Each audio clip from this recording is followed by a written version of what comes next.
Looks like we're live. I gotta check the stream real quick, see if it's compressed or not. Usually it is. Let's see. View channel. There I am. Turn that down. Okay, it looks good. Hope everybody's doing well. We're doing some Doordash, maybe a little Uber Eats sprinkled in. Gonna do that now. I'll give you guys the update on the numbers and the totals and all the good stuff here in just a little bit. Waiting on an order right now. I'm watching them. I think they're putting it together right now, so I should be able to get that rolling in just a minute here. We're at Taco Bell. Let me plug this up. I got my text-to-speech phone over here. I got to go start that up. Let me get that started real quick so I can hear you guys in the chat. So let me put the earpiece in first of all. That's a necessary part of the whole equation. We got to have the technical equipment all set up. All right, so that's the earpiece. I should be able to hear you as soon as I hit this connection button. Boom. All right, so whenever you guys show up, I should be able to hear you. Hope everybody's doing well today. And like I said, if you're already here, I missed you. Maybe I can go back and see what's up. All right, let's go. So yeah, I did just so I've been working all day, and I just woke up from a nap like a little bit ago, and then this is the first order that we got. So time for the nighttime shift. That's what it is, baby. Let's go. So we got Sertan. Sertan is in the house. What's up, Sertan? Now I'm gonna give you a baseline of our numbers real quick. I'm on Doordash. First message, congratulations. I'm on Doordash. We're at 46.35 right now. I got an 8.65 on deck, but I have some Uber money too because I did a little Ubering today. And so far today, it looks like we've got CH. How you doing? We haven't seen you in a while. I haven't seen you in the chat in a while. I hope you're doing well over there. So I did about $54 on Uber today. So I don't know if I should count that or not. Maybe I could. You win a golf clap. That's what you win for the first message. Congratulations.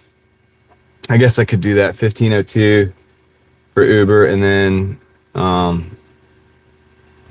don't know how. This is gonna be messy now that I have the Uber and the Doordash. 46.35. So we're at $137. But all right, so let me go in and grab this order. So we got CH in the house, Sertan, Jason, TJ Buster, good to see you. All right, we're gonna go ahead and get this started. I'm gonna go pick up this order from Taco Bell real quick. Hopefully it won't take too long. And here, I'll show you that. I gotta clean the windshield too. Totally forgot to do that. All right, just waking up from the nap here not long ago, to be honest with you. I'll be right back.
All right, let's get the ball rolling.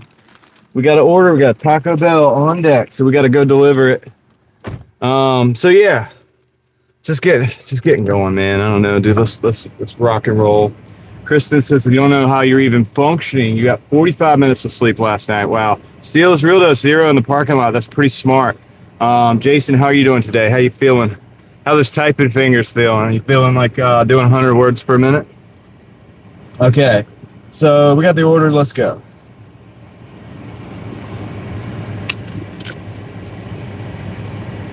That's right, Jerry. All right, wait, I'll put this back. A little bit. I gotta adjust some stuff, man. I really didn't do a good job of getting ready today for the live stream. I did not. I just knew I needed to go ahead and get started. That was the big deal. Starting is like most of the issue most of the time for most people with most things. All right. Put some of this stuff up too. But now that we're started, I think we got a good chance of success. A good chance of success. What's up, Bessie? Went shopping. Getting rolling is the struggle. That's right. Nah, dude, I wanted. What's up, Prim?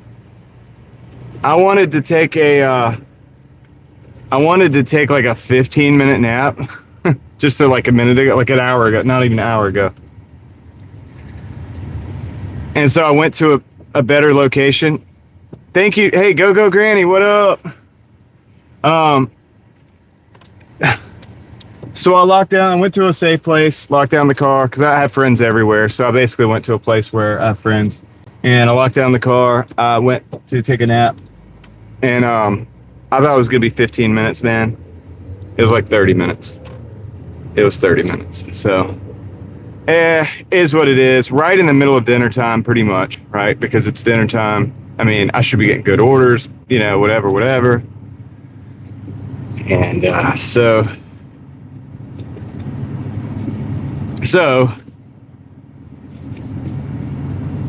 I'm just coming out of that, basically.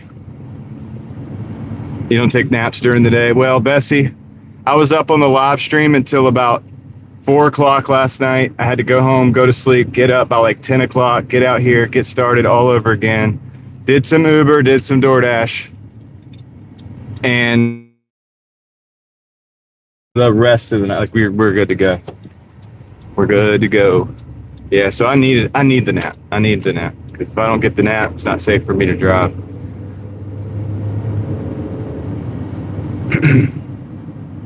Slow, but it'll pick up, Granny. Yeah, the kids are going back to school, Granny. Everything's going to be probably maybe picking up soon, I hope. I really do hope so. Hope you've been doing well.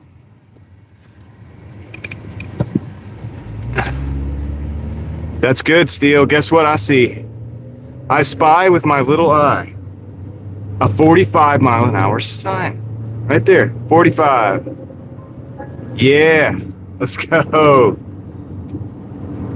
Vroom, vroom, suckers. Except for I got to get over and I got to let this car go first, so, There we go. I'm gonna let him go first. Let the Cadillac go first. You know what I mean? They probably got more power in that vehicle. That big vehicle is probably more faster than this car.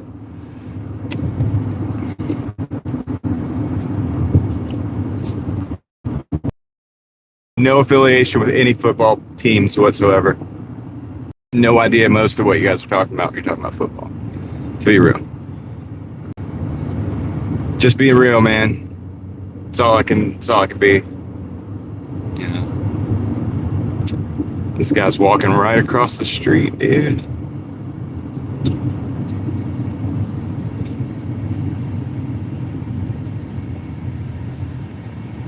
Okay, yeah. No, I appreciate it. I appreciate it, Granny. You are too. You're a hustler. Go, Granny's a straight hustler. Fits right in over here. And she's got her own thing going on too, so.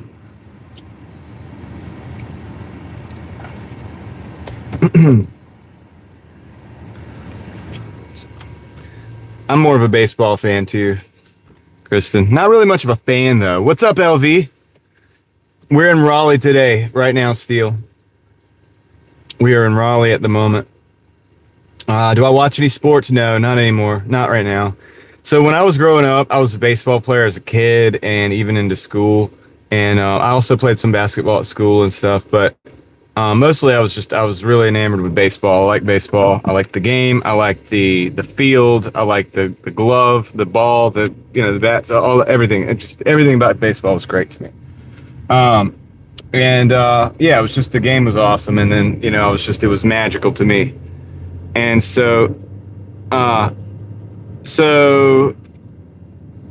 I watched baseball in the '90s. My team was the Braves. We actually went and saw the Braves in the mid '90s. Yes, around the time of the '96 World Series, that era. You know what I mean? Like I saw that era of Braves in person was one of the greatest things to me. I was like, that's awesome. And but nowadays, honestly,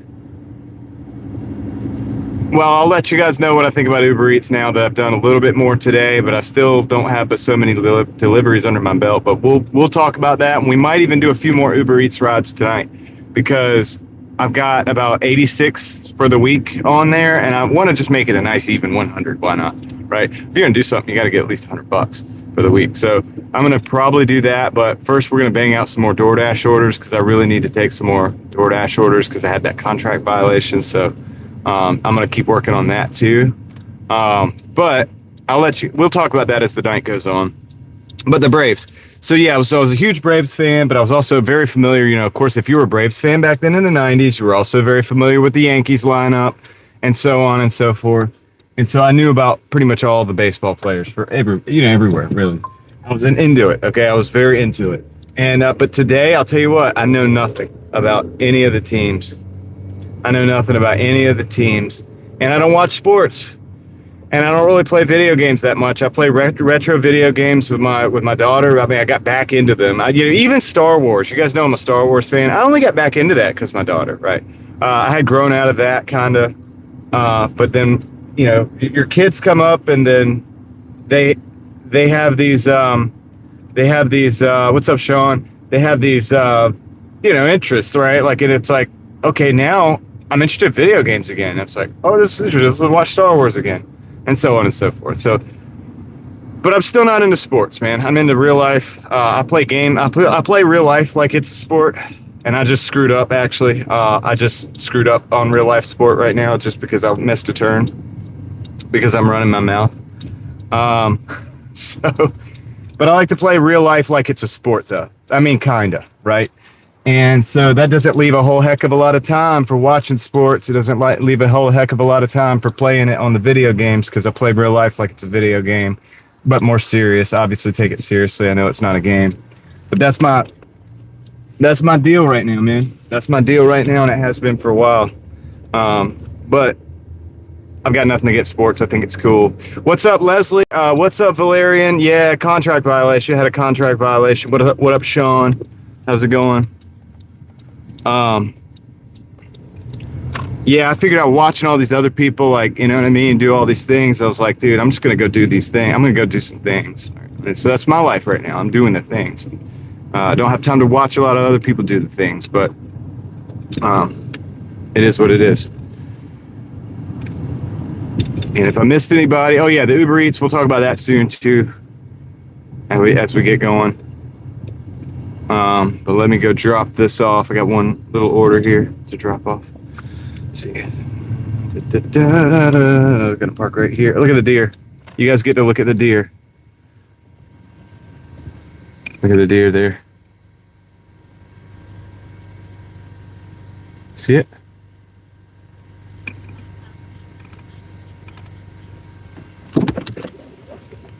All right. I'm gonna get out. I gotta go walk up to this house. That deer is probably not gonna go anywhere. It's gonna watch me, I'm sure. But let me go drop this off. Look at the deer, buddy. We got one. I can't believe it. It's right there. My goodness, man. We got a deer right there. Take the shot. Take this shot. All right. Let me go drop this off.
That's a Wang's Kitchen, $10, 14 miles. Can decline that. Decline. All right, I'm gonna show you guys the totals on this one. So this is Doordash.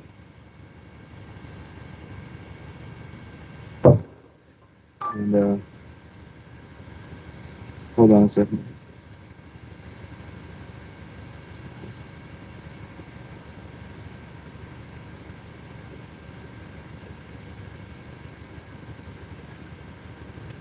Thank you. Have a good one.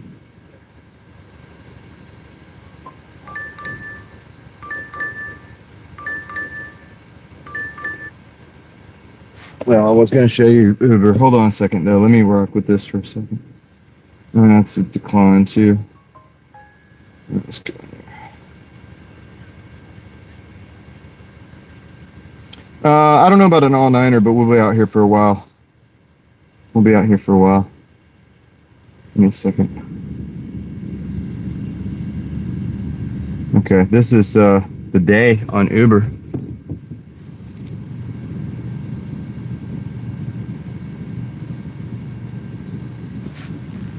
So 454.02.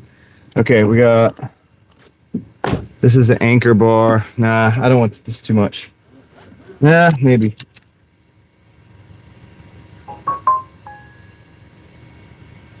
Decline that. That was Uber, yeah. So we're at 55 for DoorDash, $54.02 for Uber. 55 even on DoorDash. So we're at 109. Continue. All right, so let's get out of here. Let's just flip the screen a little bit. All right, let's get rolling though. Get out of here. I got to take some DoorDash orders because these are going downtown. I might not, dude. I might turn. Okay, hold on a second. I got to turn my hotspot on. Connections. What is this? They won't stop giving me crappy orders. And I don't even see this order. It's not coming up. Come on. Okay.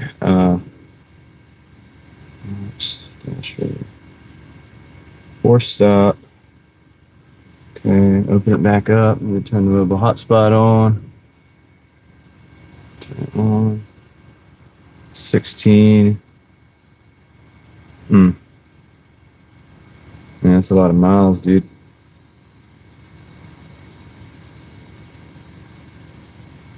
That's a lot of miles, though. Decline that one. My acceptance rate, actually, it should have just showed it, but it didn't. So I don't even really know. It's like 50%. It's like 50%. I know it was 51 at one point today, and decline. Gosh, man. All right, we're in the gold now. We're 47% actually, and I'm gold because of that stupid violation, contract violation. It's also got the quality rate thing, which takes 5 points off. So yeah. So what I'm gonna do, dude, honestly, if they keep, okay, this is a Jersey Mike 675 for 3, and it's gonna stabilize us. Let's just take that real quick. If you understand what I'm saying, it's gonna stabilize us. It's just real close in the area. Let's just take that. Keep rocking. Yes, yeah. You're explaining to people in the chat still? Yeah, we're looking for more dollars than miles. We're looking for way more dollars than miles if possible. Like this 675 for 3. I mean, that's pretty good. It's decent. I would rather do a big money. I turned down an 18 for 14, but that 14 miles, it's like, dude, that was gonna take me out of the zone and all this stuff. Here's the thing, though. If they keep giving me crappy orders, I will turn Uber on. The thing is I wanted to take all these orders to get the contract violation going away.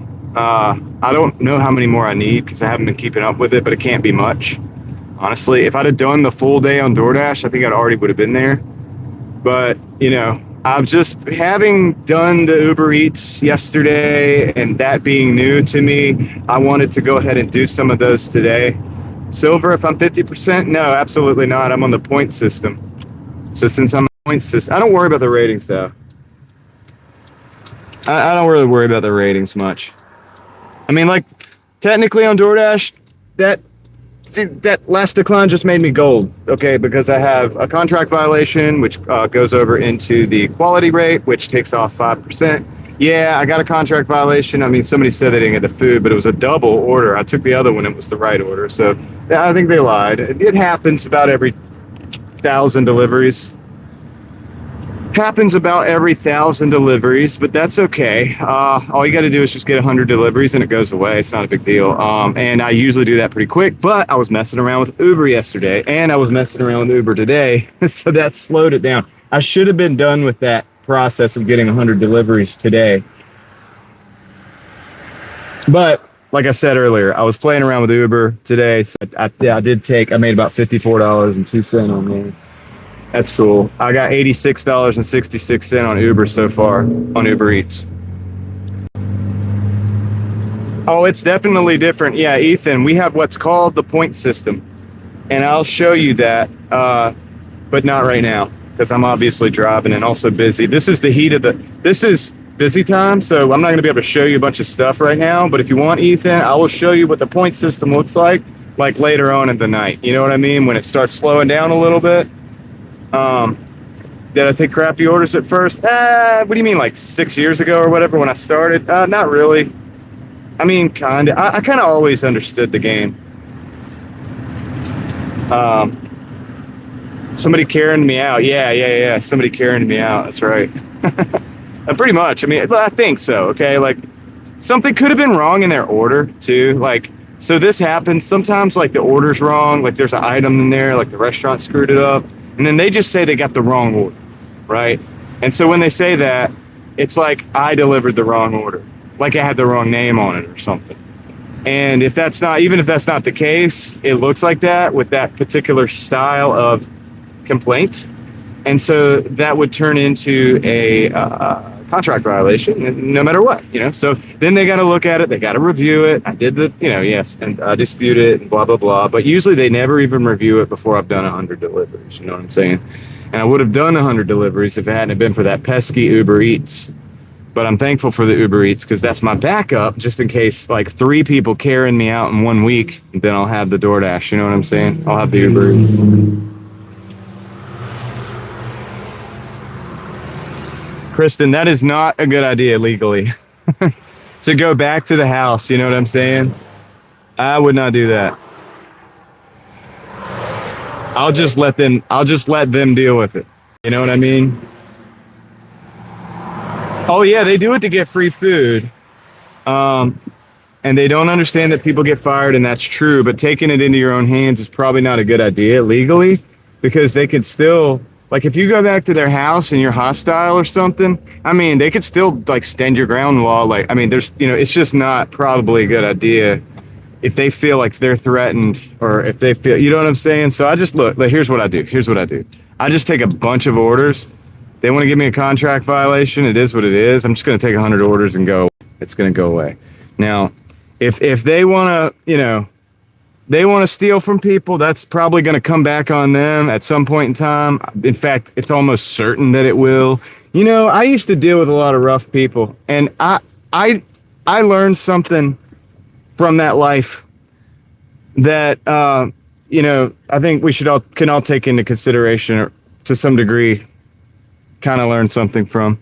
And what happens is when you deal with some people, man, that are rough people, whatever, what'll often happen is the situation will take care of itself.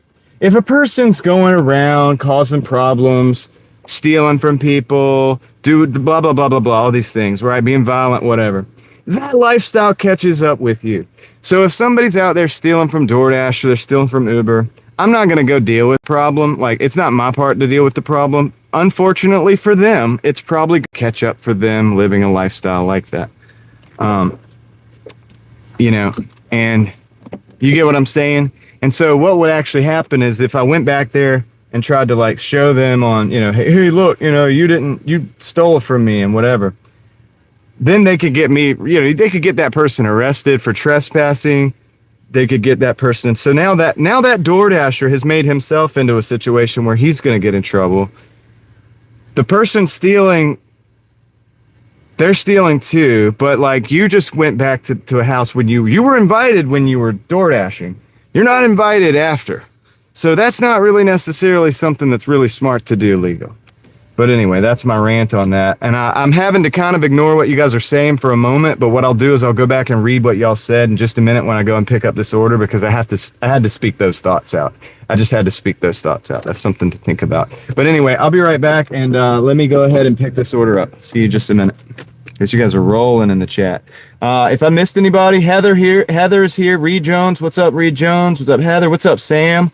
What's up, Crystal? And anyway, I'll be right back.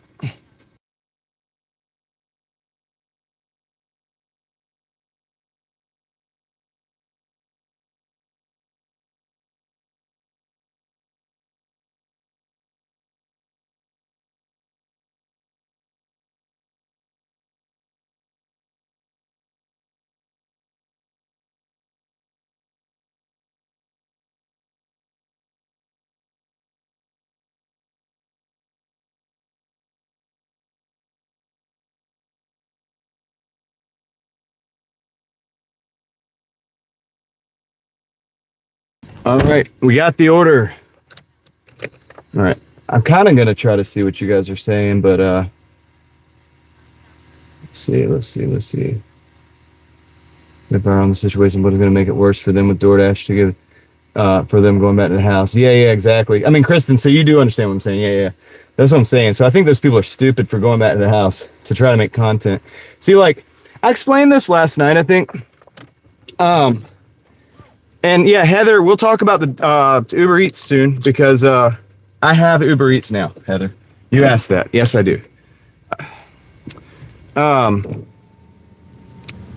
But yeah, so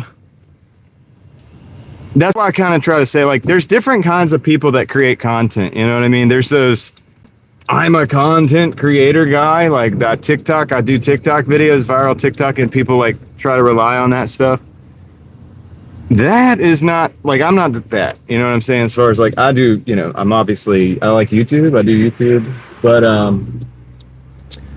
I don't get down with that kind of content stuff. Like, I'm not that kind of content creator. Like, if I see, okay, let me tell you something. So if I see an innocent person getting jumped and it's in my sphere of influence and I know that they're an innocent person, maybe it's one of the other dashers or something, and they're getting jumped by these like people that are obviously just straight criminals and just trying to, I'm probably going to try to help that person rather than film it. You know what I mean? TikTok content creator tries to film it. They film it. That's the there's a different type of people out there.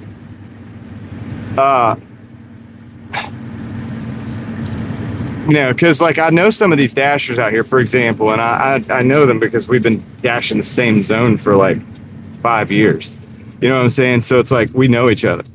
So if I see them in trouble, it's like, but what a TikTok creator type of person, not everybody that's on TikTok, but some, and I'm not knocking everybody just because you're on TikTok, but you get what I'm saying. The kind of guy that goes back to the house to do whatever. That person, if they see that person in trouble, that person will pull their phone out. And we have these people in society right now. They will pull their phone out and film that, right? Like there's an element when you realize, hey, look, you're in real life and that's a real person and this is real stuff, situation going on and whatever. And there's like content, but then there's like real life.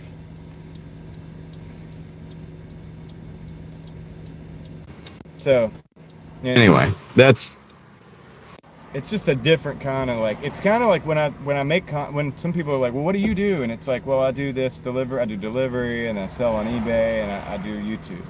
And it's like, I don't want it to get misconstrued because it gives people a bad name just because you do, oh,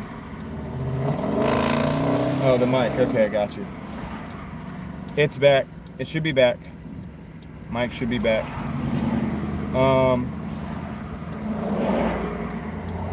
What was I gonna say? Oh yeah, it gives people a bad name that make content. You know what I mean? Like everybody that makes content would be somebody that would sit there and just like pull their phone out in a disaster or whatever. Now, don't get me wrong.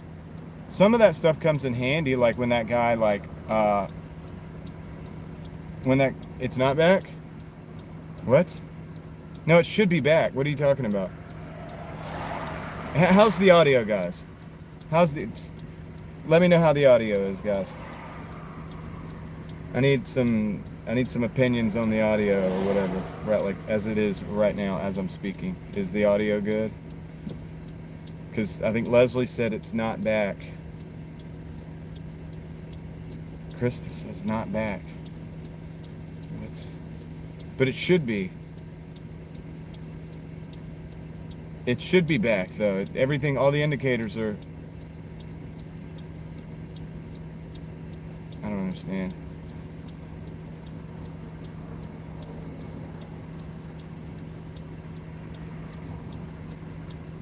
What does no mean, Heather?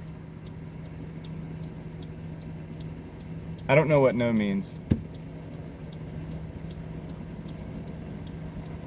It's not as loud as it was. Alright, let me just do this. Okay, I understand. Alright. How about now? How about now?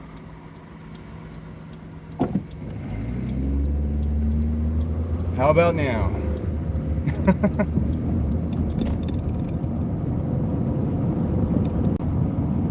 Okay. It's not back now. Still weak sound. Wonderful. Alright, okay, give me a minute.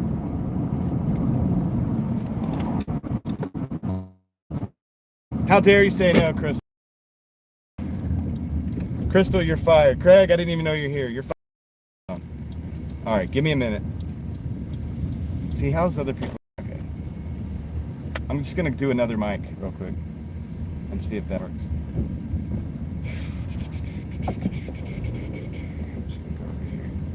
Phone is picking up. How's the phone picking up?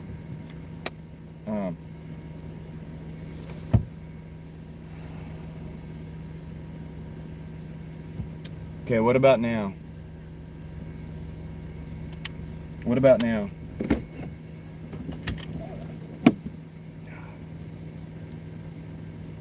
How about now? Okay, like, is it good now? What do we think about now? Does this sound better? No. What? How's... No way.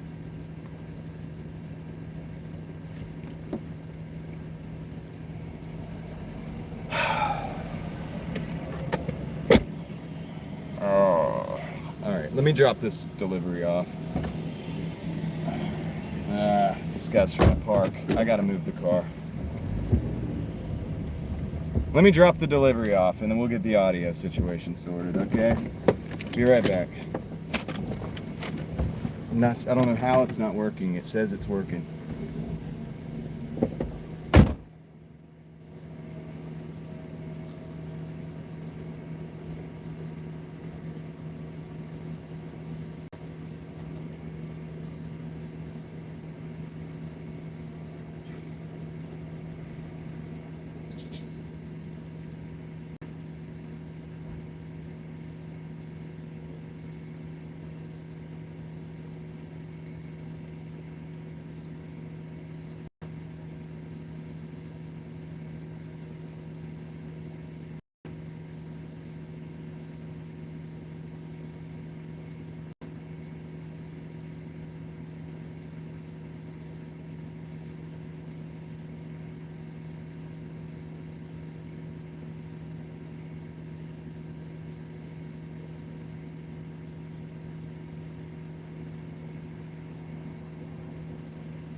Okay, all right. So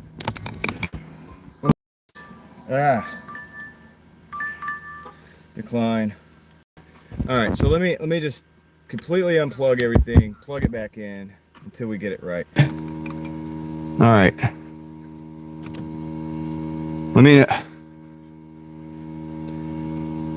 Let me know if that's any different.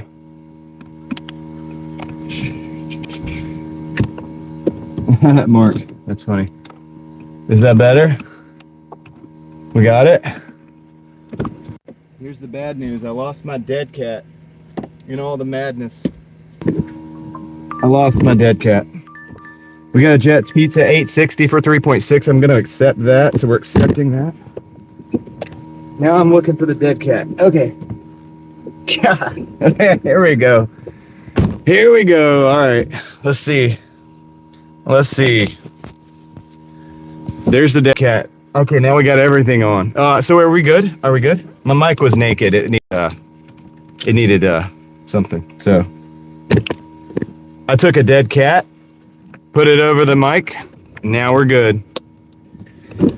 All right. Let's get going. Shout out to cats. A big, beautiful. You wouldn't believe it's. Excuse me. Okay.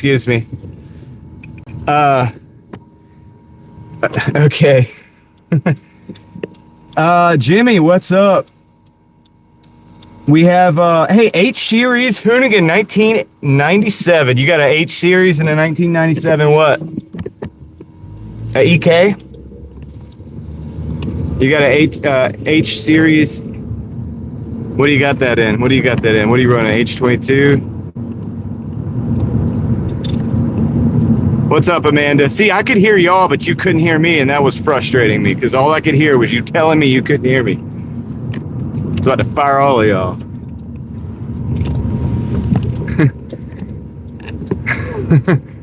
They're eating the dogs. They're eating the cats.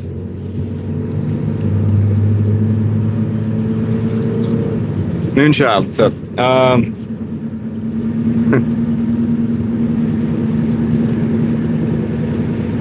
Ladies and gentlemen, they're eating the geese. They're eating the geese. I can't believe it. Can you believe it? The geese. SIR 94. What? H22A, EK Turbo. Okay, cool. Sounds good. I love Honda. I'm a Honda guy. Just not driving a Honda right now. We're driving a boring old Chevrolet Malibu 2.4. You got to drive boring sometimes if you don't want speeding tickets. And also, it's it's good for delivery, I guess. Whatever. I drove a 93 Honda Civic EJ1 for delivery for a long time.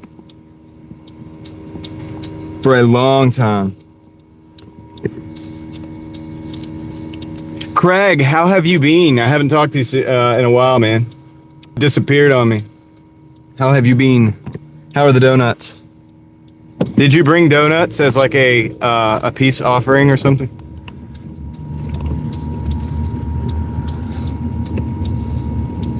They were really eating the geese. You'll never believe it. It's real. You'll never believe it. They were pulling them right off of the pond. They were just going down to the pond and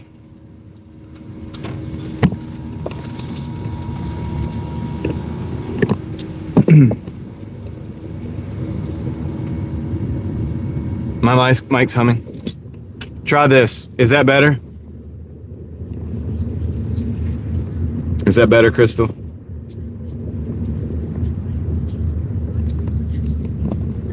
I had a fan going.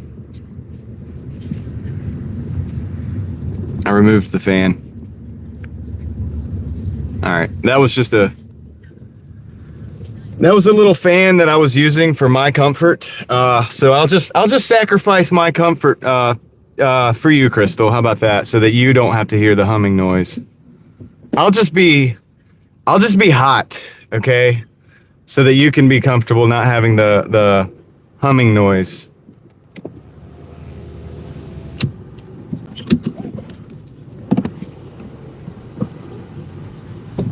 All right, I'm taking that dude's spot.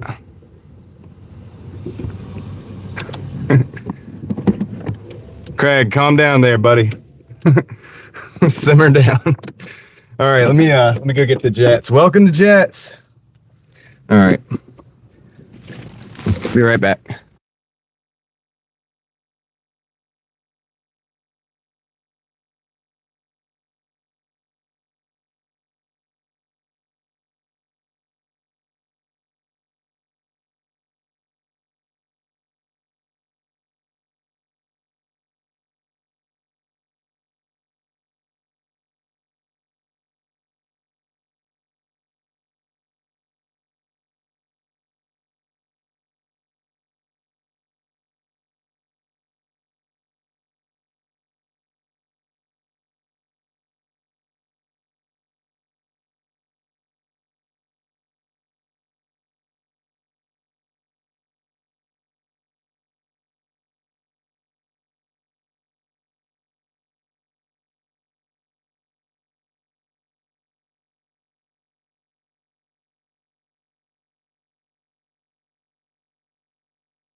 Such a smooth operation.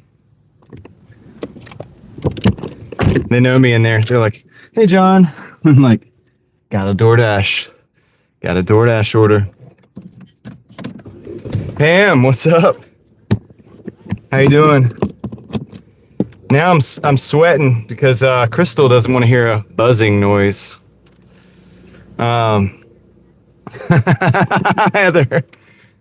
Heather. Oh, I just accidentally muted it. I didn't mean to mute it. No problem. I can be this way probably all night long. All right, so I hope you're ready for this.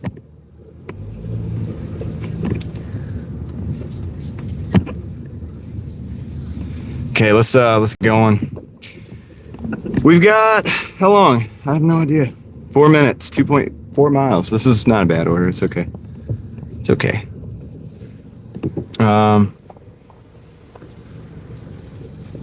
Wait, 45 minutes of sleep. Is that were you on the live stream all night with us?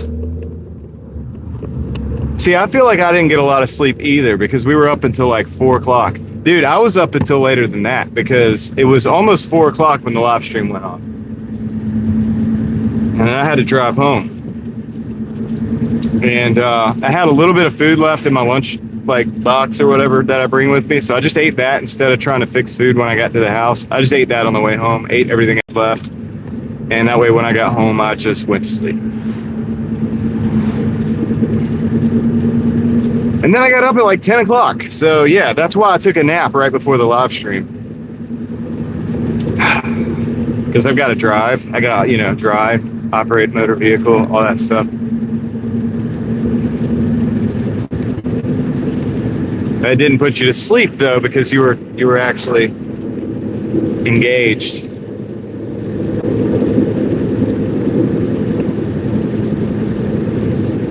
Yeah.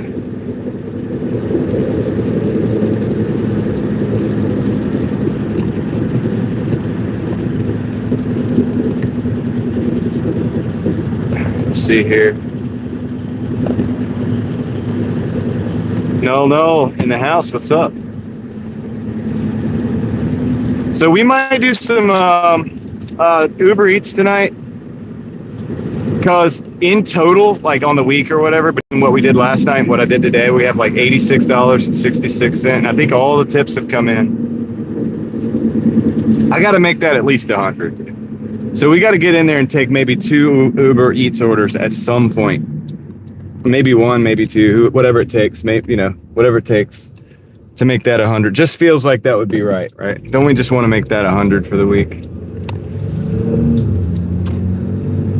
That's what I'm thinking. Yeah, it was the A-team. Jets had the A-team. Jets always kind of has the A-team. It's interesting. They don't have that many people that work. So it's like, and there's a couple people that have worked there for a long time, like years. And they just know how it works, man. And they just do a good job. It's always awesome. They know you're coming. They know who you are. They're like, it's not bad, man. I really can't complain with my local Jets. Welcome to Jets. I'm going to have to pull into a driveway up here. I'm probably going to go ahead and just when I get close to the driveway, I'm going to turn the camera off and just go ahead and straight up pull in the driveway, because we're pulling off this road here. And to keep the privacy of the customer and whatnot, when I get back on the road, I'll just turn the camera back on. All right. So that's what we're going to do. You'll still be able to kind of hear me a little bit, but I think that's going to be the best way to do it. And it's coming up right now, so I'm about to turn it off. I'm about to cut off the...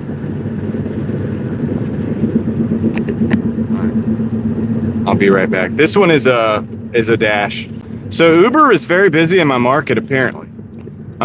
It kept me busy earlier. It kept me very busy earlier. Some decent orders, but a lot of bad ones. Okay, one thing about Uber, man, they sent me a bunch of orders that were not so good. What's up, Jennifer? How's it going? They sent me a bunch of orders that really weren't that good. So my acceptance rate on Uber is like 20%. Okay, I'll be right back. We'll drop this off.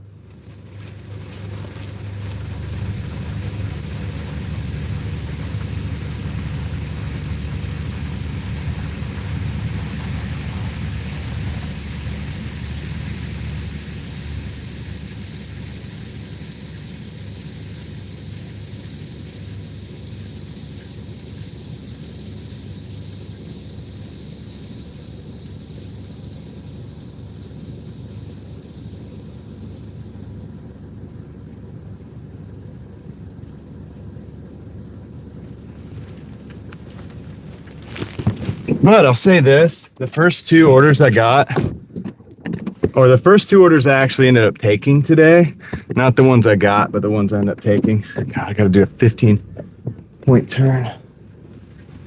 This is crazy. No, well, I'll do that. I'll do the cherry picking. This is crazy. I got to do I'm doing like a 30-point turn to get out of this driveway. They got like they got one too many cars in here, and man, I'm backing up for the fourth time.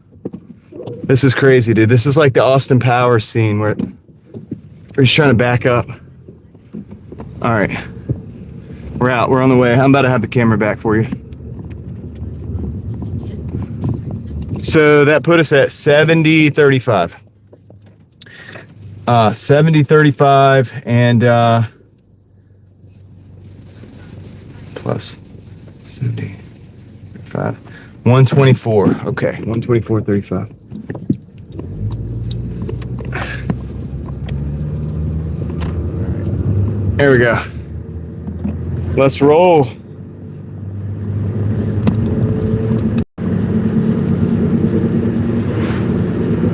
Well, I had a base pay that was $2 today on Uber, but the tips were good, the ones I took. And what's the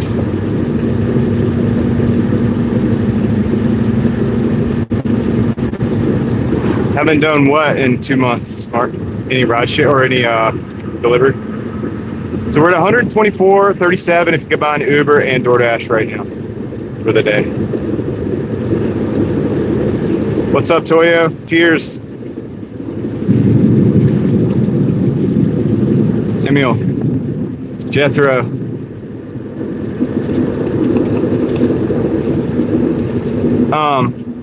So anyway, they send a bunch of trash orders. They send a bunch of orders that are not that good, and you really can't accept those. You really can't do it. Hey, okay, I might take this one. Yeah, I'm gonna take this one, I think. This is a Goodberry's, $16.10. It is 10 miles, but I'm gonna take it. Technically, I'm gold right now on Doordash. I'm gold on Doordash right now, by the way. Oh, that's cool, Mark. Like the video yesterday? Or like the live stream? Or are you talking about somebody else? Do I have a Doordash request? Yeah, Heather, I just took a 16 something. It's an ice cream order, so I'm gonna take that. It's got a lot of distance on it. It's not a smart ice cream customer. Cause yeah, dude, I might have to turn the air conditioning on for this one. It's not cool outside yet, you know what I'm saying? You know what I mean? But oh, DoorDash Quest. Oh, hold on a second. I'll look. No, I don't think so, Heather. They don't do that for everybody at the same time. They don't do that for everybody at the same time. Yeah, it's DoorDash is random, man. They give that to different people. I know what you're talking about, but yeah, any of the DoorDash promotions and stuff like that, they don't give it to everybody at the same time. They kind of spread it around. I got that $117 mystery money from DoorDash. Like it was, what was it? 2 weeks back. That's when the week we broke 1,600 on just DoorDash. But I don't know what that was. I really don't. You know, they said that I completed some kind of bonus, or I don't know. I never got an answer. Is Chris gonna get a mullet?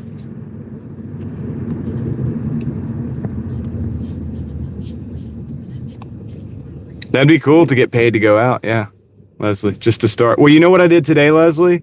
All the way driving into Raleigh, I had an Uber app on, but I didn't get any orders. So that didn't work exactly the way I thought. But then I got into Raleigh, boom, immediately orders came in. The first 2 orders I actually accepted was like a 12 and some change and like a 13 and some change, and they were low miles too. So there are good orders on Uber. There are good orders on Uber. There's no doubt about it. But I had to sift through a bunch of trash orders to get to that. But I don't think the acceptance rate matters on Uber. And honestly, since it's my second backup thing, I don't really care about my ratings. Like, I really don't. So I'll be right back. Let me go grab this ice cream. What time? Around 1 o'clock, I think. But I took a nap and stuff like that. So it's not clean. It's not clean time. I'll be right back.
Y'all, this is a lot of ice cream. This is about 10 pounds of ice cream here. I hope this stays like ice cream. I'm doing the best. I'm gonna do the best I can for this. In fact, I'm taking the cooling packs out of my cooler here, and I'm gonna put those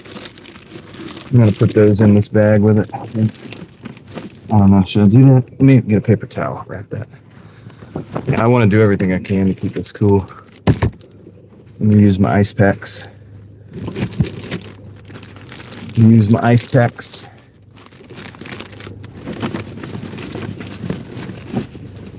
No, you're not hidden, David. Oh, yeah, it's a long trip. Crystal, you're right. I gotta turn my AC on too, I guess. I'll turn the AC on just for this customer. So they'll meet me out front.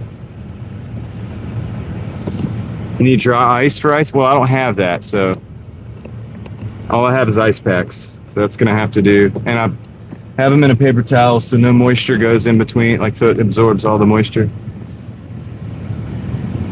It's gonna be the best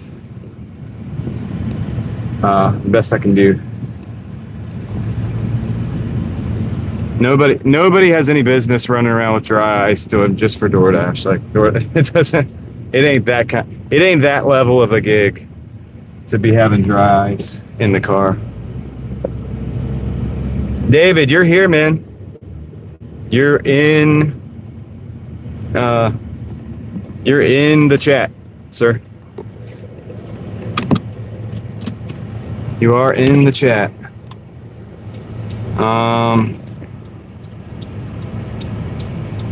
I mean, yeah, we're not making ice cream here, so it's like, I don't think it's that big of a deal. We're just trying to deliver it across town. Crystal, you're probably hearing a humming sound due to the air conditioning, which is a different humming sound than the other fan because I was not trying to use air conditioning. This car runs better without it, but just gonna have to deal with it, I guess.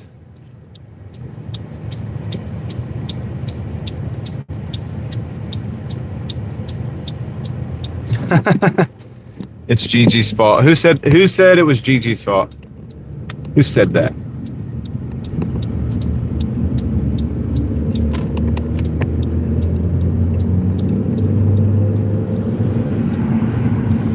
Dude's driving like a maniac. Y'all see that? He's a maniac. Oh shoot, I gotta get over here anyway.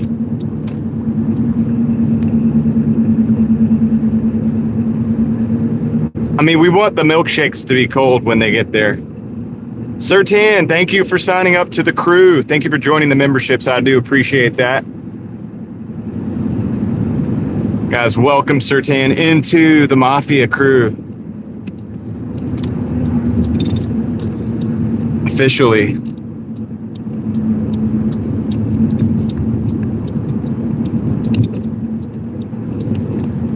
Go this way, then Pinecrest.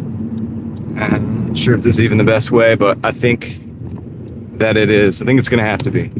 Just gonna have to be, you know what I mean?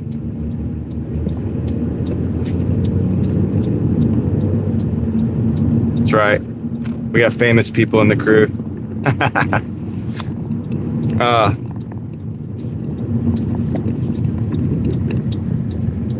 Heather, thank you for the gifted membership.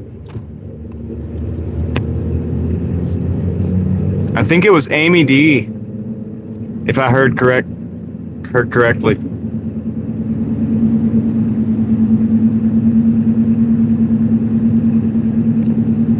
Well, I have to run. I'm gonna run the AC air conditioning right now because I do want this ambient temperature to not be like 20 degrees different from what it needs to be for the ice cream to at least not melt fast. I mean, like anything I can do to make this not melt, I'm gonna try. I'm gonna try because we got 14 minutes, dude. Like it says 14 minutes. I don't know if I can go a little bit quicker, but anyway, thank you, Heather. I appreciate that. Thank you for the gifted membership. Rocking and rolling.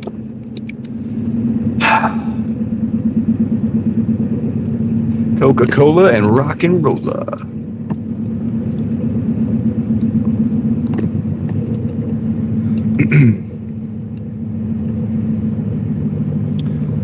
$13 minutes. It says 7 miles. We got to go. This one's kind of taking me a little bit out. You know what? Here's the thing. When I get out of zone, I don't know if this is going to be enough out of zone to matter, but when I'm like way out of zone, what I'm going to do is that's when I'm probably going to turn Uber Eats on. And I'll tell you why. Because Uber Eats doesn't have a zone. And I've noticed that. And if you follow it,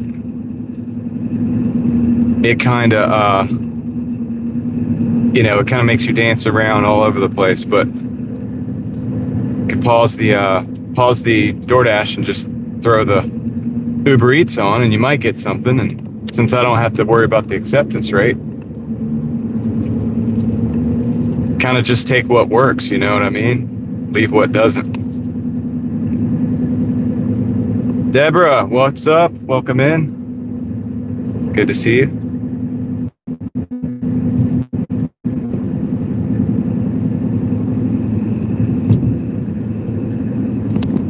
I can turn this down lower now. Hope everybody's having a good Saturday night out there. Saturday night special.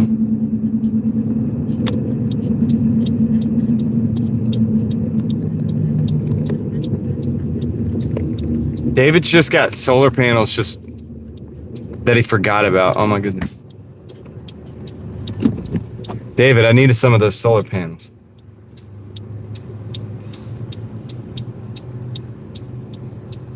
I needed some of the solar panels.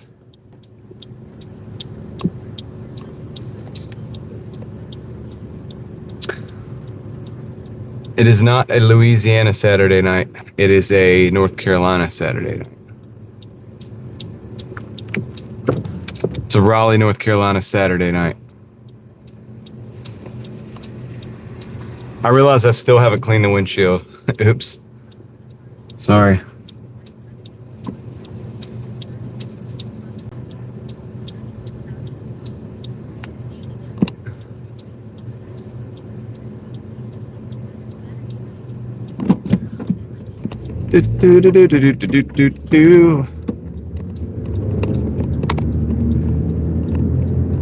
The restore. That's where they restore.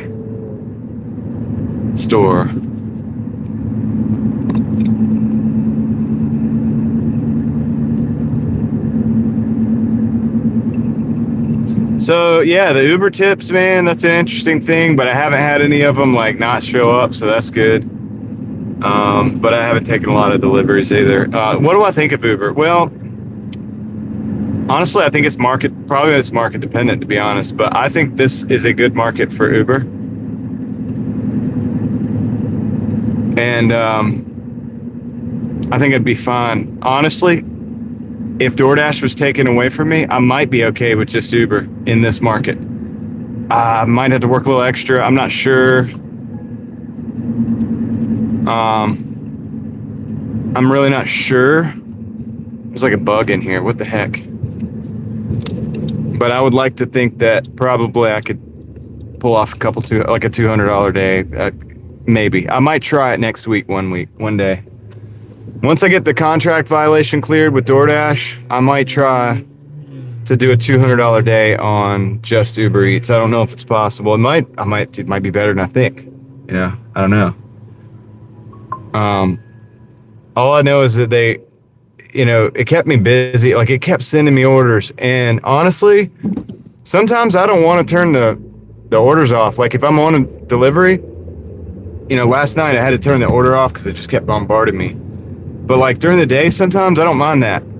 Because like, okay, I know I have a place to go after this. So I'll take this delivery and then I'm going to the next place. Then I'll take that delivery, I already have another one. And so on and so forth. And so it's good to have it. Yeah, Amanda, there it is. Exactly. That's what I'm thinking. It's just it's good to have a backup, a little redundancy in the system. And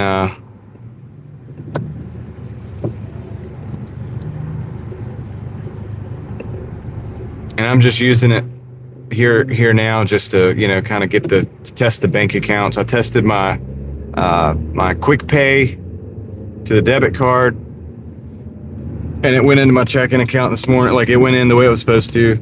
So I tested that. I didn't want to because it cost $1.25. But now I'm going to see if by the end of the night we'll pull out $100 for the week. Well, that whole $100 won't go in, but you get the idea. Like, whatever I make tonight, I'm going to let that go through the auto pay system and make sure that that's operating properly. And once I've confirmed that all that works, which it should, because there's no reason it shouldn't, because all the information's correct, then that's good. I'll feel really good about it. And I'll feel better about doing like, $500 or $600 on Uber if I have to for a week, or, for part of a week. And then just letting it auto pay, you know what I mean? And not having to pull it. So, little test runs just to make sure everything's working. Rare cool items. I hope you have a good night. So thank you. And I return the sentiment.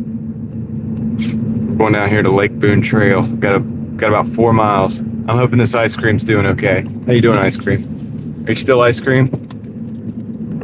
Feels like it might be still ice cream, hopefully. I think so, rare cool items. I think it might be a late night. It could be a late night. Yeah, it's 8 o'clock.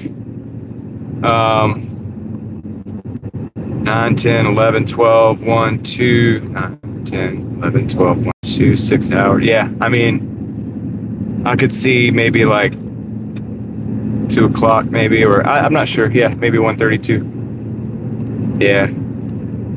Could be fun, right? Nice, Ethan. Heck yeah, buddy. That's what I'm talking about.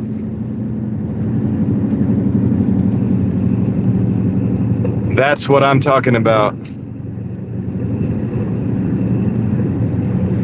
Yeah, not to, I don't know if Craig's still here or not, but not to, I mean, this is a long time. It's hard for me to keep up with all these conversations. But on that point, yeah, I'm always asleep during the Craig live streams too, in the morning.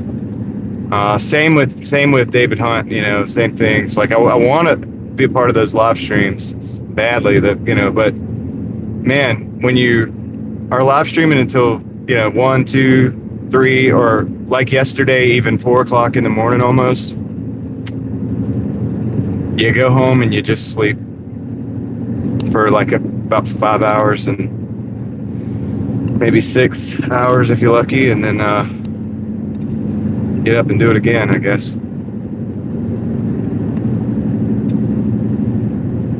At least right now, that's the rhythm I'm in. I'm gonna break that at some point, but what's up, Arra? In the chat, let's go. What's up? Happy Friday. No, happy Saturday.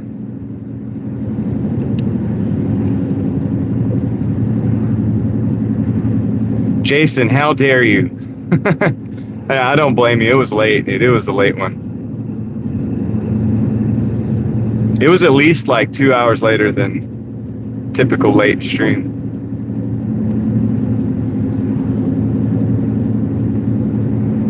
Truthfully, I really need to stop doing that so much. And I need to get myself back to it. Like, well, the reason okay, this has been something. I'm not complaining, but it's just been interesting because I've been making myself wake up earlier, but yet I've been live streaming later, but I'm still making myself wake up earlier. So I don't think I'm getting like a whole lot of extra. I mean, I'm maybe getting like slightly less sleep, but not like, it's not like I'm sleep deprived. I'm getting at least 5, maybe 6 hours of sleep every night, which is good. I can handle that. I can work with that.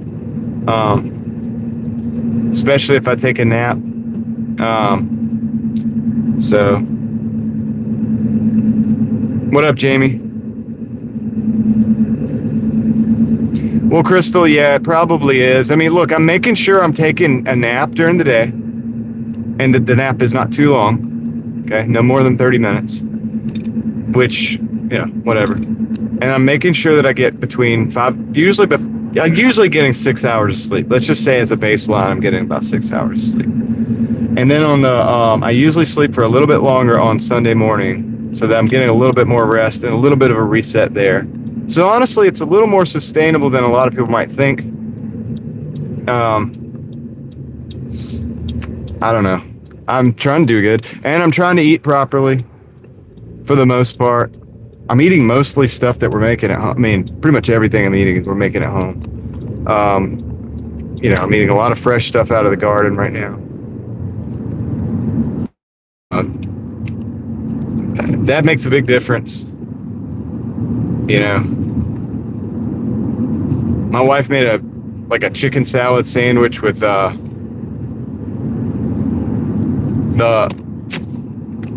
honey wheat bread that she made. Honey wheat sourdough bread, by the way.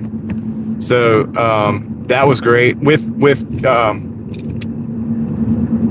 all this stuff. We get eating cucumbers from the garden, eating tomatoes from our garden, beans from our garden, onions, so on and so forth. Peppers, whatever. That's right, Warren. Nobody cares. What's up, man? So I'm trying, man. I'm trying. I think giving yourself the proper nutrients. I have some minerals that I make sure that I have different sources of minerals that I rotate. It's not always the same. I rotate them, so I try to make sure I get the proper minerals, make sure we're mineralized, and I try to stay hydrated. So I'm trying to do the best I can. I know it's a bit much. I don't have any headaches right now. I'm not having headaches, so that's good. I'm not saying I won't get a headache. You know what I'm saying? That would be kind of. I'm not saying I'll never get a headache, but I have not been getting headaches, so that is really cool. So yeah, let me see. Oh man, not sure which one. Not sure which door. Meet you out front. Okay, I'm gonna let them know I'm here. I am here. Oh, there they are. There they are. All right. All right, I'll be right back, guys. We just gotta drop this off. I'll be right there. Okay. Hey, that's okay. That's all right. Appreciate you guys being here. Have a good one. Okay, got that one done. Continue.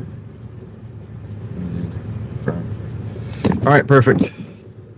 All right, so that put us here. I'll show you the number on this one. This was for the Doordash 8645. As you can see there, we're gold. Been about 4 hours and 12 minutes on the Doordash itself. This is a Buffalo Brothers $7.35 for 6.3, going back where we want to go. But I'm gonna decline that because it's Saturday night. I'm gonna decline that. Guys, I'm really considering turning the. What are we doing here? What are you looking at, dude? This guy almost got in my car. Nah, I'm not Uber. I'm not Uber, man. Dude, this guy almost got in the back of my car or whatever. I think he thought I was an Uber. It's like, dude, I'm not your Uber.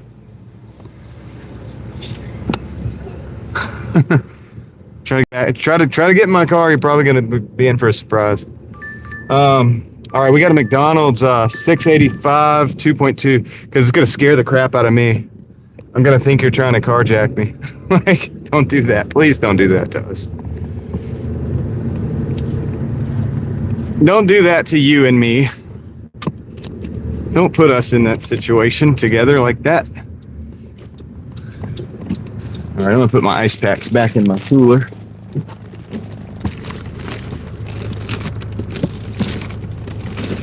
Yeah, Jennifer, I'm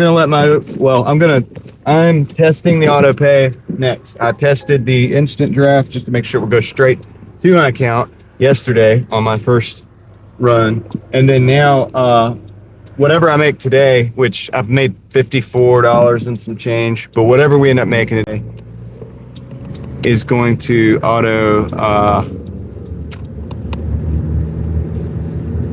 go. Toyo, dude, I do over 25 orders most days. Like most days, I do over 25 on DoorDash at least. Now with the Uber, this makes everything messy and like the numbers. It's kind of hard to keep up with when I just start incorporating Uber into it. But honestly, I feel like if it's all positive cash flow, like what's the difference? Like it's good. So I'll figure out the numbers later. I like, make the money first, figure out the numbers later. That's kind of what I like to do. See, you do those Spark orders, don't you, Toya? So you're doing like bigger orders anyway. So you probably wouldn't get 25 Sparks. But like for DoorDash, it's just bam, bam, bam, all day long. It's just like. And with Uber, yeah, I did over 30. I think I did over 30 yesterday, and that might have been just DoorDash, and I also did those 4 Uber orders. So yeah, with Uber and with Uber Eats and with DoorDash, it's a lot different, but it's just constant, man. It's constant. All right, I'm gonna park right here. I'm gonna go in. I'm gonna grab this order real quick. Hopefully, it won't take too long. I'll be right back. Let's see. If I missed anybody in the chat, just go ahead and you can say hey again or whatever. I'll hear it while I'm in here. I got you guys in my ear, so I'm gonna run. I'll be right back.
right, got the order. We're on the way.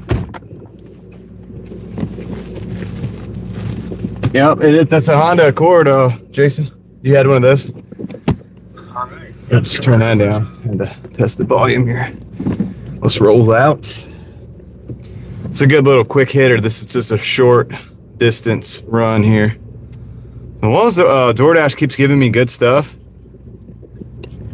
you know, I'm going to take more of these orders, because as soon as I get that, I don't even have to use a Platinum Pass at the moment, because as soon as I get the contract violation removed or whatever, it's also going to be about the same time that the quality rate will go back up, and that's 5 points. It's going to give me 5 points. So if I'm at 84, that's going to put me at like 89 or something, to be well in the range of platinum. So I don't even think I need to waste a Platinum Pass on this, especially now that I have Uber, man. I'm really feeling pretty selective.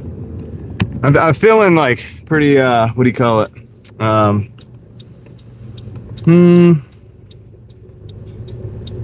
Yeah, like I'm just, you know, I'm gonna,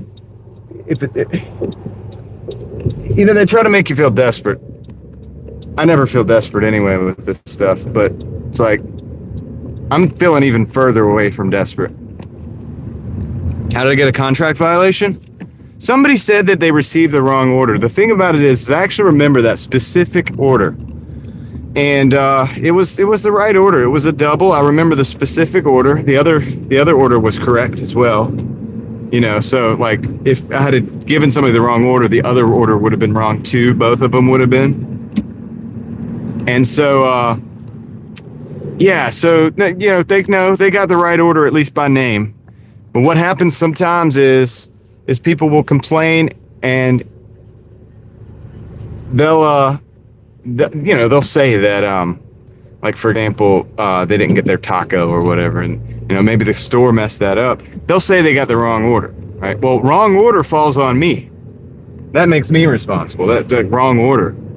When they didn't get the wrong order, the order was just messed up. So I'm thinking that probably that could have happened or whatever. But I remember it was a Taco Bell. I remember the order. I remember the double. I remember the names. I remember all of that. Like, I know exactly which order it was. And so they got the order with their receipt on it. Now, was the stuff in the bag correct? I don't know, because I don't check the bags. I don't know. So maybe that's what happened. Maybe they were trying to get free stuff, or maybe they got the wrong stuff and they just didn't know how to complain. And the way that they complained, it ended up falling on me. The mechanism that they used, that's possible. But I totally remember the order. But it doesn't even matter. I don't worry about that kind of stuff, because we're going to do the 100 deliveries anyway. It's just going to go away. So try not to let it bother me. But it bothers me even less having Uber Eats, you know, as a backup or whatever.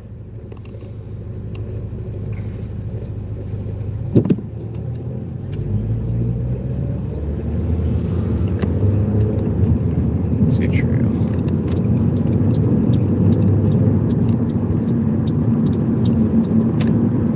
Income tax and property taxes for seniors.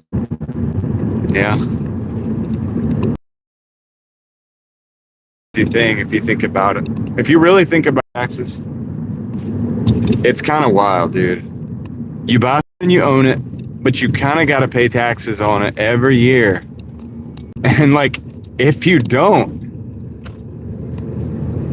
there's huge repercussions up to and including, well, taking the thing first of all from you, and then possibly, like, you know, beyond that. It's kind of wild, dude. It's actually really wild. Think about it.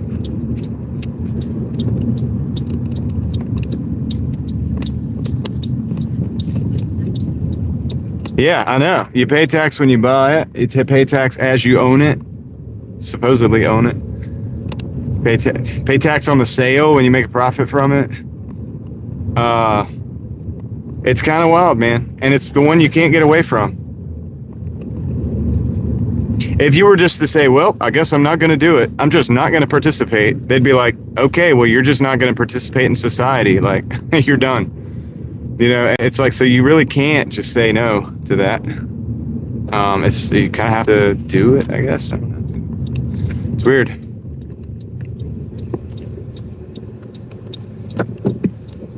You did 28 in less than an hour, Ethan? That's good. Man, that house is wild, dude. That's cool.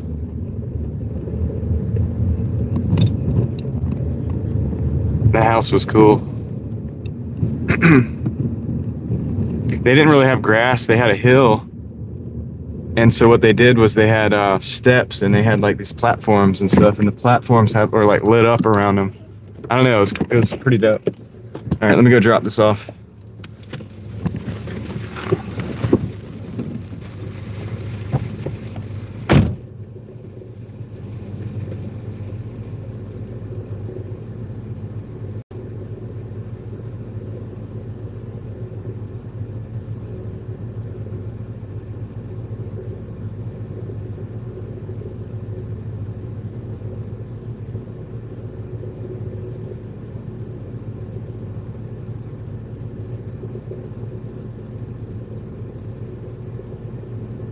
Okay, so here we go. So 94.30 on the Doordash. If you're interested in the total, I guess I can. It's not too complicated yet. I can actually add it up. 94. So with Doordash and Uber, we're at 148.32. 148.32. I feel we've only just begun. Got a Zaxby's going back into the zone. Down to Glenwood, 790 for 6 miles. But I'm gonna take that Zaxby's because that's good. It's gonna get us back into the area I want to work. So let's take that Zaxby's right now. It's also gonna put us over $100 on DoorDash. That's also cool. Unrelated, but cool. And over 150 for the day. So a lot of things get accomplished with this. Because we're actually a little out of our element here. We're over off Dixie Drive. And, well, this isn't Dixie Drive, but the area we're in is Dixie Trail area. And we want to get back into our North Raleigh area for now.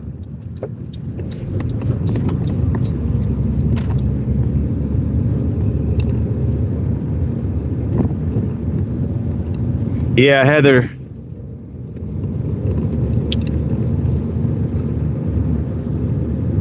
So now that you get, you have a W-2 and you do tips on the W-2, that is no tax on tips though, right? Am I correct or no? I mean, I don't know, like, cause I haven't worked in a W-2 for a while, but I would think that your tips that you get there probably are no tax on tips, right? Up to a certain point. Now, the fact that you would have to even like account for them, I don't think you should even have to account for that, dude. That's just somebody hooking you up. But whatever. What I think is irrelevant and what the law is or whatever, it's two different things. So then it kind of makes it, like I said, kind of irrelevant what I think it should be. Like, it doesn't really make a difference. You know, it's like I don't think you should get taxed. Should have ever been taxed on tips anyway. That's why I like cash too. But it's just not the way the law works, I guess. So it is what it is.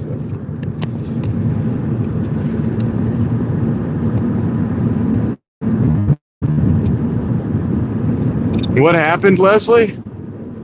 Oh, upset because the order was taking too long. Oh yeah, Leslie, don't let him talk to you like that. That's right. That ain't worth it. Yeah, I always find it's interesting, like listening to my dad talk about like back in the day, like the jobs that he had, and listening to what he got paid per hour. It's like comical, because it's like, gosh, it's like $4 an hour or like something like that, or $3. It's like ridiculously low. But it's just that the dollar was different back then. Made more money then. I mean, made more value then. Like $4 would have been probably $20 now. Well, it's a moving target, David. Maybe that's what you mean by what you're saying.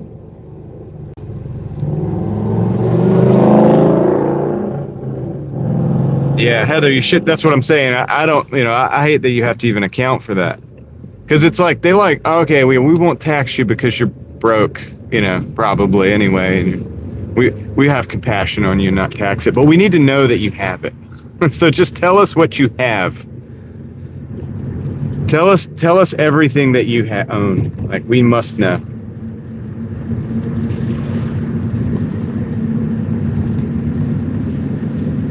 And that's the kind of still the control nature. It's still quite annoying, right? Once again, there's nothing to do about it, so that's what it is. No reason to get all bent out of shape, but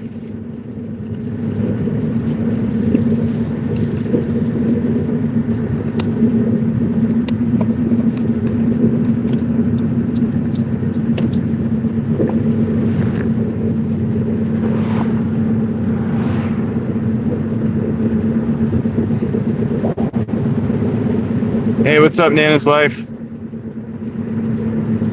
That's what I'm saying, y'all.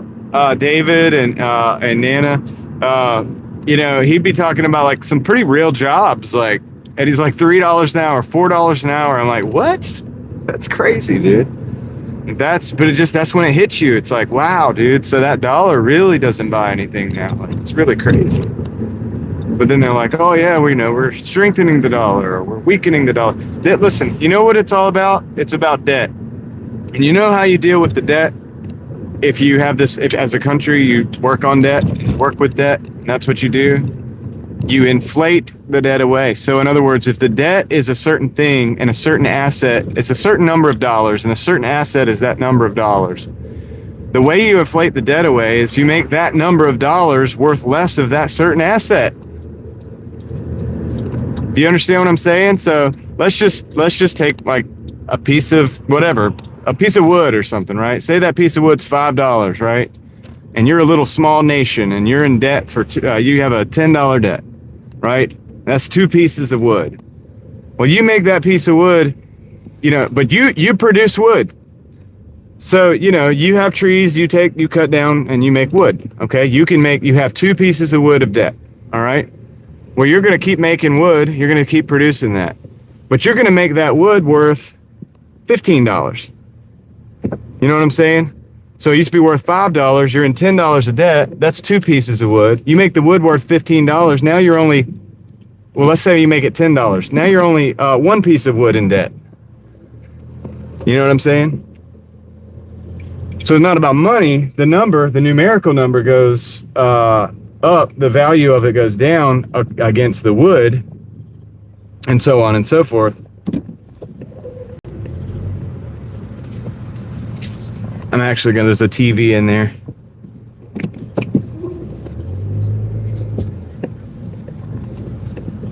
Well, it's all of them, Heather. I mean, I hate to say it, unfortunately, but I think all of them. I don't think we've had an administration that didn't do that.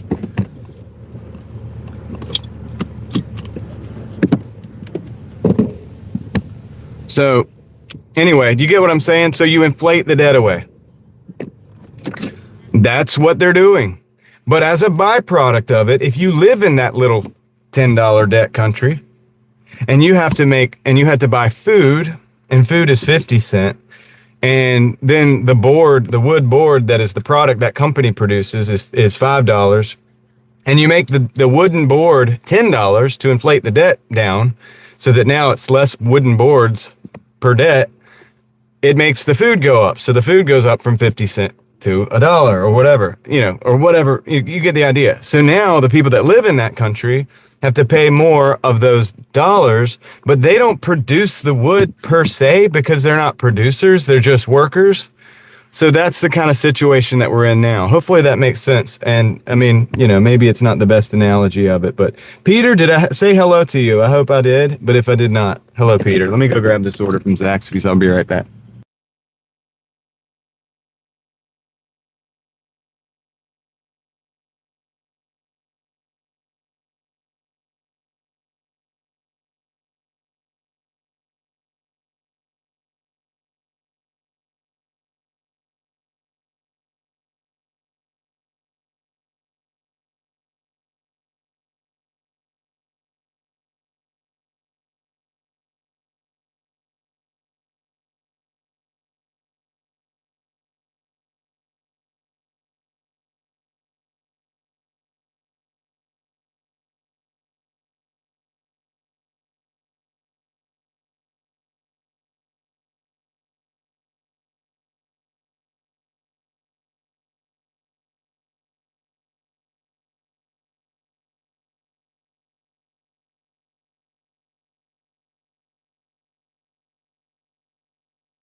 What's up, Shell Shock? Welcome back. All right, so did you guys see that add-on order? That's the City Barbecue. It was like a 730 plus for $1, and it's right there for 1 mile, and it's right there at City Barbecue. It's like very close. You're gonna be amazed at how close it is. So let's go over there real quick. Honestly, I don't even have to. I shouldn't even move the car. What am I even doing?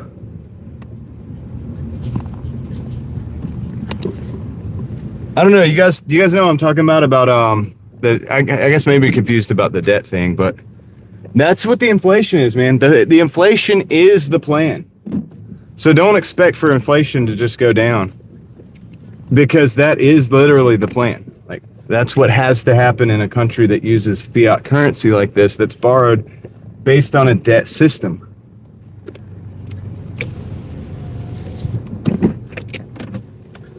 So it's going to continue to do that. It's not going to go down. Yeah, no. The rate of inflation can go down and up and down and up, and it's changed and it's played with. That's how you affect the markets, and that's how you affect bonds and things like that sometimes. But generally speaking, it's always got to grow, because that's how you run away from the debt. Because if you don't, you know, those two boards of wood, those two wooden boards that are $5 each at first, that pay off, that you have to produce to pay off the $10 of debt, is not enough. So you have to keep producing the boards at $10 each, $15 each. As you get more debt, you have to do more and more and more. All right, be right back.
Okay, I'm back.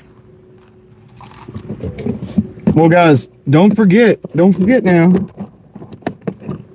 till 1964, your quarter and your quarters and your dimes, and to a degree, your nickels, had silver in them, okay? Actual silver. And if you look at, you know, price today, that quarter in silver is worth multiple dollars, you know, several dollars, right? And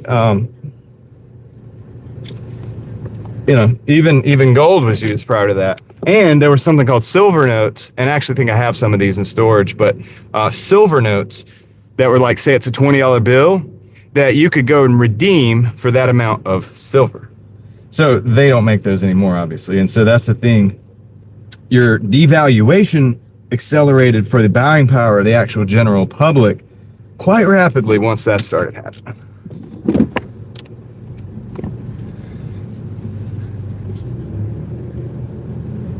because those are also, and those assets can be manipulated too, but they are an asset.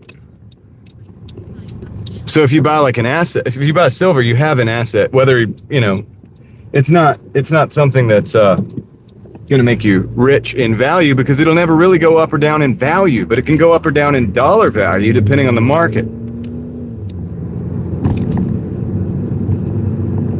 So once you take that out, and that what money used to be, that, right?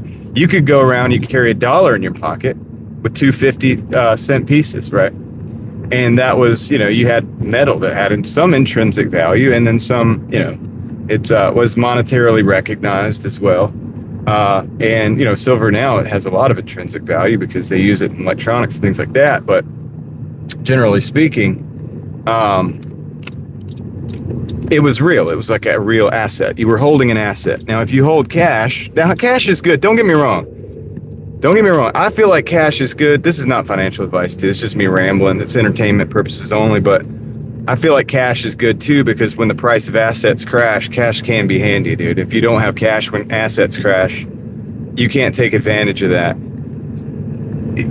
That's taking advantage, though, of a system that's pulling value and sucking value out of people's wealth, essentially. I mean, people do the 401k thing, to do the investment thing, or whatever, and then sometimes you have to pull the value out of that market with this system.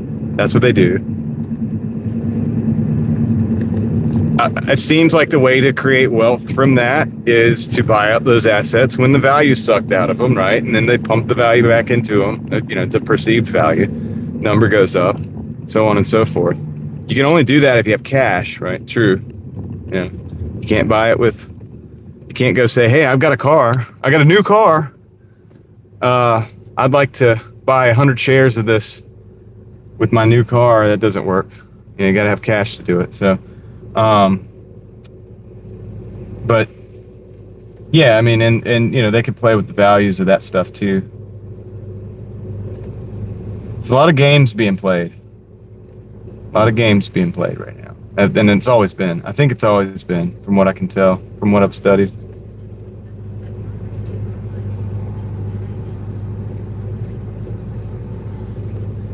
Victor, good to see you, by the way. I don't think I said hello.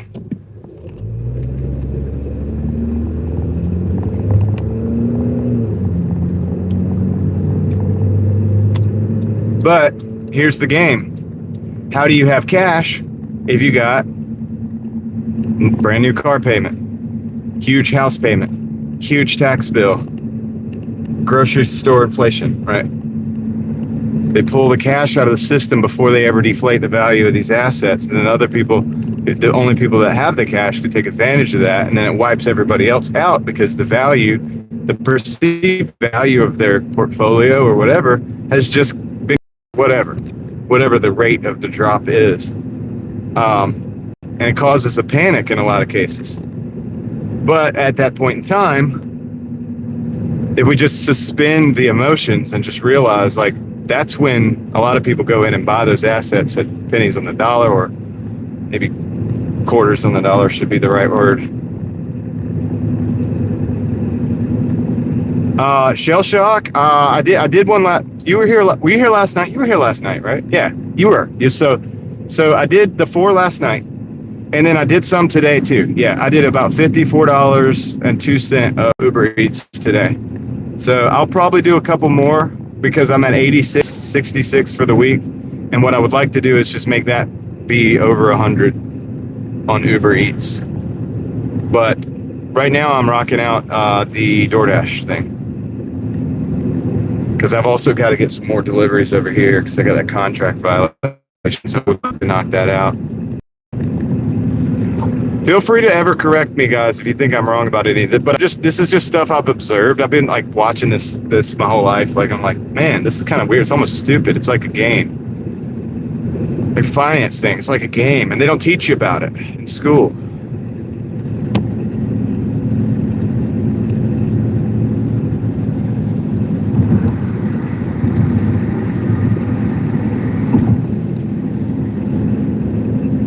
Free pickles, that's right, Deborah. Did you make some pickles today?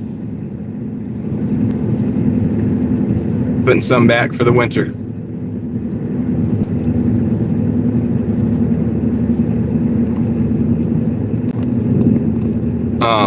Well, that's the thing, David. I mean, the cars are so expensive. It's all designed to pull the liquidity from the people who would be jumping on those deals, because then that makes them desperate.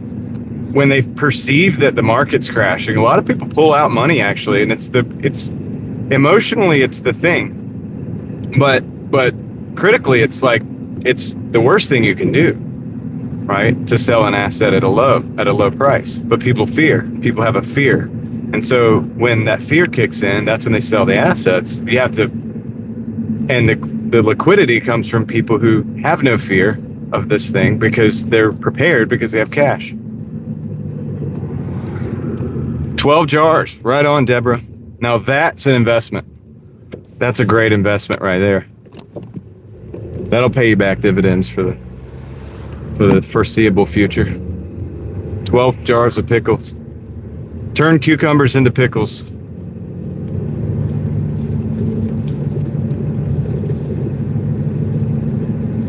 Oops, I gotta take a right. What am I doing? Tripping. Yep. Turn cukes into pickles.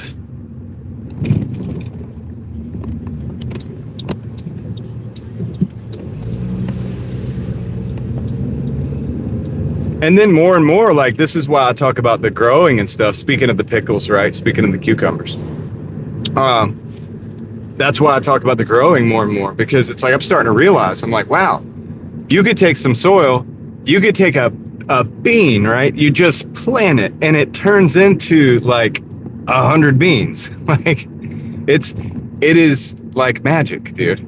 It's like putting a dollar bill in the ground and getting $100 bills back. It's actually one of the most magical things ever. And I don't mean like magic, like real magic. It's like actually just really how it's supposed to be. And if you don't have a garden, you're just missing out on this. I mean, you're just not getting those dividends. Like, you're just not, you know.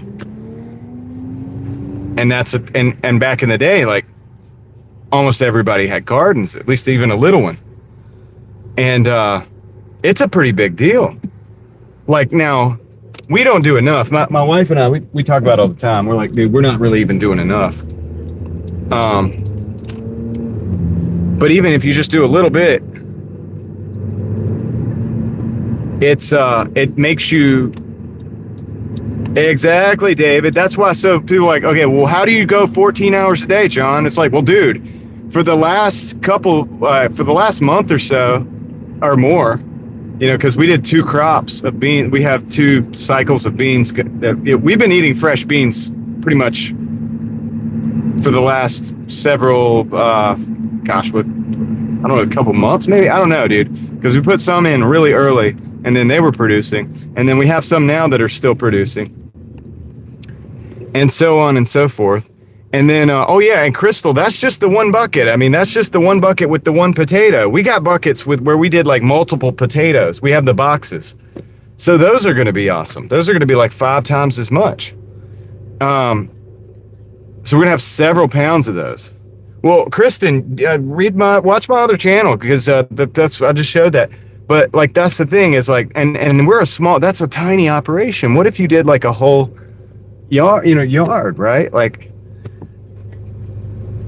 but yeah, David, you're right. That's why people are undernourished. So I'm eating fresh beans. I'm eating tomatoes every day. I'll get these little cherry tomatoes. I bring them with me, man, by the bag full. I grow them. Look, if this hydroponic thing works out, even some of the soil grows that I'm going to be doing inside, I should have the fresh cherry tomatoes all year. That's my plan. And so between that, the fresh peppers that have nutrients and vitamins and things like that you know, we're eating, and so on and so forth, and the whole grain sourdough bread that we're making, the sourdough bread that we're making, the honey wheat, you know, that my wife made today. My sandwich today was honey wheat sourdough bread that my wife made. Fantastic. That sandwich filled me up and gave me nutrition, okay? It had all kinds of good vegetables in it. It had all kinds of stuff. It had some meat in there, which is great. You know, had the sourdough bread. What's up, Skylar? So it's like, how do you have energy, John? Well, it's like, because I'm actually eating real food. So that's the value you can't even put a dollar sign on. But guess what? It actually does have a dollar sign too. Because every cucumber we grow is probably about $1. Every green pepper we grow is probably about $1.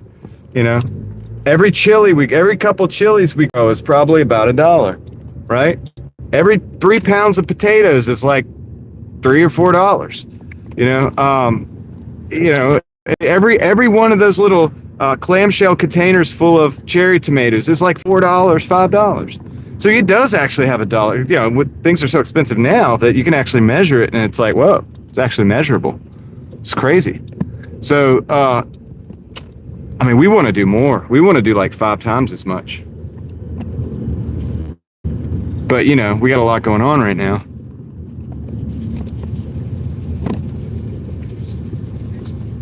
And the addition to that is, you know, well, hold on. Let me just drop this on real quick. Let me do something real quick. Zaxby's is going out the door, by the way, guys. This is what I'm putting out right now. So Zaxby's going out the door. Be right back.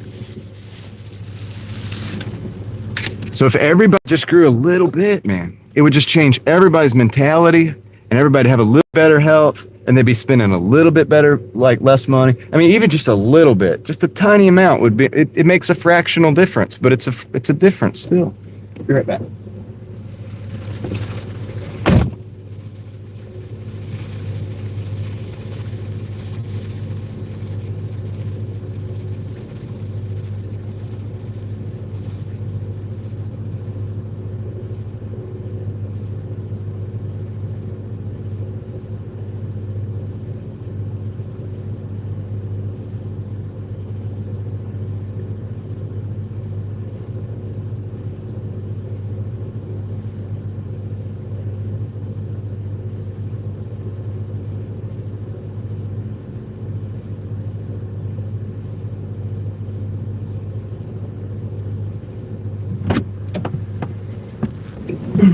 That's awesome, Deborah.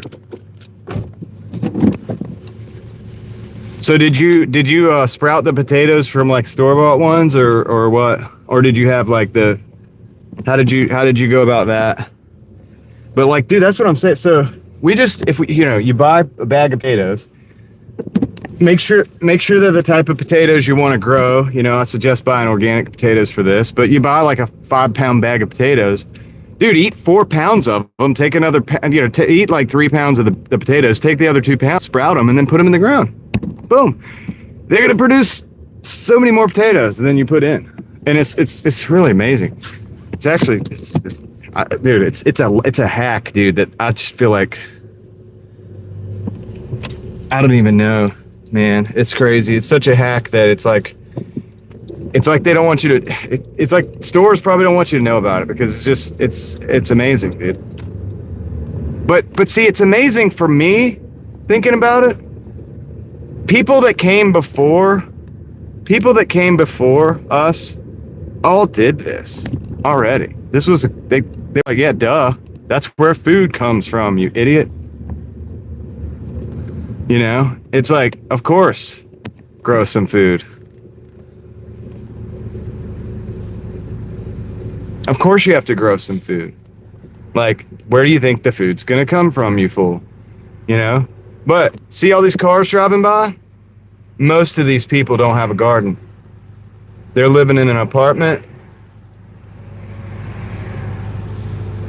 You know, they're living out here, living the city life. They didn't even think twice about having a garden.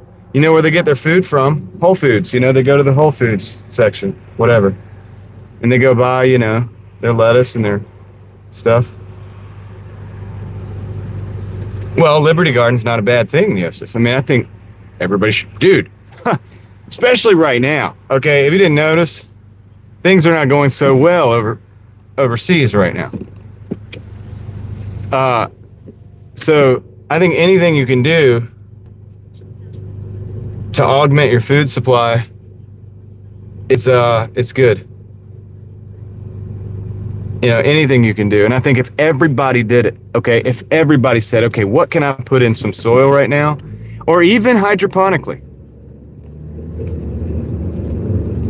and I'll show you, right, David, and that was a more resilient population. Now think about it this way: bad times happen then, or say bad times happen then, or whatever. What do you think's going to happen now? Like, even look back at the Depression or whatever. Now, during that era, what they call the Great Depression, during that era,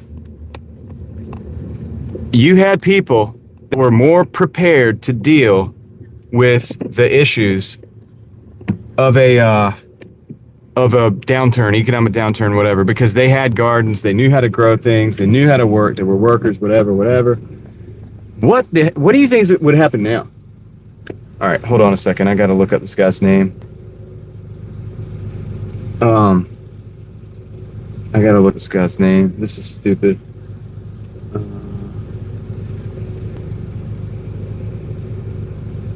They think tomatoes are coming out of the phones. Yeah, exactly. Well, they do because they push the button on the phone. Okay, I got to mute you guys because I got to make this call.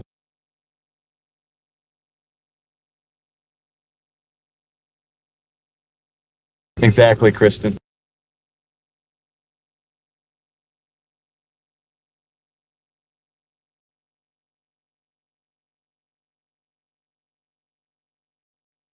All right, we're in. I got to figure out which. Not to do much, Kristen. If you look at my other chart, you can see where we just put some soil in buckets, and literally, we just put some soil in buckets, and then like put seeds in the soil, and then they grow. So it's kind of crazy. All right, I got to go back over to the call box over here.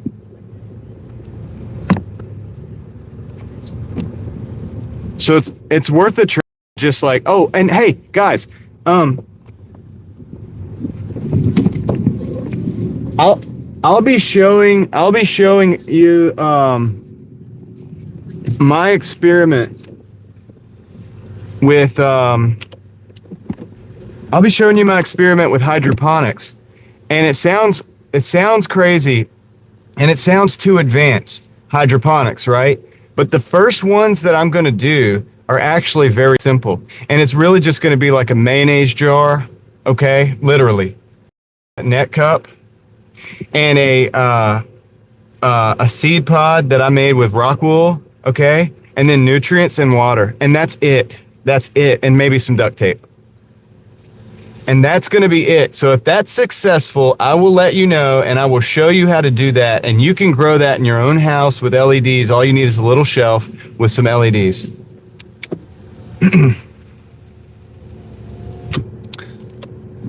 That's true. Case, yep. Exactly, Casey. Ellis Mowers and more. It's a great point. All right. The name, somebody should drop. Okay, so the name of the other channel is Real Thoughts Project. If anybody can drop the link, I would greatly appreciate that. Thank you. Crystal's already on it. Look, guys, I got to go inside for a second. I'll be right back. Let me go drop this off.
Okay, I'm back. I'm evaluating this order here. It's Papa John's and Wendy's 11.45 for 6.8. I'm gonna take it. So, yeah, turnips would be best in the ground. I mean, listen, turnips, carrots, stuff like that. It's gonna be in the ground, not in a box or not, but whatever. But, David, I mean, the potatoes that, we actually did a surprisingly successful experiment with a container, which was a plastic bucket with potatoes. It was a big wide plastic bucket, but it actually did, I mean, it did pretty good. Now you would have to have a lot of those buckets to produce a meaningful amount of potatoes. That's true. However, the boxes I think are going to work exactly the same. We'll find out when those die off. Okay, I'm back. Oh, no way to turn that down. Did you see that, David? Do you watch my other channel? Are you aware of that? You gotta be.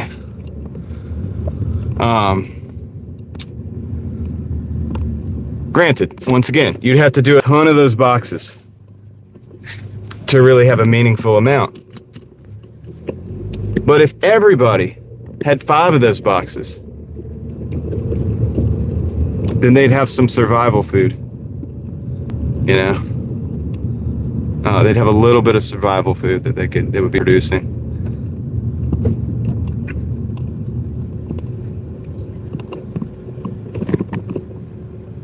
Mark says I'm out, not Uber Eats.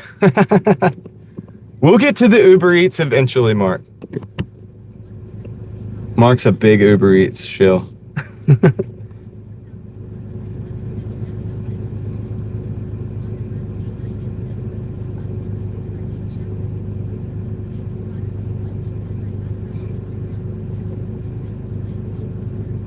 Nice, David. 100 pounds is, I would say, a meaningful amount. That's 33 times buying that 3-pound bag of potatoes that you get at the store. So if you buy that, that's almost once a week, but not really. It's once every 1.5 weeks or something like that.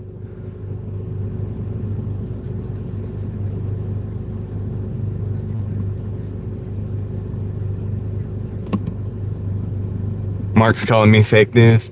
Fake news. I don't see Uber Eats. If I don't see Uber Eats, you're fired. Okay, so we're going to Wendy's first. Then we're going to Papa John's. Let's go, guys. We gotta go. Oh, or maybe this. Okay, yeah.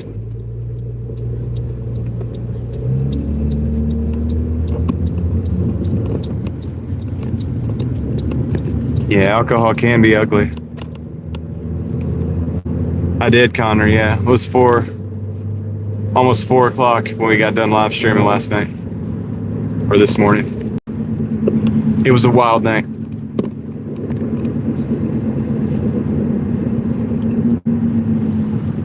Yeah. What's up, Stephen Hand? Did I say hey? Hopefully you're having a good night.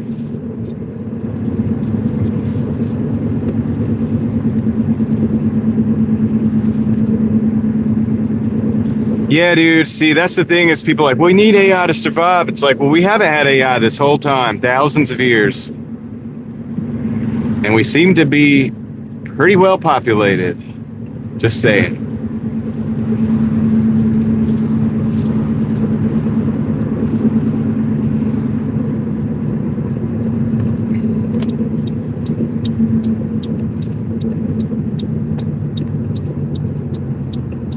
Well, yeah, animal, that's a problem too.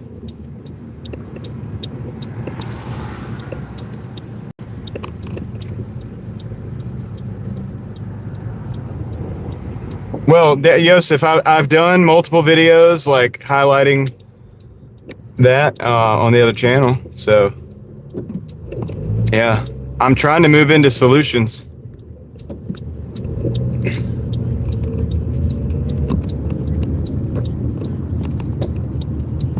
I'm trying to find solutions for, I don't want to just always talk about like, look at, I've talked about how bad flock campers are so much. And I've also spoken about how people are fighting back. And I've covered all of that. And I've covered articles and stuff.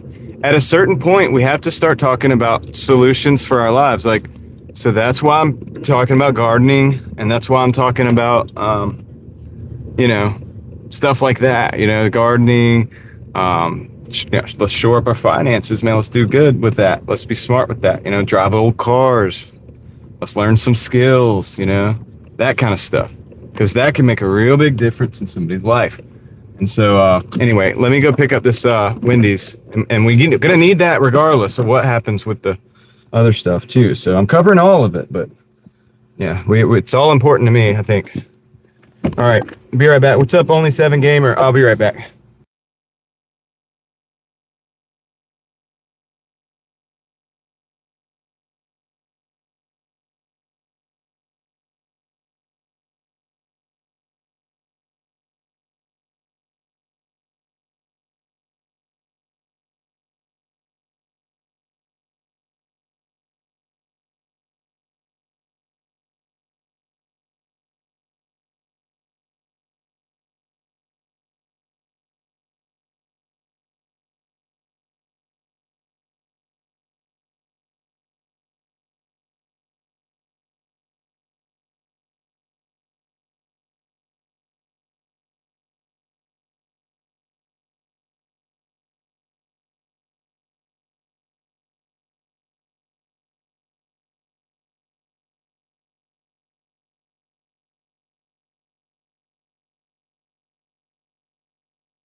Well, another huge issue. Yeah, and Joseph, you actually are right about some of that. The raw milk actually might be better for people who think that they can't tolerate milk. But that's not health advice, but it's possible. Another thing is that another thing is that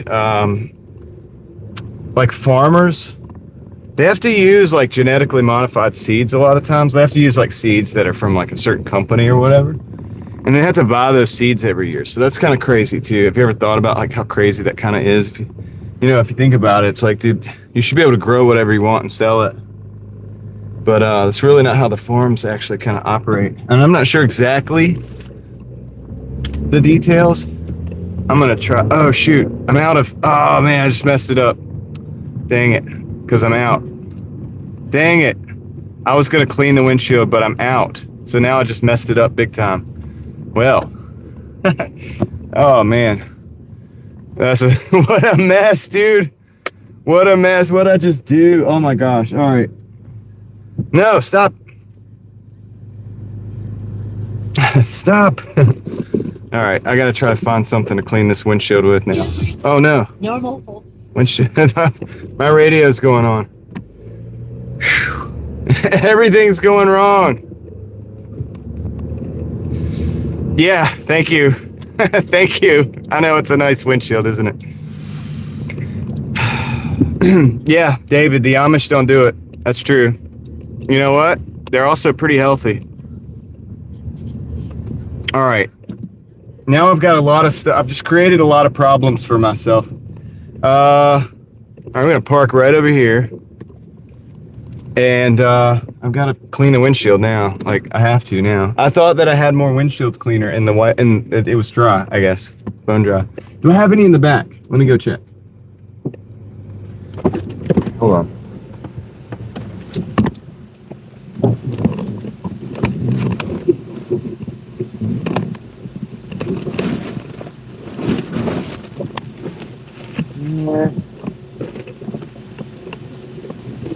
I just need something for the temporary. I just need a temporary solution.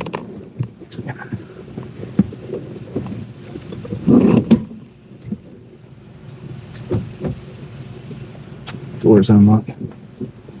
Door is locked.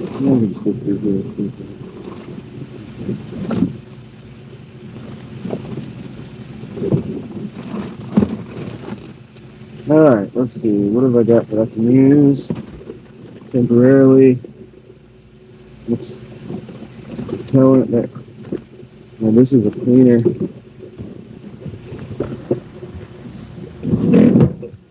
Let's see. See if I can get this to work. Now, this one too. I'm out of that one too. Right?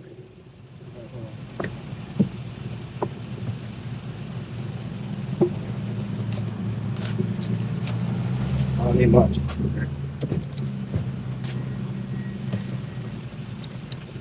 I don't need much.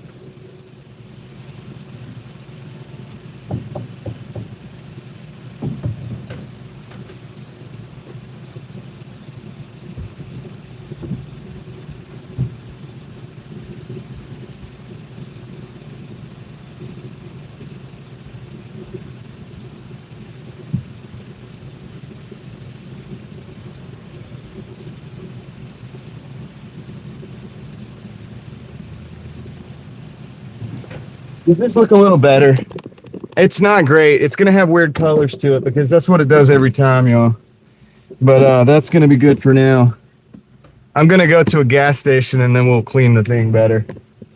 Let me get this pizza out of here. I gotta check in with the homies. Be right back.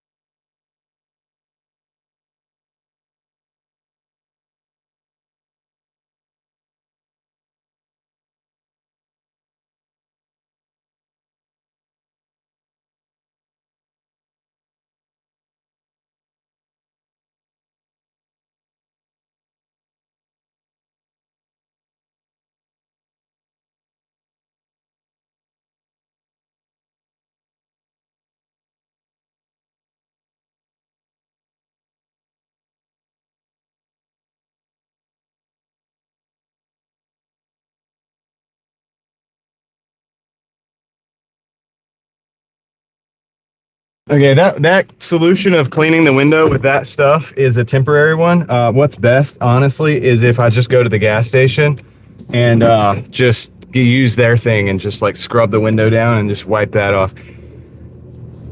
That's what because see how it looks weird with the colors? That particular window cleaner, it does this with the colors every time. You have almost like an oil slick color on the windshield, and I don't like that. And the best thing is if I could just get to a gas station. So I just need to get to a gas station. But let me deliver this first. And one thing at a time, right? So we're gonna just take these deliveries first. Okay, let's see. Greg Run says it's not a bad idea to do a seed vault. Yeah, it's not a bad idea to do a seed vault. Just get some washer fluid. Well, Darren, here's the thing. Okay, the washer fluid's good in a pinch, but honestly, that doesn't do what needs to be done for dash camming. The best thing for dash camming, for me, and I've cleaned a lot of this stuff. Like I've cleaned this windshield many different ways. People that have watched a long time. You guys know. I've tried everything. I've tried all the different window cleaners, the spray on, the one that comes in the can, the Windex, the Rain-X, the Windex, the auto brands, the different auto brands. You know what makes the windshield just look the cleanest? Just go to the gas station, scrub it down with the old. I've already have Yosef. Yosef, I already have. We don't have to. A lot of people here know about the raw milk. No, the pump's fine. It's just, it doesn't have any fluid in it, Darren. But it's even that, it's just a temporary solution anyway. Really what I need to do, it's just so simple. Just go to a gas station and get the little scrubby thing that they keep there. And when I do that, that's what makes it look the best. Because all of these window cleaners, man, they have some kind of thing in there that produces a hue, a different color. Like, it's weird. You'll see it's like an oil slick color. And yeah, all of them do. Rain-X, Windex, whatever, the other stuff, the automotive stuff, the stuff that's supposed to be, oh, this is super clear, super clean, whatever. You know what the best thing is? It's just like scrub it with water and wipe it down. Literally, dude. And I've done all of that stuff. I've just done this out like hundreds of times at this point, like live streams and stuff, and I just know. Like, that's honestly what makes it look the best is just scrub it down and wipe off any excess. And that's it. But it's okay. This will be good for now. What we just did will work for the moment. Crystal Coachman is in the house. What have you made lately? Greg, you're not wrong about the newspapers. That is a good medium to use for cleaning windshields. It actually is. You're not wrong about it.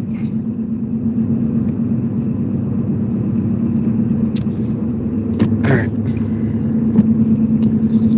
Okay, so here's the deal. Papa John's is going out first. We're 6 minutes from there. 2.5 miles. Got to go up lead mine and down into a little neighborhood where we're going right now. And yeah, shoot me. If you're out there hustling, I'm right there with you. Don't forget that. And if you're not, I really hope you're able to relax. Don't forget to sit back, grab a snack, grab a drink, relax, enjoy the ride.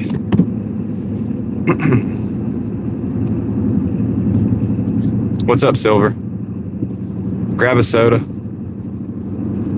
Grab a soda. You could be like me, a Coca-Cola and rock and rolla.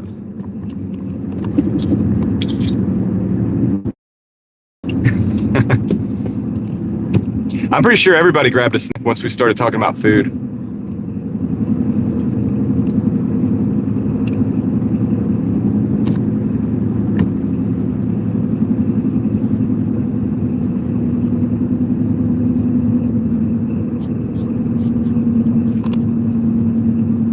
Coca-Cola on ice. Sounds good.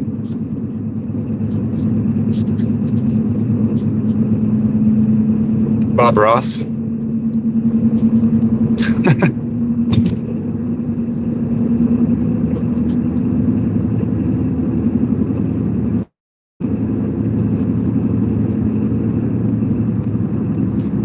do do do do do do do do do.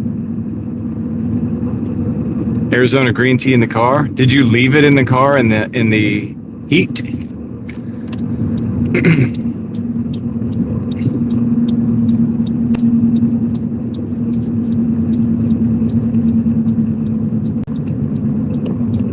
You gotta drink a lot of Coca-Cola if you want to rock and roll. Or you gotta go back in time, get the Pemberton special. If you know, you know. There goes a GT86.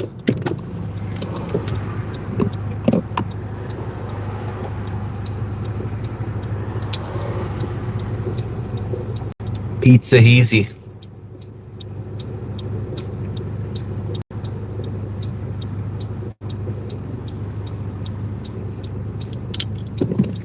It's funny how you said that. I used to do the RC, you said. It sounds like a dance. Like, do the RC. Take it right.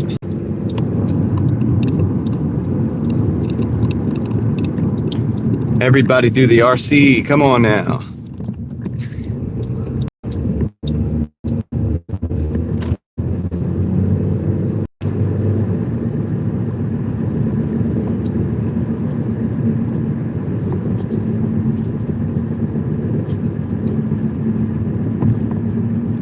Victor, that's what I call the Pemberton special, because Pemberton's the guy that came up with it, with the formula that you're talking about.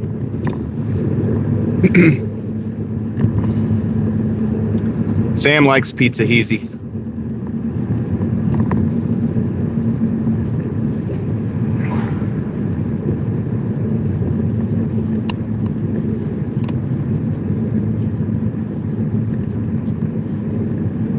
R likes Mountain Dew.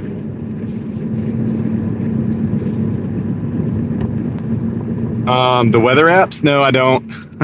I don't. I just like wait for Caleb to come into the chat and tell me what the weather's going to be that day.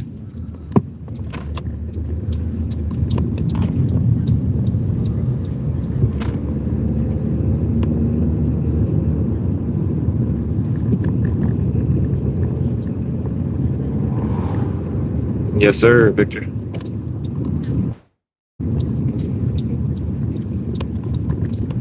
Never got into the strawberry and cream Dr. Pepper.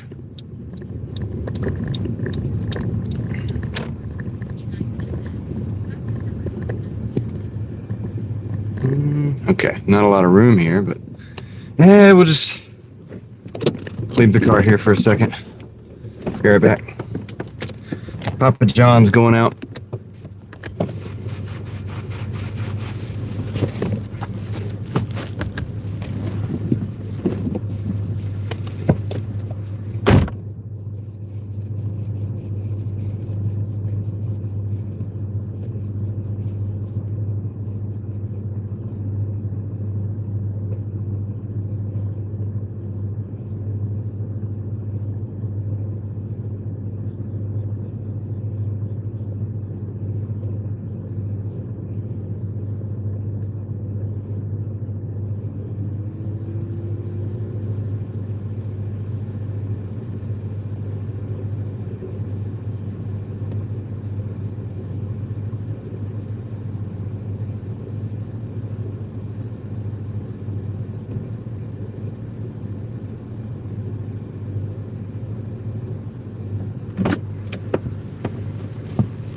Okay. That one's dropped off. Got to do the window. He's going to meet in the lobby at this apartment complex. I'm going to text the customer, let him know I'm on the way. 4 minutes out.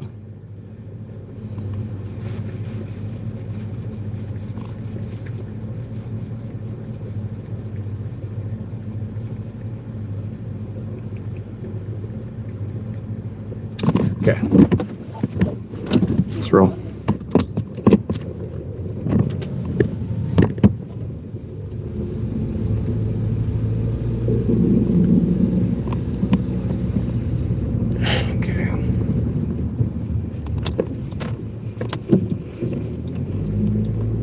Funnel cakes with bananas. Oh, I forgot about the funnel cakes. No, we're actually full on gas, Crystal. Before I did the stream, I filled the car up with fuel. and then went and took a nap for like 30 minutes, and then got on the stream.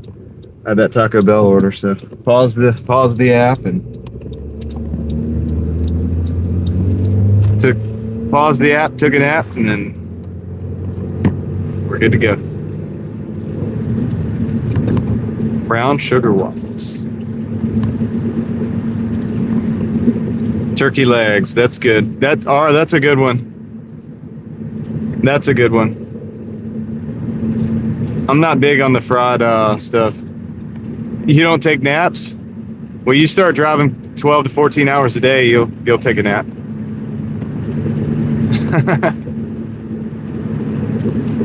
You'll find that you need to take a nap in between some of those hours. You gotta take a break.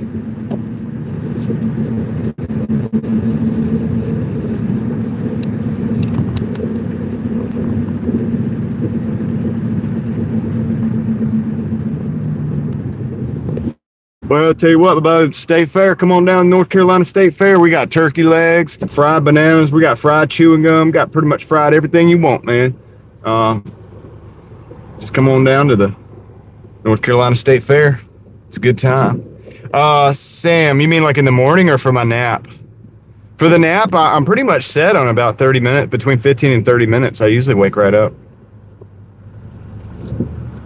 Yeah, we got that, Greg. I didn't want to say that because if I'd have said that wrong, it probably would have sounded bad. That's right, Crystal Coachman. Fried Coca-Cola. We got fried Coca-Cola.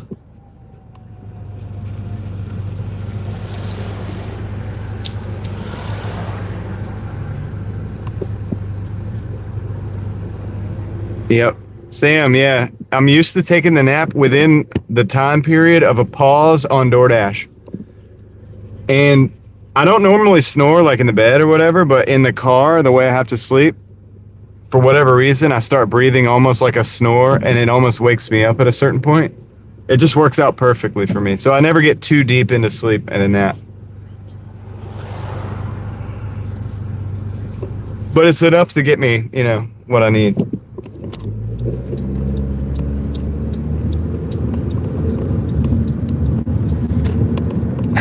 Fried in the head.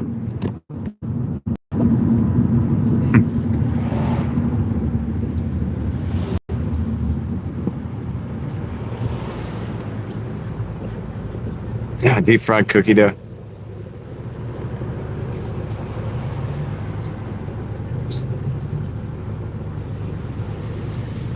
Ah. That's good, Deborah. Brown sugar, that's right. Fried cookie dough is life-changing.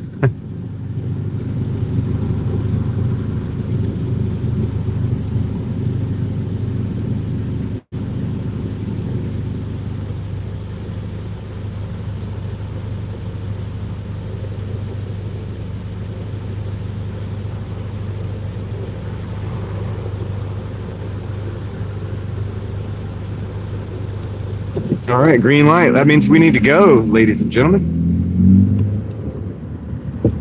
I'm going to stay in my lines. I hope y'all stay in y'all's lines. And now I'm going to move over to these lines right here.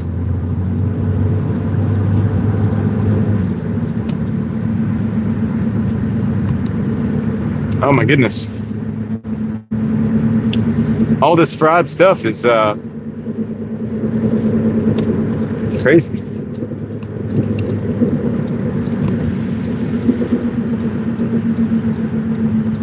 Man, if you think about it, we could fry it. We could fry it up for you. Deep fry it.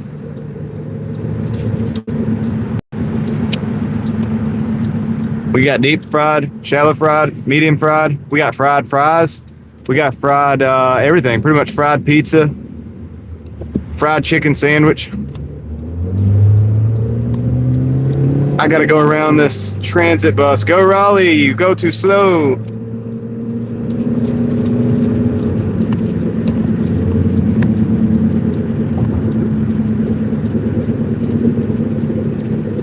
You go too slow.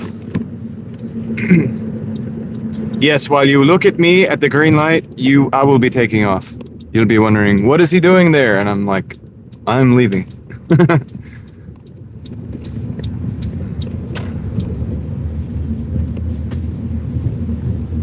fried fruit punch, fried Fanta, fried Sprite, fried McDonald's.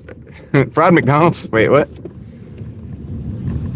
Fried okra. Oh, now you're talking.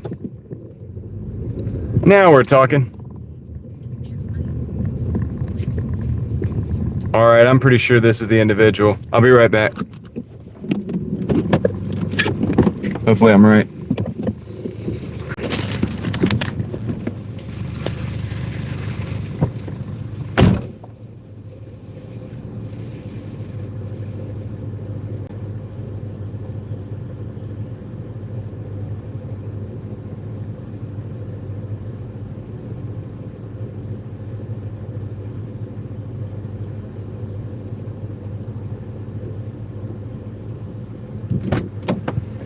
All right, we got it done. Okay, what do you give you the numbers?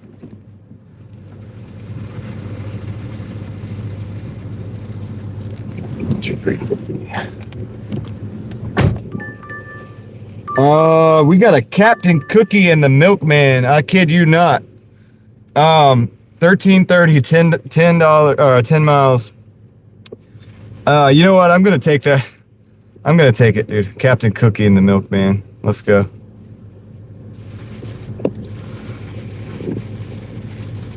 Let's go. All right, so we get the total here. It's been a while, yeah. You remember the last time? Captain Cookie and the Milkman. Dude, I'm going just to check in with them, dude. It's not even a great order. I'm just going because I want to go. Because, I mean, it's Captain Cookie and the Milkman, dude.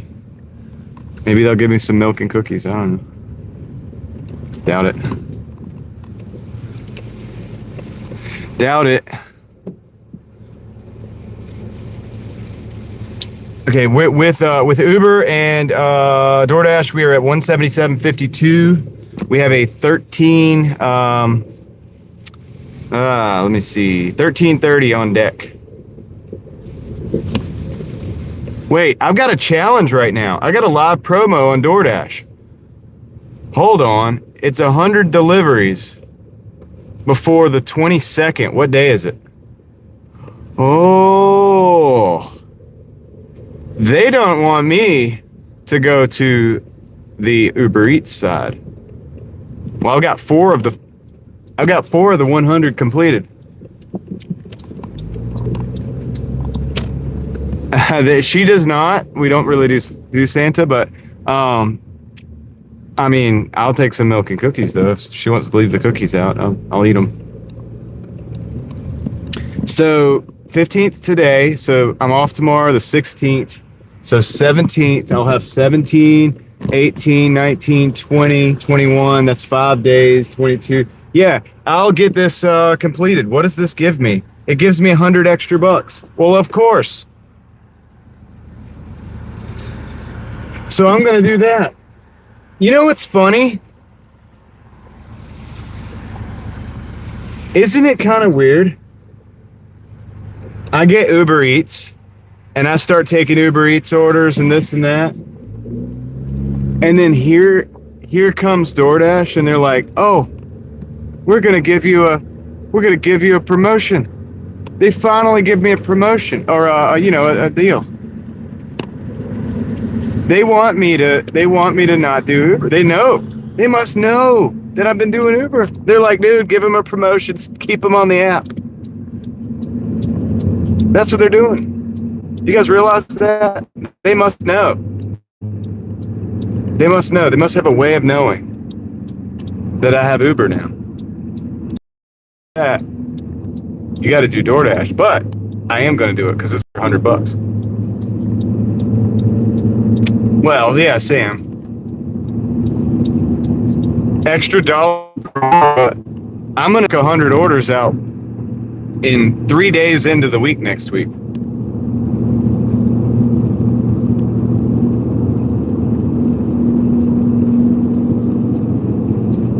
DoorDash is definitely jealous.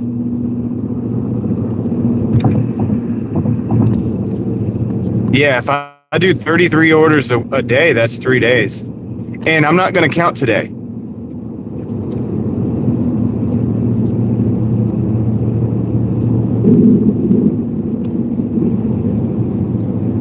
Yeah, I just been logging out, Leslie. Like earlier today, that's what I did. I logged out every time I wanted to be off that app.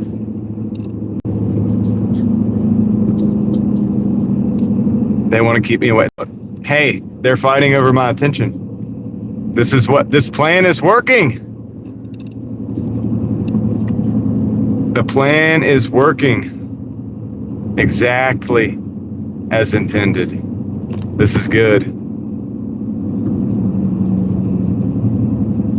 This is good. I'll show you guys the challenge in a minute, like later. I won't get the screen. I'll show you the challenge that I'm looking at. So we're 4 out of 100 right now already. So this next one will probably be 5. I'm not even going to count today. Just starting when I come back on Monday. If I do 33 a day, that'd be Monday, Tuesday, Wednesday. By Wednesday, we would be clocking this extra $100 just on a normal basis, because we're already going to have whatever we say. You know, say we get even 10 tonight and switch off to go to Ubers. Monday we get 25, that's 35. Then Tuesday we get 20, that'd be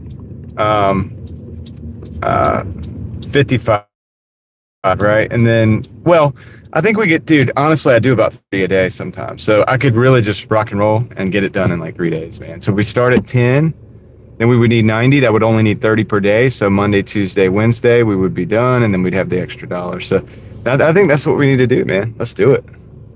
Let's make it happen. Let's make it. Maybe I shouldn't go back over to Uber tonight. Maybe I've done enough. $54 is enough for the day over there. I just need to work on this, get myself closer to this, because then once I complete this, guess what? I'm going to go start doing some Uber drives, and maybe they'll give me some kind of incentive over there. Wouldn't that be cool? Exactly as intended. I'm going to play hard to get.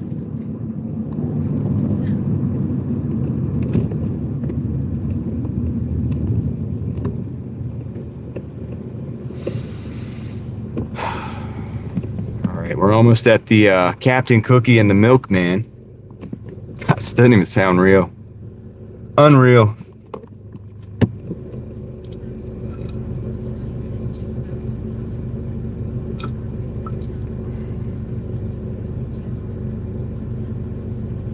Sam, I've only cherry picked it so far. It's all I did this morning.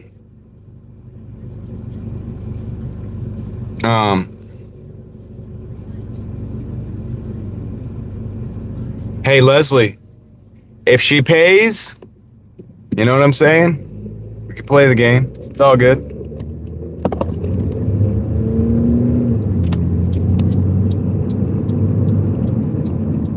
As long as Uber is making the, look, I'll know, because when I look at my weekly totals, I'll know the difference, depending on how many hours I put in and so on and so forth. So I'll know if it's being worth it or not. But I'll cultivate both so that I can have each. If one kicks me off, I have the other one. So.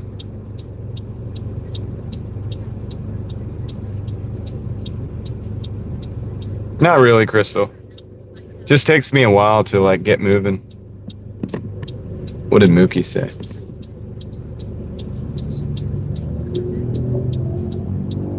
Mookie. Yeah, dude, that's what's going on.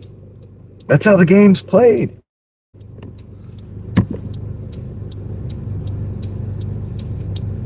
Victor, I think we're going to put off our vacation for when the other kids are in school, regular school, because we're homeschooled. We homeschool our kids. And one of the big major benefits of that is that we actually get to do vacation when everybody else is stuck doing school.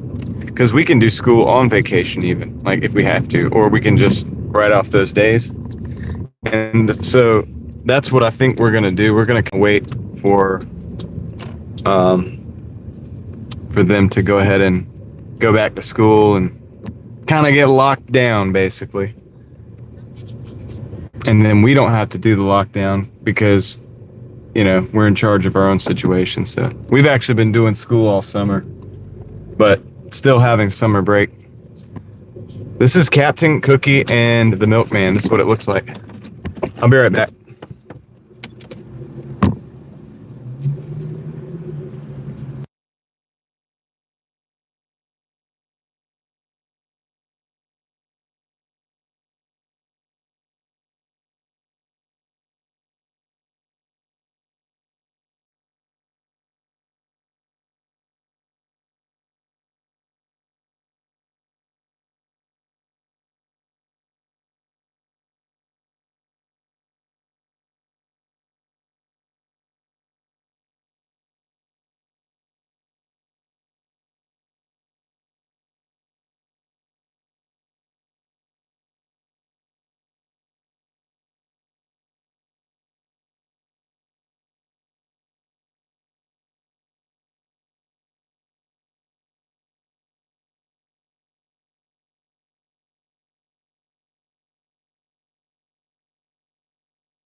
All right, we got it.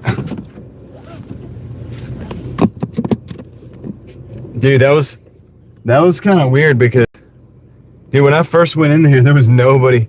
It was empty. And it was kind of creepy because the sink was like, you could hear the sink in the back dripping. So that little slow like dripping sound of like a sink dripping? That's all I heard. It was like silent. I didn't hear a single person moving. I think that they might have been taking the trash out. I think she was taking the trash out in the back, probably. She probably wasn't even in the store. But all I could hear was the sink dripping. Just a little drip drop. Like the whoop, whoop. And that was kind of wild. Okay, so let's go. We got 7 miles. I mean, I did do the mileage just to go see Captain Cookie and the Milkman. I didn't even see Captain Cookie or the Milkman, dude. I'm a little disappointed. I wanted to get an autograph, but it's okay. At least we got the customers' cookies. We're gonna make a happy customer today. They're gonna be excited.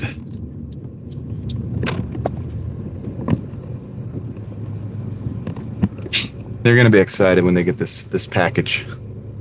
They're gonna be so happy. We're bringing joy to somebody.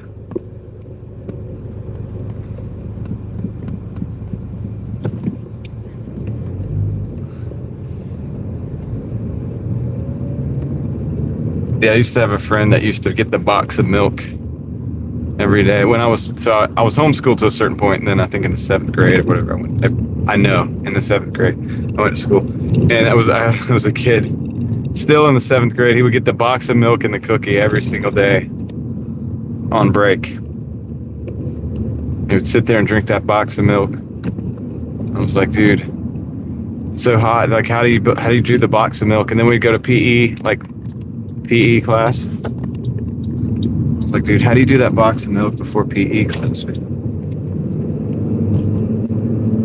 don't get it.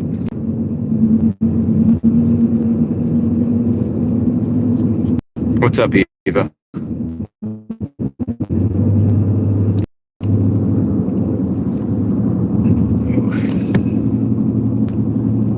breeze. All right, so we got to go back down Glenwood.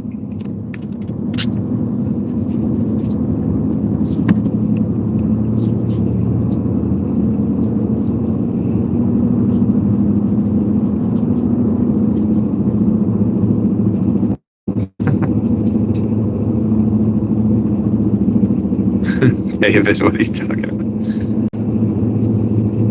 Hope you're doing well tonight, Eva. All right, we got 6 miles to go, 12 minutes. We'll drop this off, get some totals going. I think we're going to be close. We're closing in on the 200, but we're not there yet. We'll be about $10 away, I think.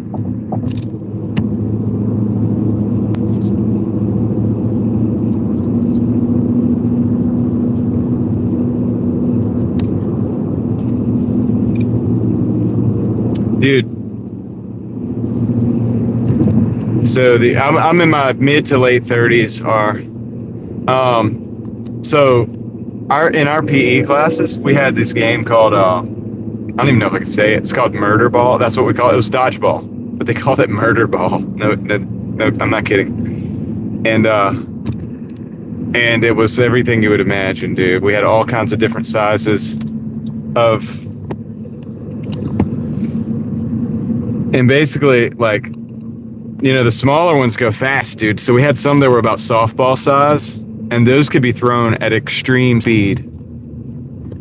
And they hurt, like, they could hurt if the right person's throwing them. And then we had the bigger ones, you know, like not beach ball, but like, what do you call it? Volleyball size, you know, basketball size, different various whatever. And they would just have them in a container. And we would all go to the wall. And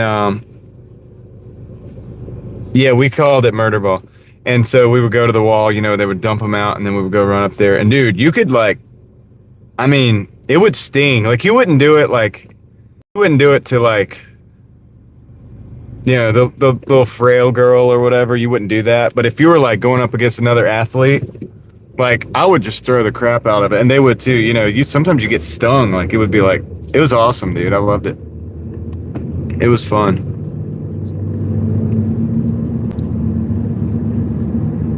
It was fun.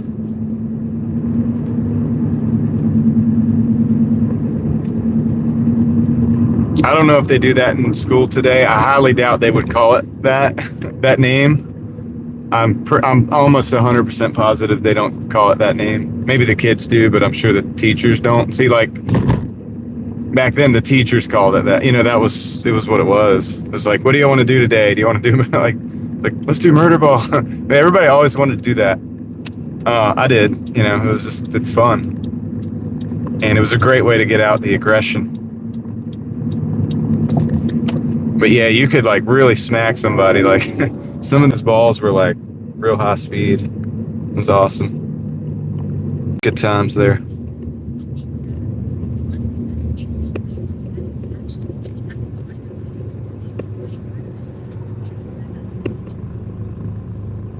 Yeah, a good baseball player, like, with a good arm and one of the smaller sized balls, like, could, like, really do some, could leave a mark for sure, you know what I mean? You'd know you got hit with it.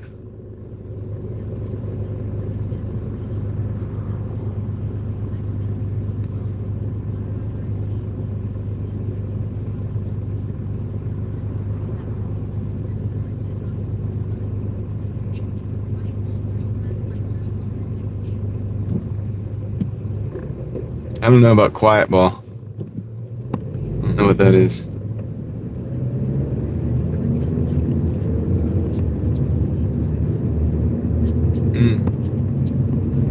Okay, so you're the pitcher on the softball team. That makes sense.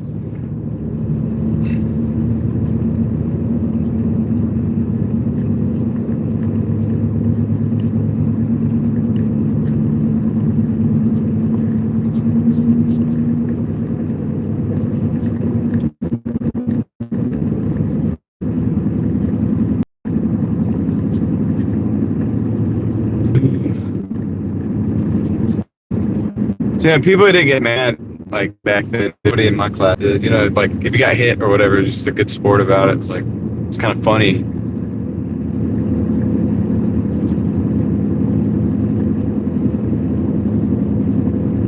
Well, yeah, you got to be careful. Yeah, pitching, you got to be careful with. That's why certain pitchers with certain form have longevity, and others don't.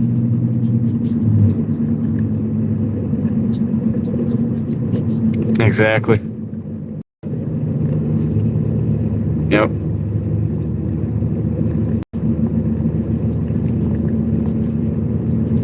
You pitched the other hand, dude. That's crazy. I can't imagine pitching. I did a little bit of pitching, but I wasn't like a star pitcher. I was like a reserve. Like I was an outfielder, but for school I was an outfielder. In rec league, I did different infield positions as well as pitching, but I can't imagine switching over. And I could switch hit, like I could hit left-handed, and I did a few times. But I can't imagine throwing left-handed. To me, that would throw me off. Actually, I take that back. I can throw knives left-handed, but it is different. It's like my technique left-handed is way different. But for baseball, I just don't think I would have been able to.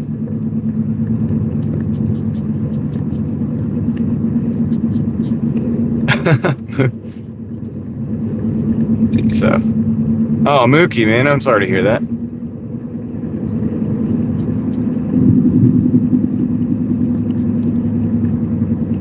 That's terrible.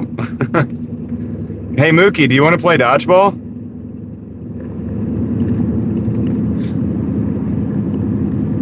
I got 5 minutes, 2.1 miles.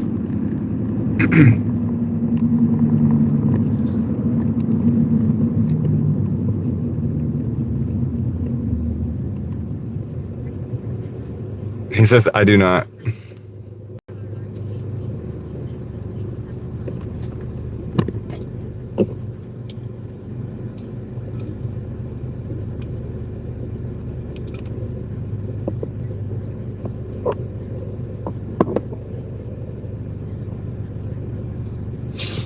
All right, we got 4 minutes, just 2 miles flat.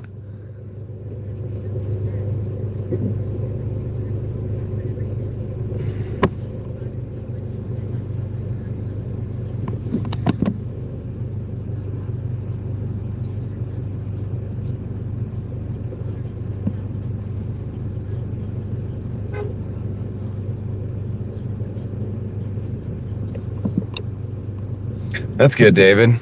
You really smacked the ball out of the park on that one.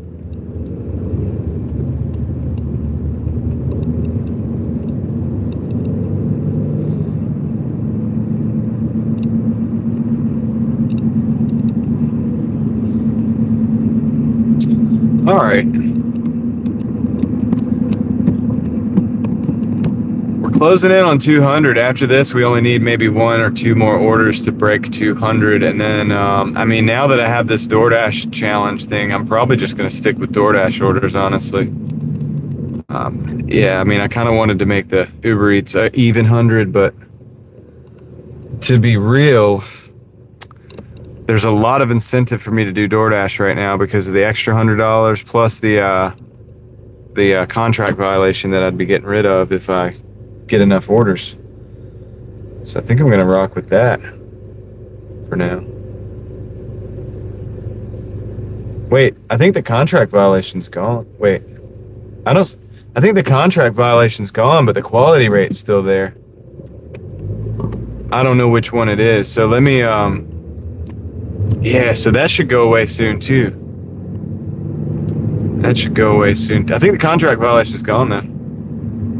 Isn't that awesome how they just take it away, but then they leave you with the quality rate? They still punish you. They're like, yeah, you gave the wrong order. You didn't, but we'll still say you did. I just now saw it, Mookie. Honestly, I didn't know it for the last 4 orders. I guess it's been a thing. I didn't even notice it, but it was on the screen. I can show you. I can show you what it looks like. Like whenever we have a chance, I'll show you what it looks like. I didn't know it was a thing until just now. It's kind of, dude, I don't think it's by coincidence that I like signed on to Uber Eats for the first time last night, and now today, and I spent time away from DoorDash, and then today, oh no, it was automatic because it's already happening, and I didn't know it. I'm four deliveries in. I think this is number 5 when we drop this off, but I don't think it's coincidence with the Uber Eats thing. And then automatically they're like, oh yeah, by the way, you do 100 deliveries by this time and we'll give you $100. Okay. Hey, sounds good to me. Cool with it. Makes me wonder though, you know what I'm saying? Would the challenge be a thing if I had not of left DoorDash for a couple hours to go do some Uber Eats? Mark, we're on DoorDash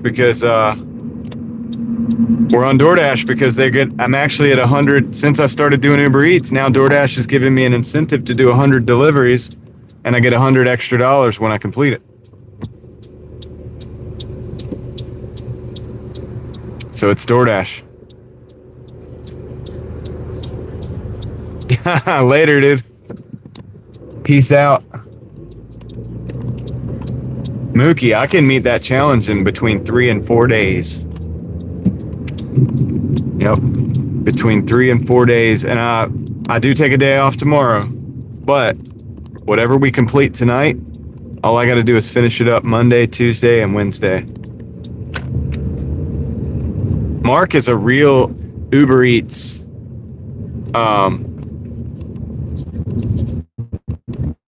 type of guy.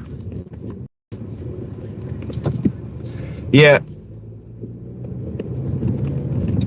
Amanda. So for mine, it's on DoorDash. It's just automatic. Like I couldn't even not accept it. If I didn't want to take it, I couldn't. I'd have to. And since these are orders that I'm going to be doing anyway, well, Mookie, you need to get on Uber Eats and make it jealous, I guess. Is Heather still in here? So Heather said something about that she had a DoorDash challenge, and I said no, there's no DoorDash challenge because it wasn't apparent to me at the time.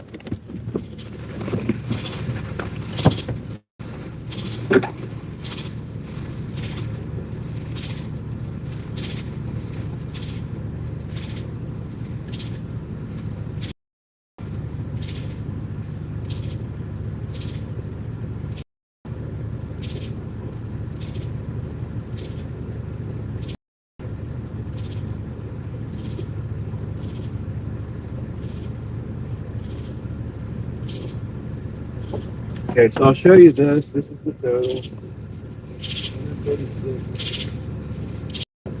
136.80 in 6 hours. I'll add that up.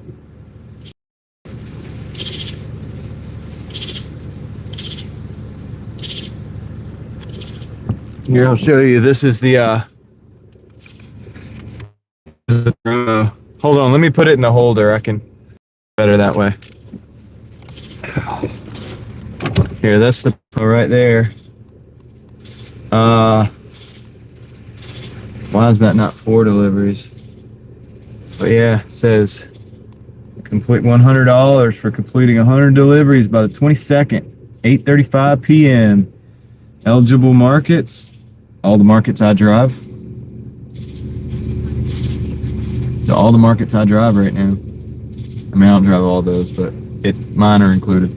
And yeah, that was 5. So we're 5 out of 100 on that one. So yeah.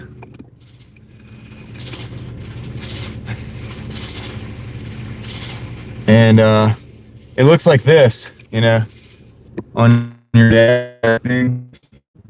Looks like right there. It's just live, pretty much in there. It's just sandwiched in there.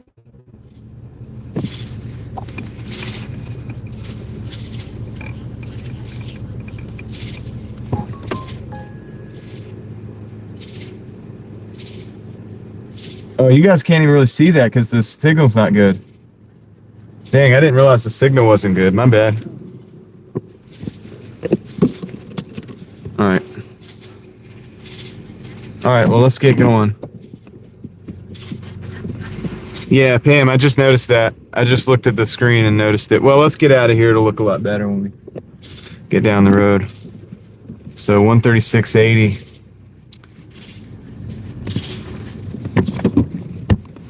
$36.80.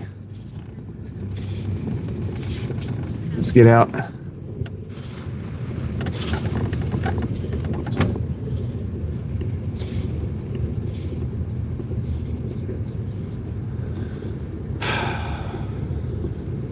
Okay. All right, we're at $192.80. And my air conditioning fogged up the window, so that's wonderful. Good job, air conditioning. Let me see if I can unfog it. So yeah, we need $10 more to hit 200, and I guess we need 95 more deliveries to hit the extra 100 on Doordash.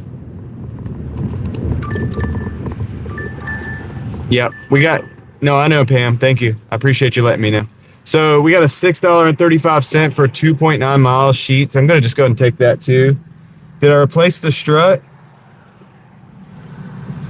The back struts? No, Mookie, I didn't. But I looked at them. They're actually extremely cheap. Like I'm talking like $40 for a set. And then if I want the top hat or they're not called top hats on the back struts.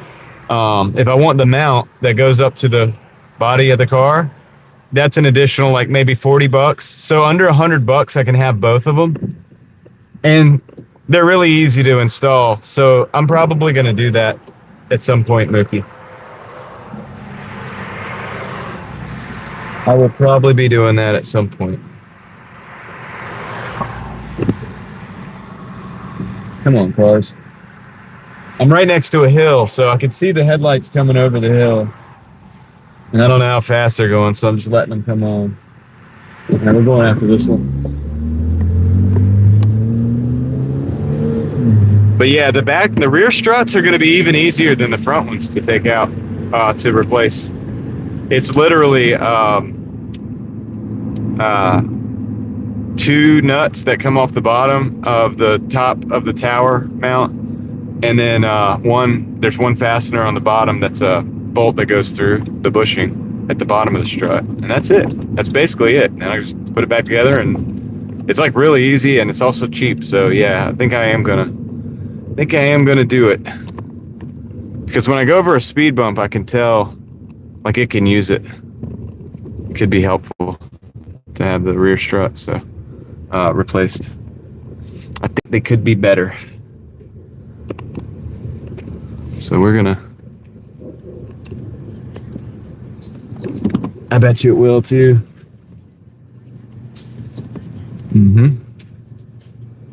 Wait, what? Why is my text to speech reading your stuff 3 times? That's kind of weird. All right, we're in.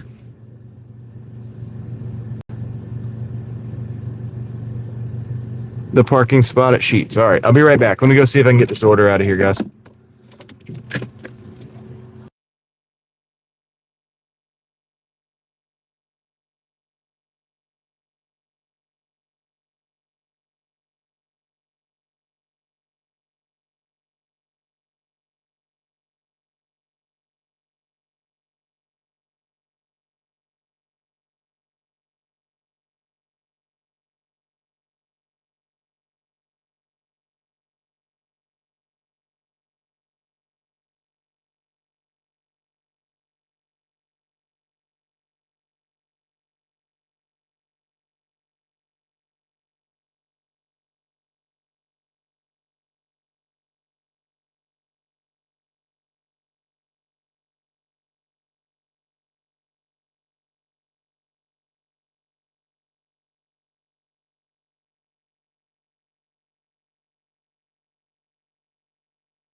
Man, what a wait. What a wait. But congratulations to Caroline Tomlinson for the gifted membership. Caroline, you got a gifted membership. I don't know if you know that or not. She stopped in, but she was only here for a minute. Maybe she's not here. I don't know if she's in the chat or not. But congratulations.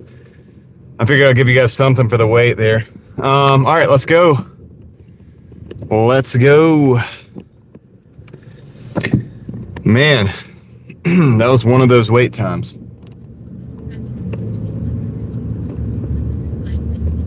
That was one of those wait times, man, that I was not a fan of. What a burger? What a burger? You're certainly very welcome, Caroline.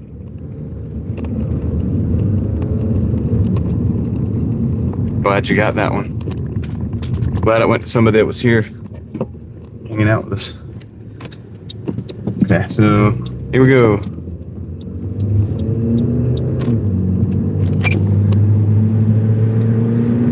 Only about 2 miles down the road, man. It's kind of crazy. You know, I almost didn't want to wait. I mean, listen, it was only one. It was the top order, basically. So there was nothing else in front of it. You know, I guess they just, I don't know, man. I don't understand. Sometimes Sheets is like, has it already ready. Sometimes it's like that. I just don't get it. But I figured I would stick with that order and take it because we only need one more order to break 200, and then we'll make up for it. It's only 10:25, so 10, 11, 12, 1, 2. I mean, we're going to make up for it. We're going to make up for it. Things calm down a little bit. Quick hitters start rolling. It's going to be good. It's going to be pretty good.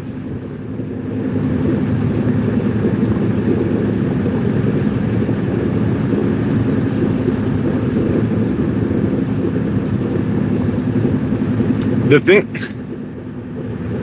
still 90 degrees right now. Well, what time is it there though, David? The thing is that gets me is people go in there to buy food, like to buy food to eat. And they're waiting that same amount of time that I was sitting in there waiting. Like they're sitting there waiting on their food. I wish this car would move up just slightly. I would go. Can I make it? Do you think I can make it? I can. I did. Enthusiast. What up, enthusiast? 9:30 and it's 90 degrees. That's insane, David.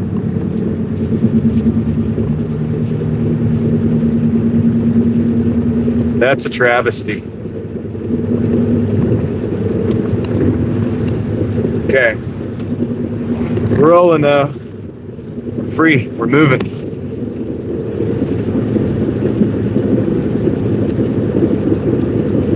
Moving on up. Smashed 135. You mean the like button? Thank you guys. I appreciate that. Thank you for the 135 likes. We're in the big time. Left.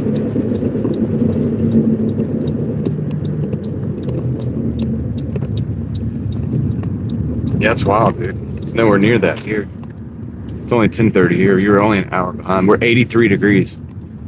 Well, really 83 is actually not cool either, but definitely not 90.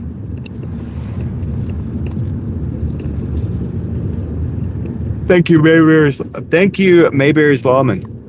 Appreciate that. One like for that one cartridge in your front pocket.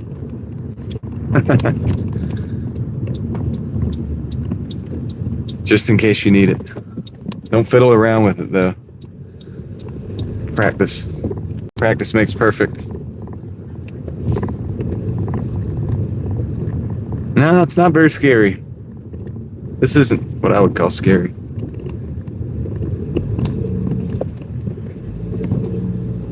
Well, we're going like uphill, dude. It's like we're going to the sky. Gosh, man. That's crazy.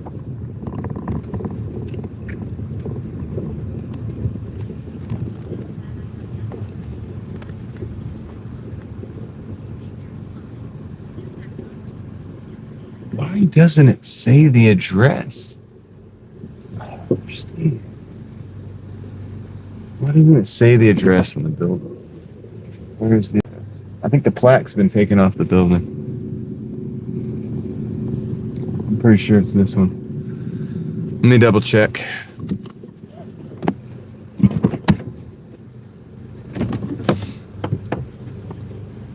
You got cow milk and to feed a newborn calf. That's cool. That's always cool. All right, be right back. Let me. I think this is the right place.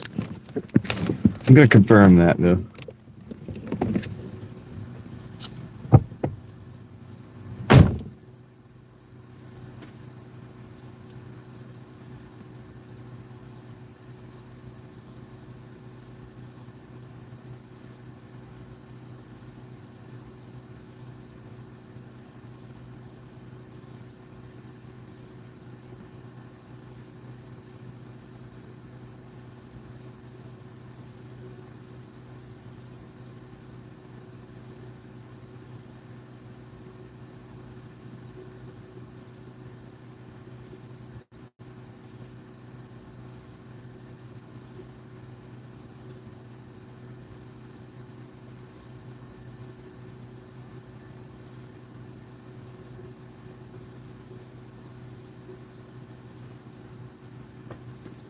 All right, we're taking this one.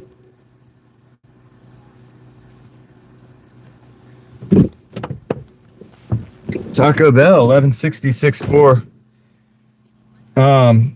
Dude, we're getting good orders on gold. It's kind of crazy. Okay, now it's dark.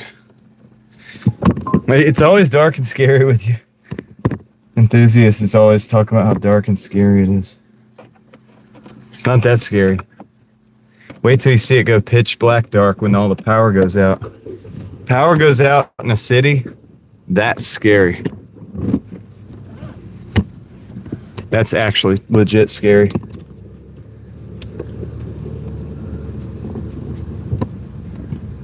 We've seen it here on the stream before. I've seen it happen out here quite a bit, actually. Well, let's go off the edge of this cliff here. Whoa. I don't think it does justice to the steepness.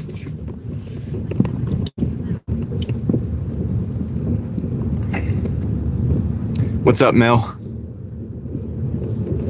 Yeah, let me do the math here. Yeah, 119 or 197.17 is correct.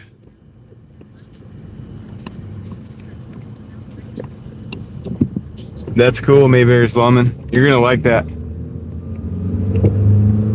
Night's going pretty good, Mel. How about you? So far, so good. It's been a day, I'll tell you. I really can't complain though. I get to drive around and get paid for it. Yeah. So yeah. How bad could it possibly be? You get to drive around and get paid for it. You know.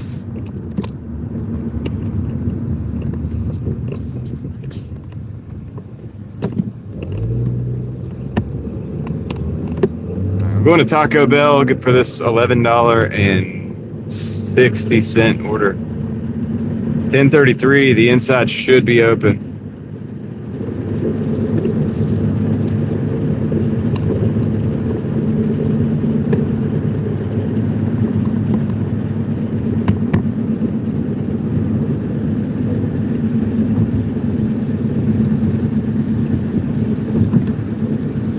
Crystal, I don't know. 132, maybe, I don't know. I'm not sure yet.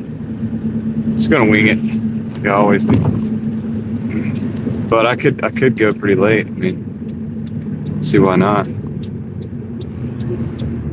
See, it's 10:30, 11:30, 12:30, 1:30. 3 hours would be 1:30, so you know. At that rate, we should be able to hit 250 for the total day between Doordash and Uber Eats. It's reasonable. Sounds reasonable to me, right? Sound reasonable to you?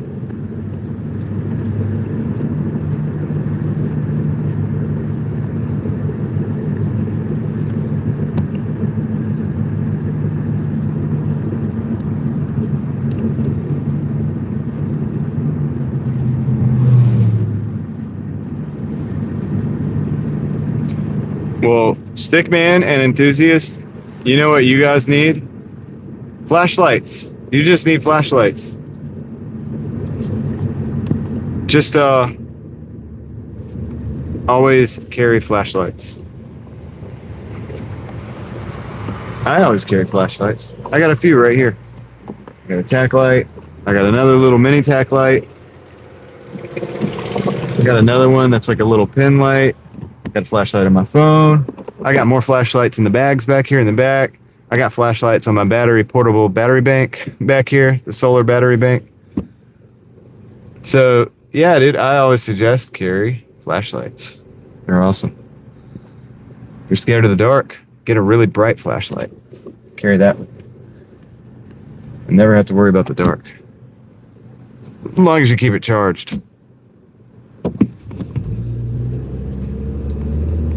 Ethan,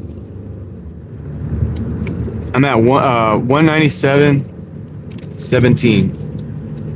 197.17. Yeah, you can borrow a flashlight, but you gotta get it back.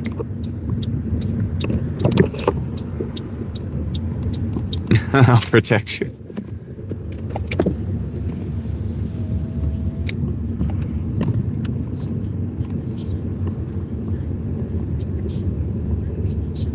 Oof.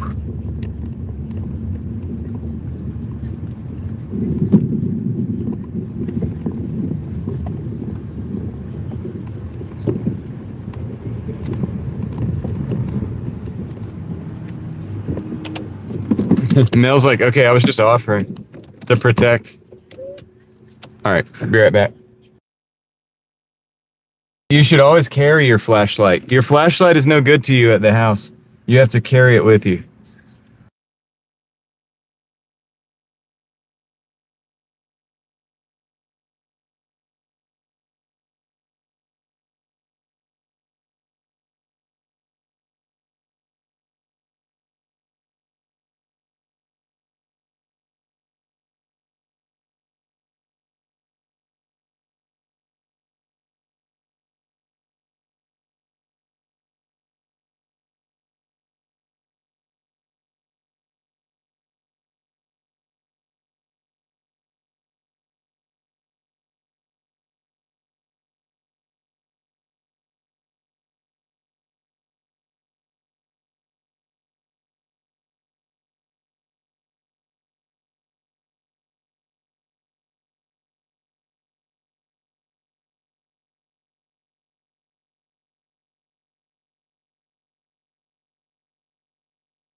Yeah, guys. So yeah, I'm wondering if I'm really wondering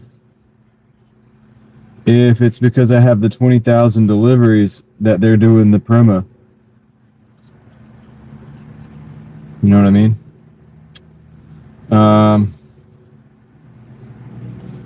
So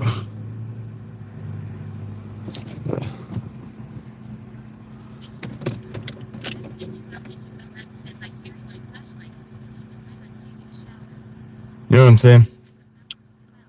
All right. So yeah, because I have a 20,006 deliveries, and we're literally 6 deliveries into this promo. So I'm wondering if they just gave me the promo at 20,000 deliveries. Anyway, whatever. Let's go. We're gonna rock and roll. We got 5 miles to go on this one, so it's at 1160. This is gonna put us over 200 for the day. This is our 200 breaker.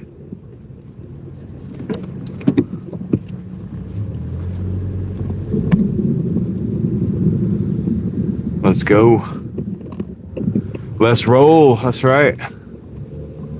All right.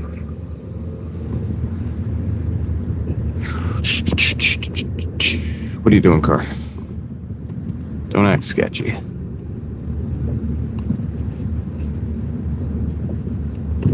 Hold on. Crystal? I'm not sure what's going on with this in the chat, but it's always something with this situation.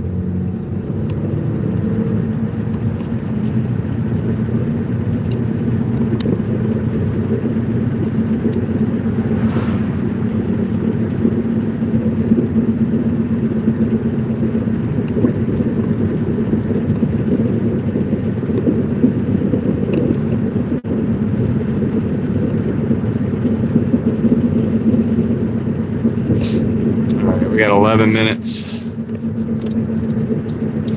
Yeah, we're not doing that, guys. How long have I been working today? Honestly, I don't know. 1 o'clock. Let's see. 2, 3, 4, 5, 6, 7, 8, 10. We're probably closing in on around 10 hours.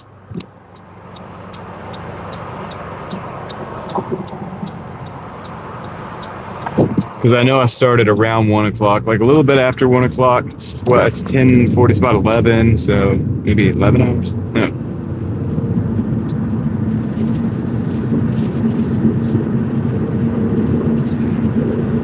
Yeah, around 10 hours. I had to count that on my fingers, dude. I'm such a genius. Anyway, yeah, so probably around 10 hours, give or take. You know, with a little nap in there, a little half-hour nap. Big deal.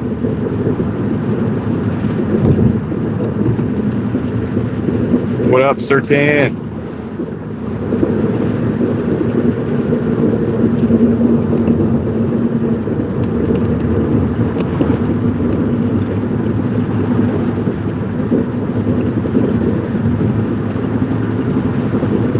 We're in Raleigh, North Carolina.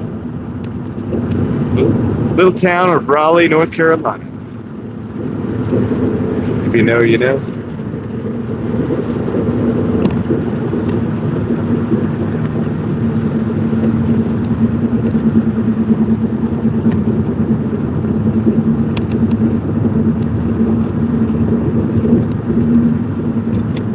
It's actually the capital of the state, but it's not a very big town, though. Not a very big city. How many hours have been dashed? About 10. No. I've done Lyft. I did Lyft way back in the day. I don't do rideshare anymore.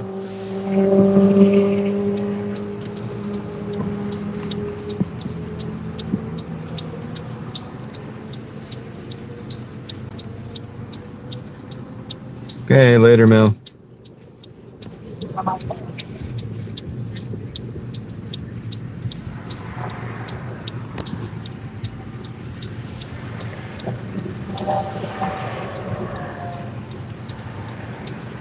Yeah, they do, Mark. How much do I usually make a week? I don't know. I mean, it depends how much I work. On an average week, between 12 and 14, I guess. From delivery, anyway.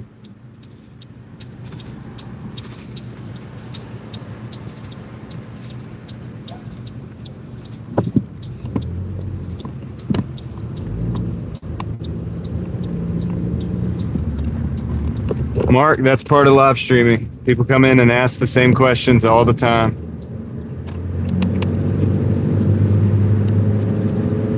$1,200 to $1,400, yep.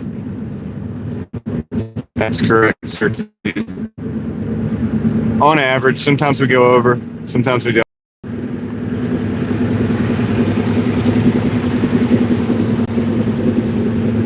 No, I mean, I started YouTube to have fun with. I didn't really start it to make money. And I did this to create, like, I did this because somebody asked me to do it in the beginning. And then since I've been doing it, a community has sprung up from it. You know, so yeah, that's kind of it. I mean, it helps if I do make anything, but it's not the goal. I mean, it's part of what I do for a living, but it's not like the big major focus. You know what I'm saying? Like,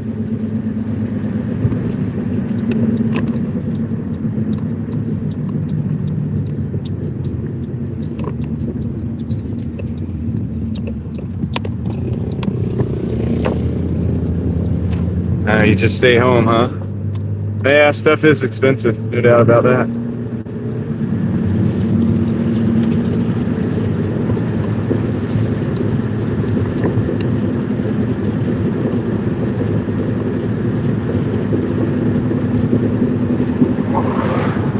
Yeah, people need to use their signal enthusiasts.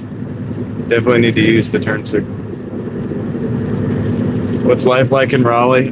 It's different for different people. There's different cities. I mean, Raleigh, like many cities, is it's one place, but it's many different experiences. You know, it depends on who you are, where you live, your lifestyle, your income, all that. It can be very different for different people.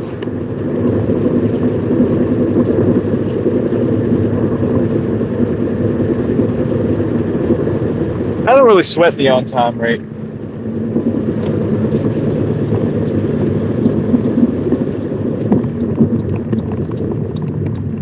I don't really, what do you call it? I don't really worry about the on-time rate too bad. I just do everything that's in my power to do a good job. And then I go and just, you know, I dispute the on-time rating. You get about 10 for every 100, so I do a lot of deliveries, so it's not a problem. I get lots of disputes, so I just use them. Have I ever made repairs on the car? Yeah, of course you got to make repairs on the car. A car is a mechanical device, and mechanical devices fail. They have points of failure, and they always fail. New ones do, old ones do. All cars have these same points of failure, and yeah, given enough mileage, given enough usage, you're always going to have to fix those things. And also you have to maintain. It's better if you maintain it than having to fix it. So in a lot of cases, we're doing a lot of maintenance. I do an oil change about every month.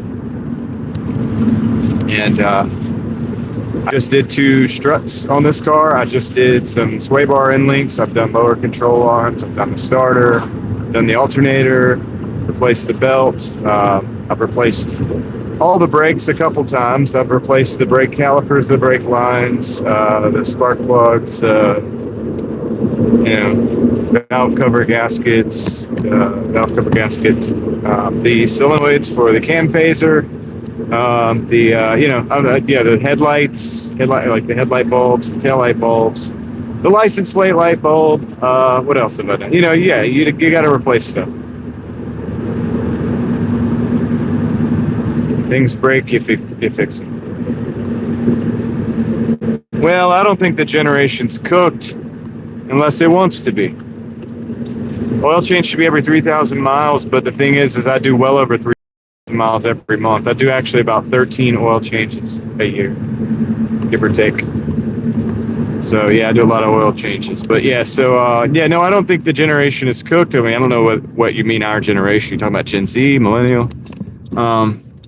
Listen, I'm a big fan of don't be a victim. I'm a big fan. Hey, Sammy. Yeah, cooked. Yeah, exactly. So yeah, but no, I don't think your generation is cooked, or any generation is quote unquote cooked. If you listen, learn how to do things, learn skills, learn how to work on a car, learn how to grow some food, learn how to build some carpentry. You know what I mean? Learn how to learn how electricity works. I don't know, dude. Like, learn some skills. Learn how to be a doctor or a nurse or just do stuff, man. Like, learn how to do stuff and do it. Be an asset to yourself, to those around you, your community, like, just in whatever way you can. Learn how to communicate with one another. And you're not going to be cooked. You just have to not be a victim. You have to realize that, yeah, it might be a little bit of economic warfare going on. Yeah, inflation's high. Okay, we're all going through it. What are we going to do? We talk about this all the time. So, food's more expensive. Learn how to grow some food. Learn how to make more money.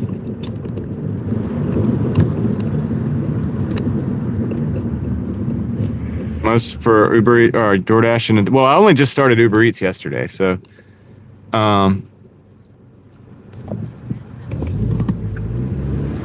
don't know. In one day, 350 something.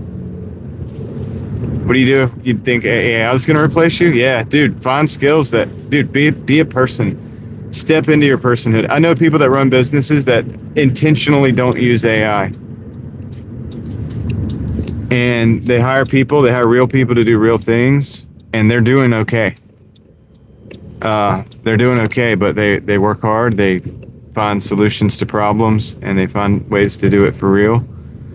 You can either work for an individual like that. There will always be individuals like that out there who have companies, and that you could either work for them or you could begin to build your own company. You could build your own. I don't know, dude. We got to start building our own stuff.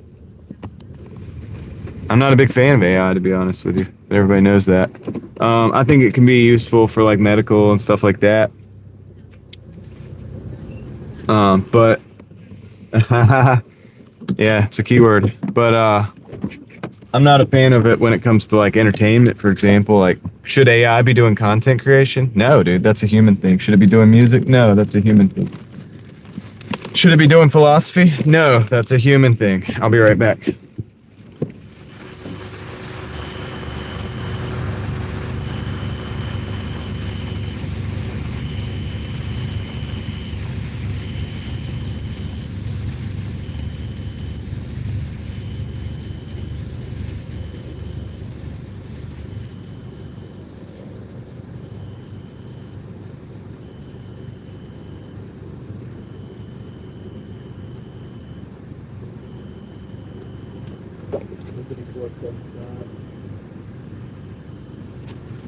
So 154.75. Okay, we got a 635 plus for one.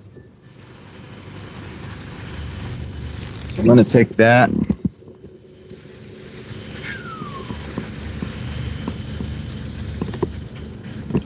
Listen, and I don't even know if it's necessarily for medical stuff. I think that people are adopting it for that. 208.77 is correct. Excuse me, that's our total. People are adopting it, so people have to use it. But you want to know something that's kind of scary? We had to go to the, I had some family that had to go to the hospital for something the other day, or not the other day, but it was like sometime last year. And for triage, they just plugged some stuff into a computer, and it told them what to do. And and so we said, well, what do you think? Whatever. And I guess, I don't know if it's like, we should call it a technician, I guess. But they were like, well, it says here you might have so-and-so, so-and-so, or so-and-so. So that individual in that level, that basic like triage level, did not have the did not come off the knowledge that they had. They came off the knowledge that the computer had when they typed in the prompts of the description of the symptoms and, you know, the vitals, right? The vitals. So they just plugged the vitals in. They plugged the description of the symptoms in. The computer told them, yeah, we think it's this, this, and that. And then they told us, which we could have just done that at home, honestly, if we had the same program, and then determine whether we wanted to see a doctor or not. But, yeah, I have mixed feelings about that. You know what I'm saying? Like, once again, that could be useful at home. Why would I go pay a hospital to do it if it's just all you're going to do is just plug in the same stuff that I told you and then the vitals? Well, I could just check my vitals and plug that stuff in and do the same thing, right, at home. So that kind of should cut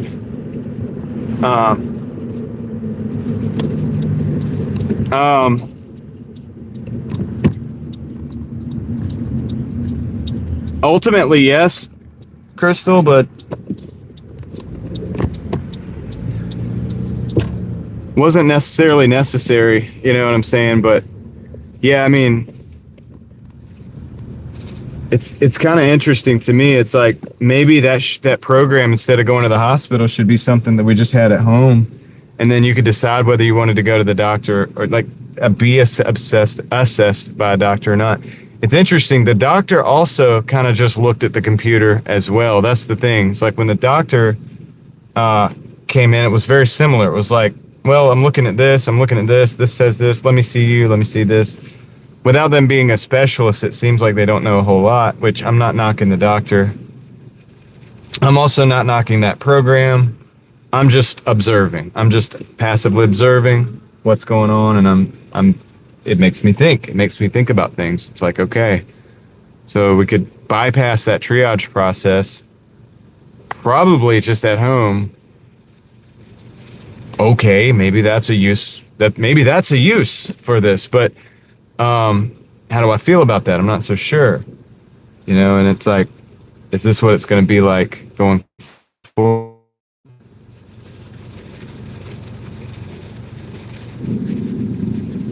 I will gonna wait. Give me one moment. Okay, no problem. I just have a Doordash anyway, so no big deal. Oh, porque canto de ese momento. Okay, thank you. Yeah, Crystal.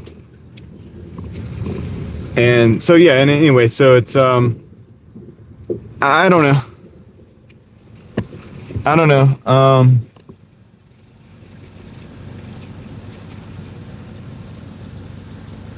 Well, yeah, I think that you know, we talk about this on my second channel, Real Thoughts Project, of course, more, but we always have the conversation here about the privacy. The AI data centers, we're only just scratching the surface on that.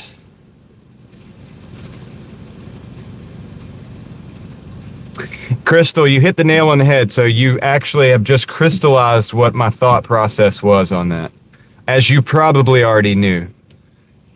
But you crystallized what I was. It's funny, you crystallized it. Oh my gosh, I just realized that I just said that. But you did. That's kind of my concern. That was my concern, is like, okay, so if you're not just critically thinking about the situation to see if this person, hey, you might need to see a doctor right now. Like, you might not make it, right? And it just becomes, well, the computer says this, that, and the other. And it's like, while we're worrying about what the computer says, it might be possible that that person needs to go stat. You know what I'm saying? You notice how I used one of y'all's terms? But yeah, you know what I'm saying. Like, anyway, I don't know if I even used it right. But person might need to go right now. And it might be a human has seen this condition before, and they're like, hey, dude, I recognize this is bad. I could see it in your eyes. Like, you need to go. So I don't know, about 4 years ago or something. I'm not sure. I don't know how old this channel is, to be honest. I'm bad at keeping up with stuff like that. B Mills. But yeah, so that is my big concern, is that we have a bunch of kind of people who are like useful only to the degree that they are able to read the computer, put the prompts in, and read what comes back out.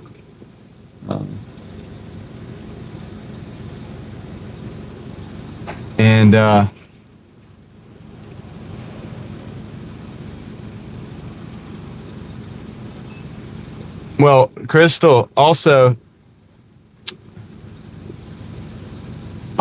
Crystal, hold on.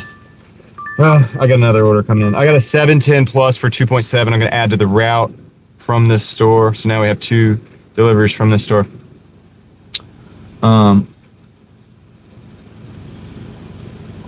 Crystal, that's the thing. But also, here's the additional thing. Since that technology is going to be implemented and it's going to be there for the long run, right? It is important also that people continue to still train critically so that you still have those individuals. You might have smart people in their field now who can think critically, who are training the AI. But if you start to rely on the AI, are you going to have that kind of people, that caliber of person 10 years from now, 20 years from now, 30 years from now? Or are we going to diminish in intelligence over time as the individual person so that the person doesn't have those capabilities going forward? Much like we, have relied on a lot of our technology and lost a lot of our basic skills.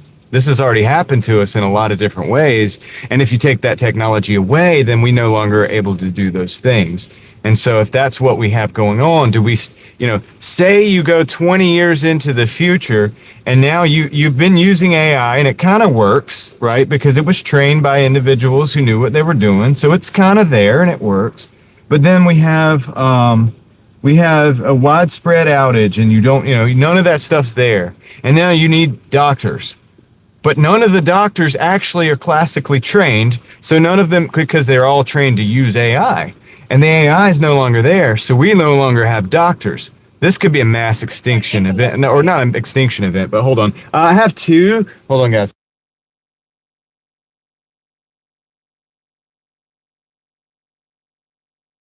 All right, so this could be a mass, not extinction, but like depopulation event where, if we were to lose that AI in the event that we become dependent on it to the degree that there's no classically trained doctors available.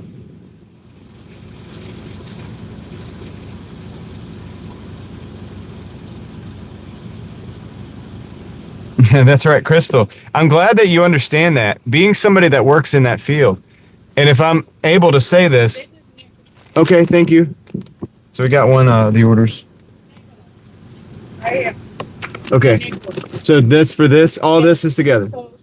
Pull there for the next one. Okay, and you know the next one, right? Yeah, thank you. All right, so we got one of the orders. We're gonna pull up here for the second order.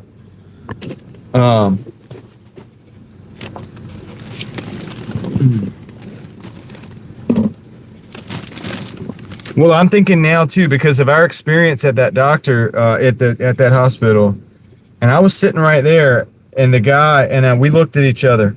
I remember my wife and I looked at each other because the guy was like. He was like, okay, hold on a second. Let me read what this says. He's like, it says right here that you might have so-and-so, so-and-so, or so-and-so. And we looked at each other, and I knew what we didn't have to say a word because we were both saying to each other and ourselves, we could have just Googled this. If we had this program, we would have been just able to do the same thing that this fool just did. He doesn't have any skill that we don't have. He's not really using any skill that we don't have. He's only putting in the prompt. He's only putting in the data that we gave him, which we could also do if we just had the dang program. Just like, get out of the way. Let me get on the keyboard real quick. And I could just do the same thing. Now, previously, going to the doctor or going to the hospital, that was not the case. They're looking at your eyes because they're looking for certain signs in the eyes. The pupils dilated. You have the bloodshot, like all these different things, right? They're looking at, different things, and they can recognize because they're classically trained. They know these things. They might have experience, so they know these things in that regard. So my healthcare plan for me personally is like, I try to walk every day. I try to eat as good as I can. We try to grow our own food. I'm trying to stay out of the dang doctor, okay? Because the doctor's scary to me right now. Just because I don't know if I can trust them. Like, I don't know if I go in there with a better idea what's going on with me than they end up having when I actually get there. And that's scary. It's scary to think that the professionals might be an idiot. And I'm not saying that doctors are idiots right now, because I'd actually believe classically trained doctors, they're a great, like we've had people, I've watched my wife give birth 3 times, you know what I'm saying? It's like we've had people that were great, okay, at that, right? And they knew what they were doing. They'd done it thousands of times or whatever, or hundreds of times, and they were just really good at it, right? And they knew what the heck was going on. And that's wonderful, and I respect that. Okay, both the nurses and the doctors. Okay, that's a wonderful thing. But when it comes to some of these more intricate things, it's like, do we really know what we're talking about, or are we just reading the computer? Okay, and then that's when it gets scary. So anyway, that's kind of my thoughts, my concerns on AI. It goes deeper than that. It's not just doctors. It's growing plants, right? It's okay. Mass horticulture or agriculture rather. A lot of the agriculture out there, are we going to use AI to say, hey, this needs to be watered, this needs to be, this amount of water needs to be dispersed, this amount of nutrients needs to be dispersed. That's cool, okay, and a lot of closed loop system, or something like that, like a small system, like some of the stuff that I'm thinking about trying to build in the future, maybe a small hydroponic system. You have some things that are somewhat automated.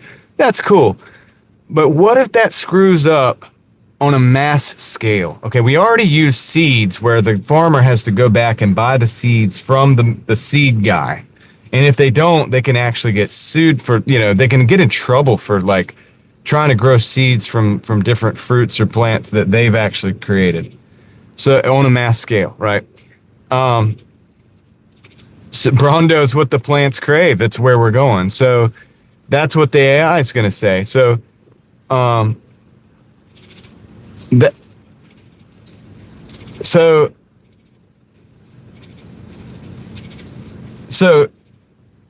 you get what I'm saying, where this could be a big problem. And they're like, and I've talked to people because listen, I make videos on this stuff on my other channel. And I've had people come in and be like, oh, what do you want? You don't want progress. You don't want this is what keeps people alive and makes our civilization, good or whatever. And I'm thinking, man, maybe our civilization's peaked, buddy. You know what I'm saying? Maybe we've already peaked, and maybe we're going downhill, and maybe the AI has something to do with it. My other channel is called Real Thoughts Project. If it's ever linked in the chat, I'll pin it for you guys so that you can see it.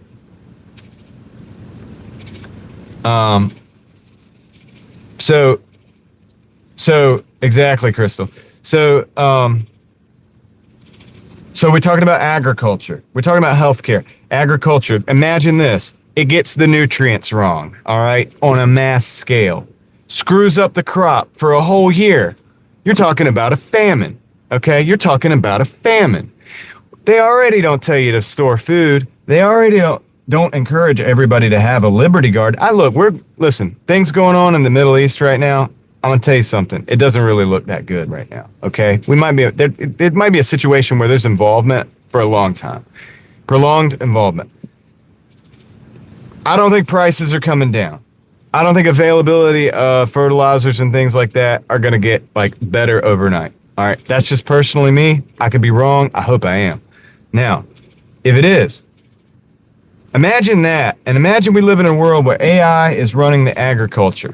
And it screws up, and we're in a situation like this, and then it screws up and we don't have a crop next year because, you get what I'm saying? People put too much investment into the automation, and we didn't diversify our risk.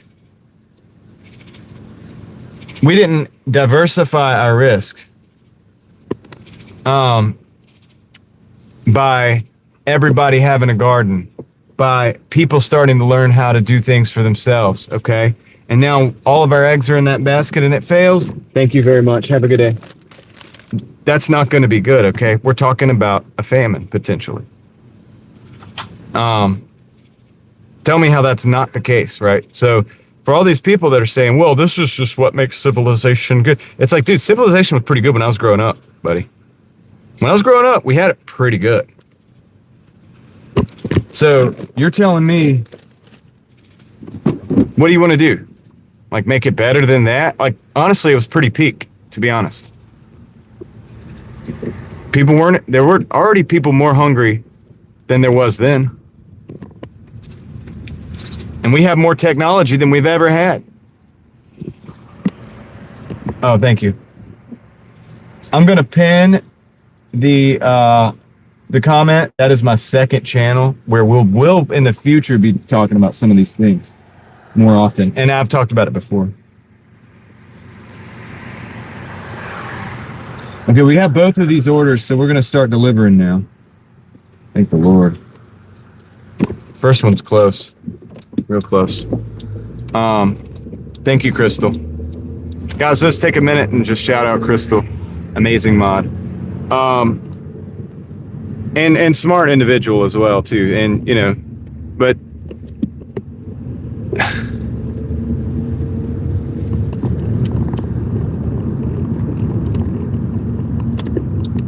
okay, we gotta go in here. Hold on. Exit. Want to be in the actual. Give me that. Come on. See, even my GPS when it fails. Good thing is I kind of know where this stuff is. The space shuttles, Victor. Yep.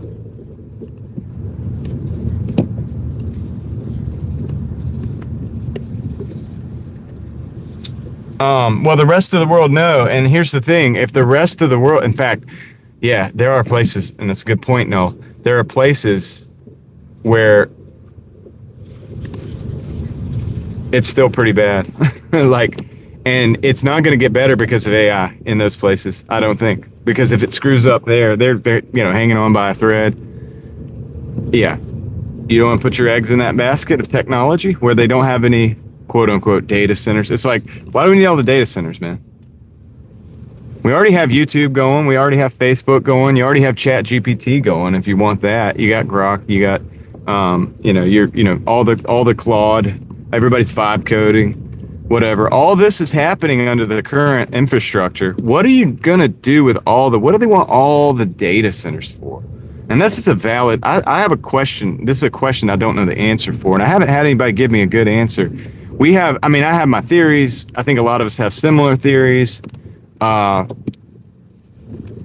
I've never heard an official answer from the people who are actually calling for the data centers, unless they're just trying to increase the value of they're trying to hold the value of the properties and get like loans from the government or something like that. I don't know what they're trying to do with all this, but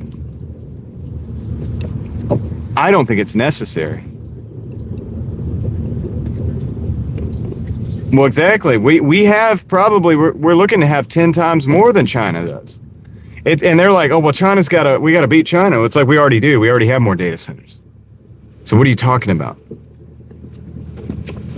What are you talking about? We have to beat China. We already have more data centers than China has. What do you mean? Like that's crazy. It's ludicrous.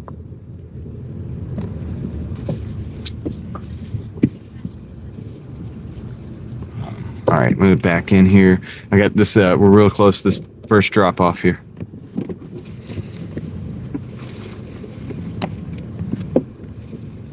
But one thing the data centers do is they hold farmland where you can't farm on it. They use resources. There's got to be kickbacks, Caleb. It is a money game. I believe it is a money game for sure. Well, I don't even think you need it for the flock camera stuff, Sammy, because they're already running and operating that system. Now, granted, with the data centers, they can definitely expand that program. I don't doubt that they would. I don't doubt that that could be an expansion of that program. But is that solely the purpose? I don't know. I don't even know if that makes sense, because I don't even know if you need that many data centers for that operation. I mean, they've been running surveillance. China runs surveillance on its entire population down to they have a camera for every 2 people. In China, they don't have half the data centers we do. They're already running that. All right, I'll be right back. You gotta drop this off. So I'm not saying that the surveillance isn't a goal, but is it the goal? I don't know if it is. It doesn't seem to even make sense. All right. Let me drop this off real quick.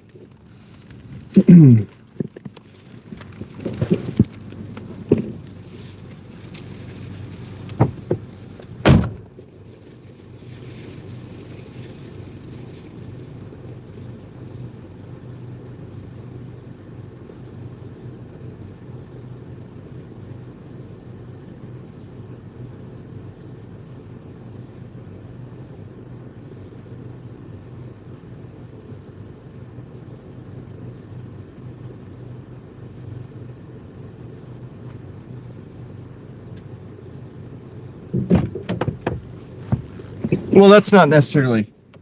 I hear what you're saying, enthusiast. I don't know if that's even necessarily a question. They haven't. The question. The answer is they don't need. They don't need. First of all, they have a culture that has been. That is, you don't go screw up over there. I mean, I'll just say that. Like, you probably don't. I would say you don't want to go over there if you're not connected and just randomly go start screwing up. I think, there's a price to pay for like low crime on the streets and things like that. Second, and everybody knows it there. See, you don't really have to, once you have control of a population, you don't really have to,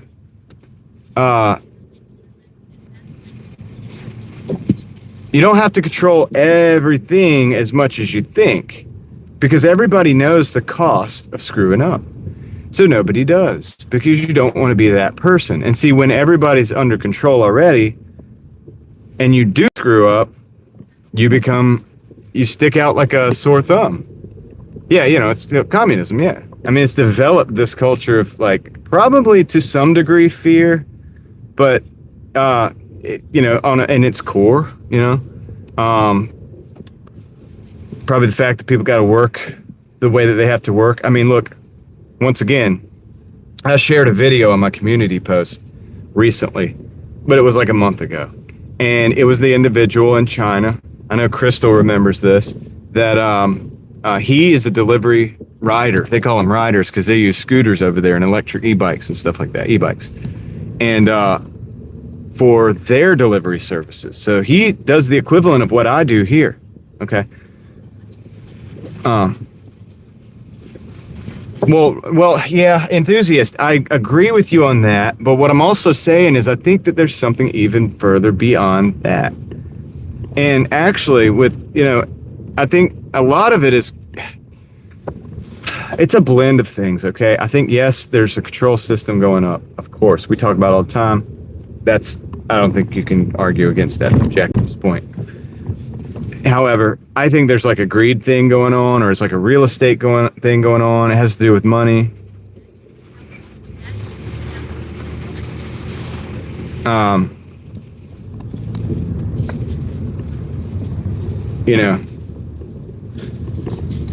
But yeah, I shared a community post of an individual who is over there in China, and he does the deliveries.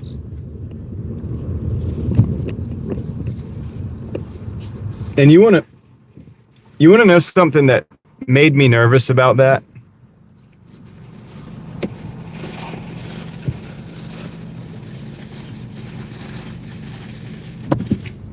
Eva, actually, that's correct.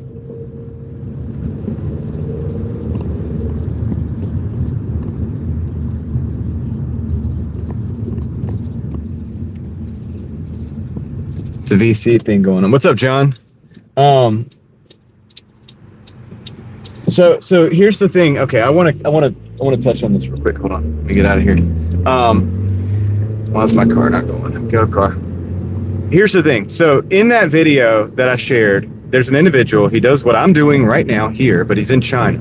Now that individual's doing that to survive.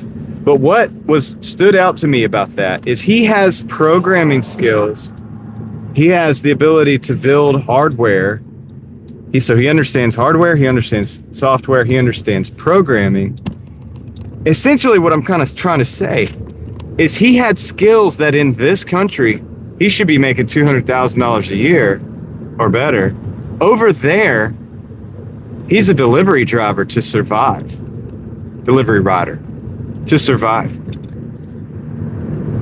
That's shocking in a way, because the guy has a lot of skills. So he's coding at night. He's delivery driving during the day. Probably works more hours than I do. I work 13, 14 hours a day. So we have a skill problem here in America too. It's not that we need data centers to keep up. We don't know how to do, like, we have a lot of people that just don't know how to do anything, myself included with this when it comes to technological stuff. You know, now I can work on cars and I can build things.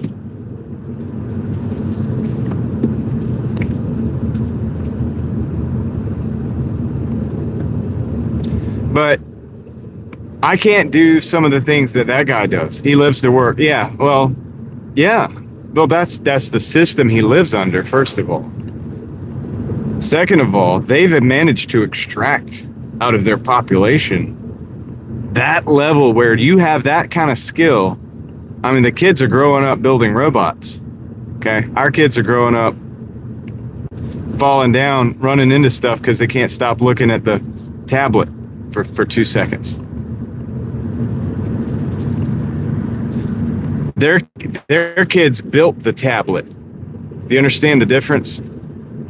That's what I'm saying. So that's to me the big discrepancy that's what it highlighted for me. I'm like, see here, if you have that kind of skills, you want to demand all this money.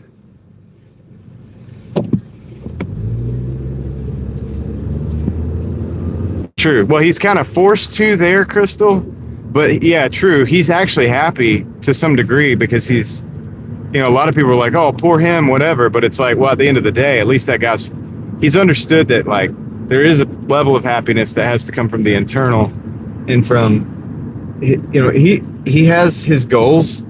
He knows that there's a level of economic oppression above him, and he's willing to do what he's got to do to survive. And you and me and everybody here in America is going to have to figure that out too before long. And I'm sorry to say that, but we're going to have to figure out how to survive. But they've extracted that labor for far less money. And so even if our kids are, skilled, if they develop those skills, which is great, I'm glad to hear that there are people doing it. We're asking so much money for those skills as individuals, and I think that's going to end up, I think the amount of money that we're going to be able to ask for that is going to diminish over time. In other words, just because that's a fantastic skill today in America that you can make $200,000 a year, I think that ultimately that's not going to be a $200,000 a year job anymore in the future. You're going to have those skills to survive. Better go ahead and get ahead of it. That's kind of what I'm getting at. You know what I'm saying? I'm not saying it's going to be China. I'm just saying be ready for it not to be as easy as it was. I think it's already not as easy as it was.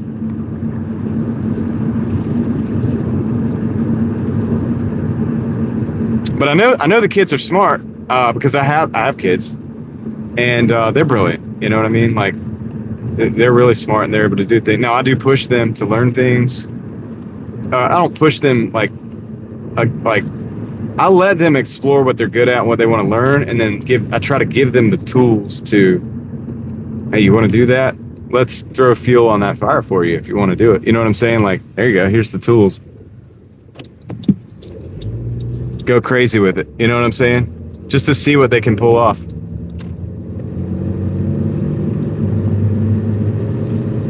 Yeah. Well, I think there's nothing wrong with that. No, I'm just saying, like, I think that we're going to need to be more skilled. I'm pretty optimistic. Like, even with all the things that we talk about, and it's hard to, I know that a lot of people, they'll come into one part of the conversation and they'll say, they might think that I'm being like pessimistic, but I'm actually highly optimistic. But I'm optimistic because I know that that's the only way to survive. Like, being pessimistic doesn't really do as much good for you as being optimistic. So, like, for example, like my life, right? Okay. a lot of people, they're like, oh, I'm sorry you have to DoorDash. I'm like, nah, dude. Actually, DoorDashing has allowed me to build 2 YouTube channels, have time with my family. My wife doesn't work. She stays at home. And they don't even just stay at home. They go and do things. Stays at home sounds weird, but it's like she's able to be a mother in her home and without the bounds of having to go to work herself, so that she can homeschool my kids, make the food, make the bread, learn how to make bread. She's learning these things too. Like, my wife didn't know how to make bread. She learned how to make bread because she had the time, because we bought the time. We said, instead of trying to get rich in America and live this life of like luxury apartments and things like that, we decided we want to learn skills, and we want to buy time for, like, for example, for her and the kids to learn lots of different things, a variety of different things, to see more than just the inside of a classroom with fluorescent lights, for example, or for her having to go work and grind every day while I go work and grind every day for a bunch of stuff, to buy a bunch of stuff to impress people. What is it in the movie to impress people that you don't even like? The movie Fight Club. To live that lifestyle. Instead of that, to allow ourselves to expand our capabilities and expand our knowledge on certain things. And so she's able to do that. She didn't start out knowing how to make bread when I married her. She didn't start out knowing how to homeschool kids when I married her. We figured all this stuff out. I'll be right back. I'm gonna go drop this off real quick.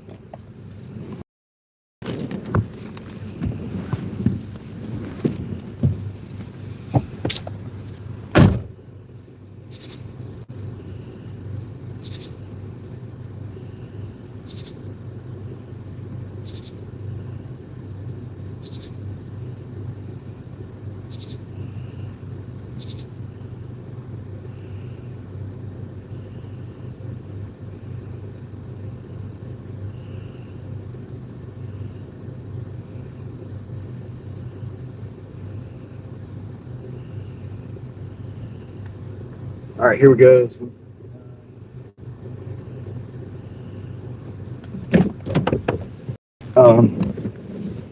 Okay, so what I'm kind of trying to say with that, oh my goodness, my text-to-speech phone just died. Should have plugged it in. We got a McDonald's, 6 miles, 3.5. I'm going to accept that real quick while I get this text-to-speech phone back on.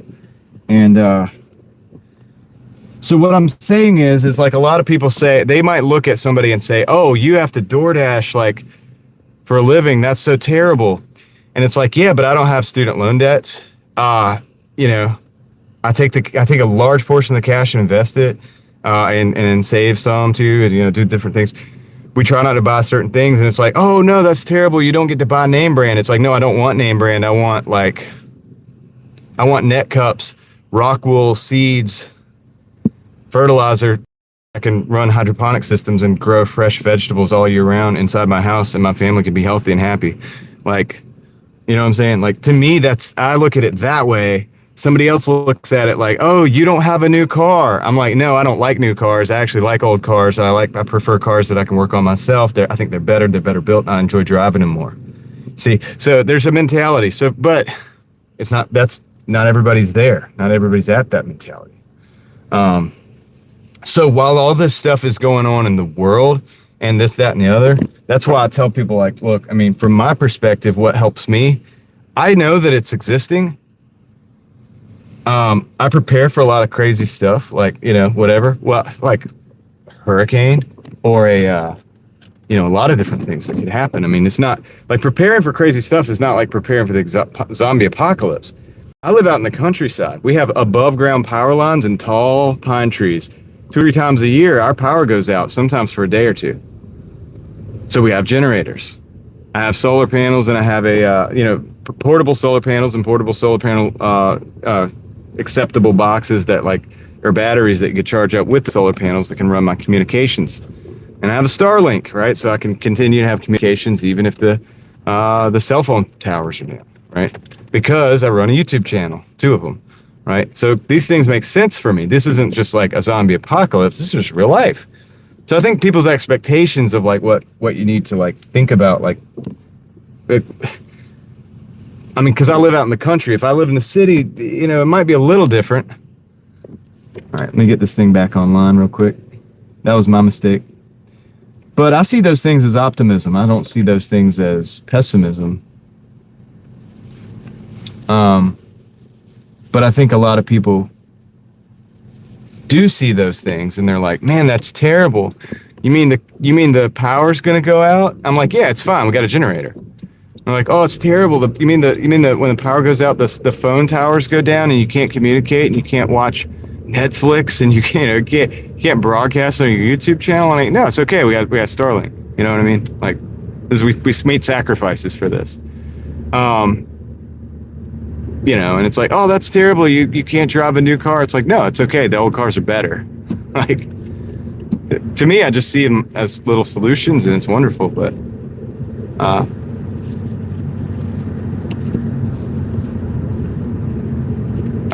you know,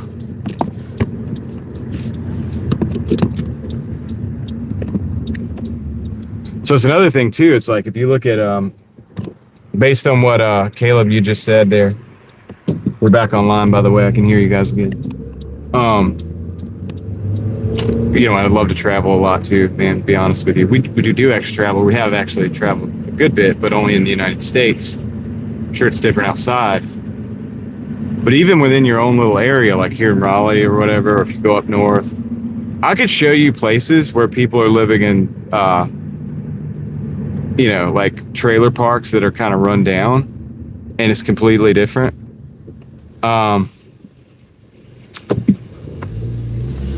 But I could also take you to places like 2 or 3 miles away where, you know, people are living in $2 and $3 million houses that are vastly different neighborhoods, like completely different world. And that's why when somebody asks me, like, what's life like in Raleigh? It's like, well, it depends on who you are. It depends on who you are. It depends on, you know, which side of Raleigh you live on at most of the time. It probably depends a little bit on your income, just to be real about it. And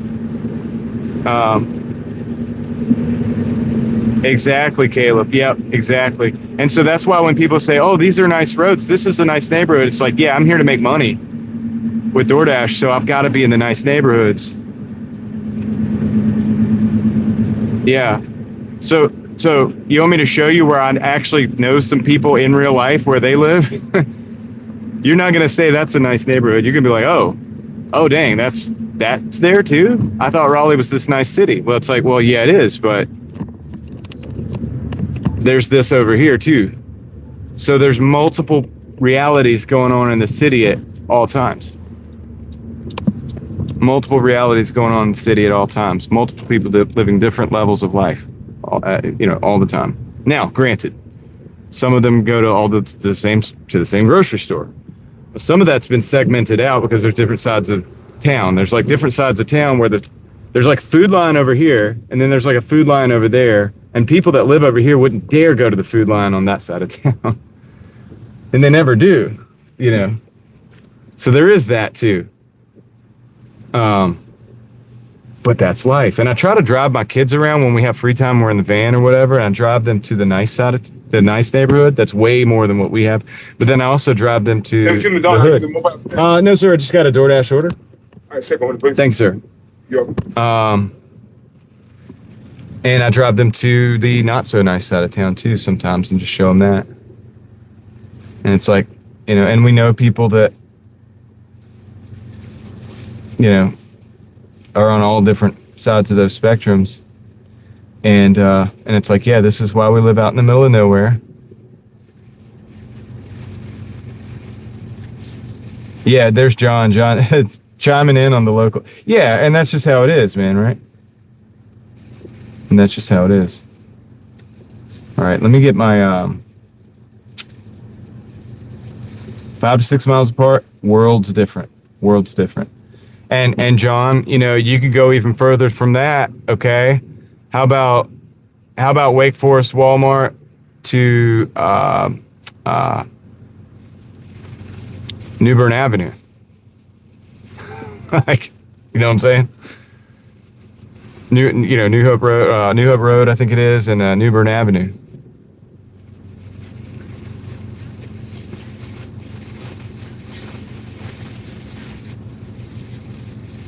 So And then we have people that called it. You said you were saying that too?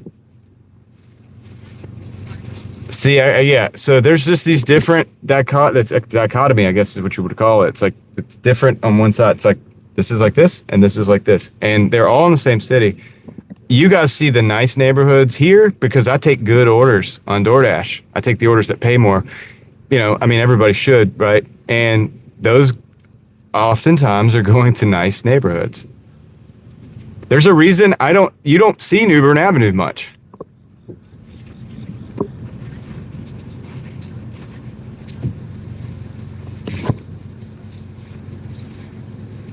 All right, I am trying right now to do something to get my. Why is this not working? Why is this not working? Connections, mobile hotspots. I can attest to what Victor's talking about because I have been to Grants Pass, Oregon, and he's right. Beautiful place, physically and geographically, but they got a lot of issues, unfortunately. Turn off. Okay, good. We got that. Thank you, Anti-Okerman. Thank you, David. I appreciate that. Lee Love. Out there. I know who Lee Love is. Nice. Lee Love got a gifted membership, so congratulations, Lee Love. Awesome. Thank you, David. Appreciate that. Or it's just like when we go to Midtown Probably every day. Every day I'm in Midtown or North Hills. Dude, I can't afford to live. Like, my family doesn't really live like that. But I'm there. You get to see it if you're on the live stream and you go there with me. That's a whole different lifestyle. That's a lifestyle. You know what I mean? Like those people are wearing their nice clothes every day, nice clothes. They go in, they're walking past the Rolex. And there's also something about that lifestyle, which I'm glad I get to see that on a daily basis. When you walk past a Rolex store, that's a little bit different than walking past a pawn shop every day. It's a different mentality. You're on one side of the neighborhood, you're going down your street, you're walking past the pawn shop every day. You're seeing desperate people coming in and out of there all the time. You live in another neighborhood, you're walking past the Rolex store every day. Now that's a different mentality. It does something to you mentally. It's a different mentality. Yeah. Well, yeah, of course you have, John. You're talking about New Bern Avenue. Trust fund. Oh, are you talking about New Bern Avenue or are you talking about like North Hills or something? Now I'm confused. No, I think you're talking about New Bern Avenue, though. No, Midtown? Yeah. Well, hey, look, because that's where the market's at. And North Hills, that's where the market's at. In fact, it's funny, my wife and I were actually over there this last weekend. And she said the same thing. She noticed the same thing, John, actually. It's what you're talking about. But those are like escorts because that's where your market is. Those people have money. So there you go. They get into the same stuff, that everybody else does. It's just from a nicer apartment. You just go into a nicer apartment with it. You know what I mean? But yeah, the city's a crazy place, man.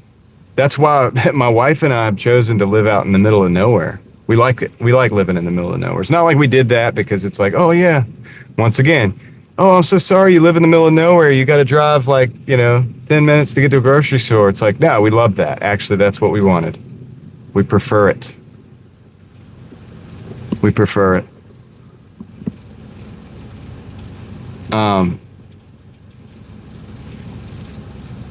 You have a different set of problems, but it's a trade-off that I'm willing to take.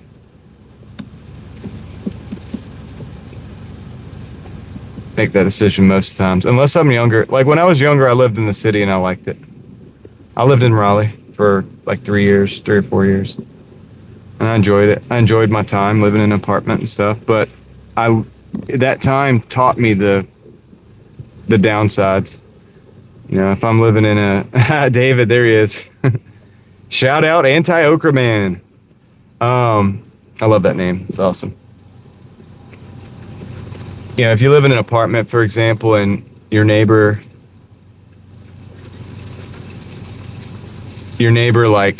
catches the apartment on fire, well, your apartment's on fire too, buddy. You know what I'm saying? There's nothing you could do about it. You're going to have to pay the price for their failure. You know, if they're fighting, you know, domestic issues, whatever, same thing. Like, you're just going to have to kind of hear it and listen to it. Like, you have to listen to that crap. You know, so on and so forth. You know, I got tired of that towards the end of living in the city and moved back out to the sticks, even before I met my wife. David, are you having a conversation with Anti-Okra Man?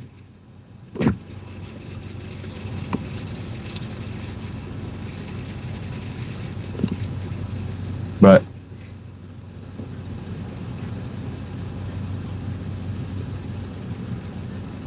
yeah, Caleb, I mean, you end up you're living with these people and you live with their problems that they might have. And if you're in an apartment and you're fortunate, you have a good set of neighbors. And you can build, don't get me wrong, if you live in an apartment currently, you can possibly build some level of community with the people around you. Possibly. You know, it depends on how long the people stay there. Are new people moving in all the time? You might have people that you just cannot have a conversation with.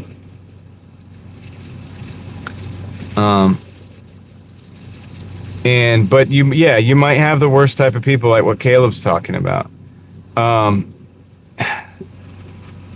But it's not that you shouldn't try. I mean, in all reality, if I live in an apartment tomorrow, I'm gonna probably try to grow food on my garden, on my balcony, and I'm gonna have something growing inside with a grow light, some kind of food with a grow light. You know, same thing.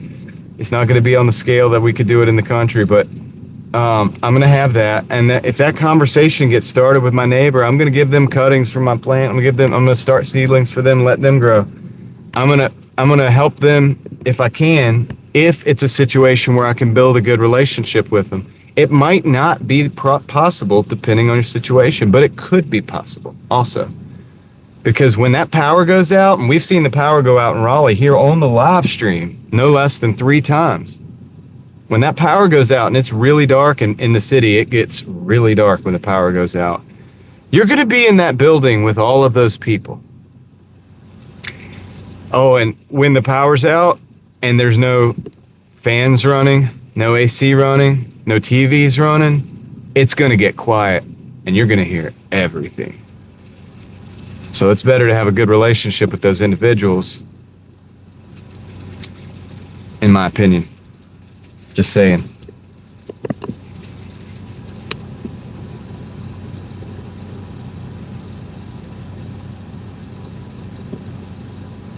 Jeremy, that's true. Yeah, you have to. You're forced to, right? You're going to be better to have a good relationship now than have to deal with it when you're forced to deal with it. Although now being forced to deal with it can bring the best out of people, but it can also bring the things that can bring the best out of people. It's crazy. Can also bring the worst out of people. And you just don't know what you're going to get. At least if you have a conversation with your neighbor now, you might get an idea of what it is going to be when that time comes. You know, you might get an idea. You're like, okay, well, so-and-so's level-headed. I get the idea that, you know, when he has hard times, he kind of works through it and deals with it, and probably not going to come over and try to steal my stuff.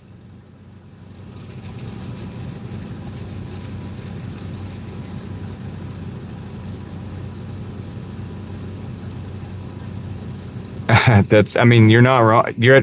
It's funny, Tom, and it's not funny because you're not wrong, because it's true.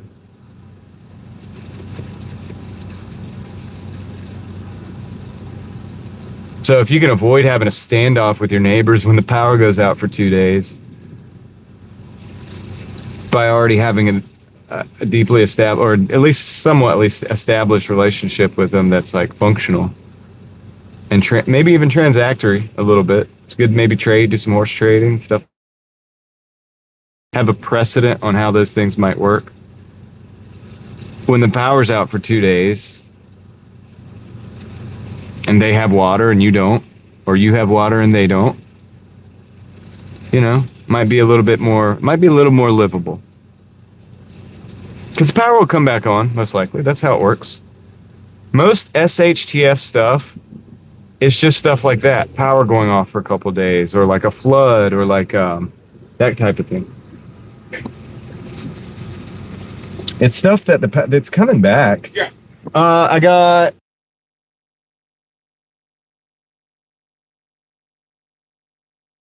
all that stuff's gonna come back, like probably in a day or two, and normalcy will resume most likely. And so how are you gonna want to have been acting that 2 days when it wasn't so normal? It's something to think about ahead of time, you know.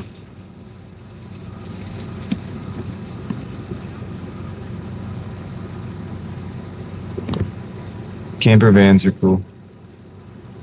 A lot of people are making the decision to do van life, like living in vans and stuff, so they don't have to pay payments, you know, because it's tough out there to make payments. Anarchy, let's go. So it's like you better be locked and loaded and very well prepared. Mike can survive if that's the case. You don't want to be a weak target for that situation. Anarchy can happen if that extends to, you know, a period of time. And then you have the government, whatever governmental body will come down hard to quell that as well. So that's another bad side effect of bad things. I mean, like we had in my lifetime, we've had Hurricane Katrina. Y'all remember Hurricane Katrina? You know, what happened, man? They deployed like military down there. Things got really crazy. Everyone should have some kind of generator, yeah. So if you can't if you're in an apartment and you can't run a gas generator, you can have battery backup. You can have a battery bank at the very least. Something that you can run a small fan, and keep your communications online with, hopefully. Although if the power goes out, probably your cell phone tower will be out, possibly, and also your ground line will probably possibly be out as well. So you're probably not going to have access to the internet. You may not even have phone, which is one of the reasons we acquired Starlink for the channel.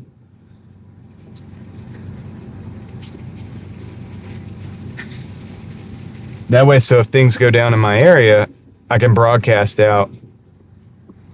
Yep. And okay, so we had Hurricane Katrina, and then we had Hurricane Helene. Helene hit my state, the western side of my state, really bad.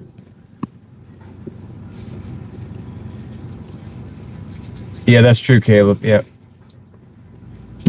Which honestly may have something to do with if you wanted to take it to the extreme, and you want to live, if you want to live in an apartment, maybe think about having a second floor apartment with a balcony.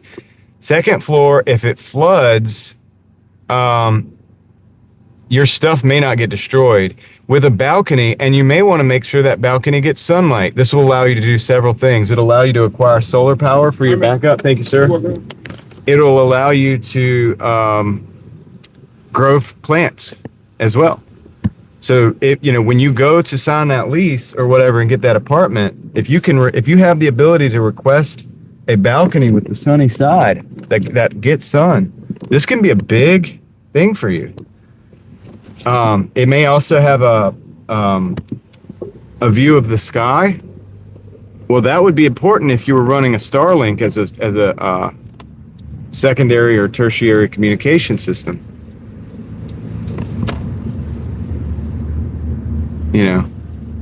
And I remember there was a hurricane. I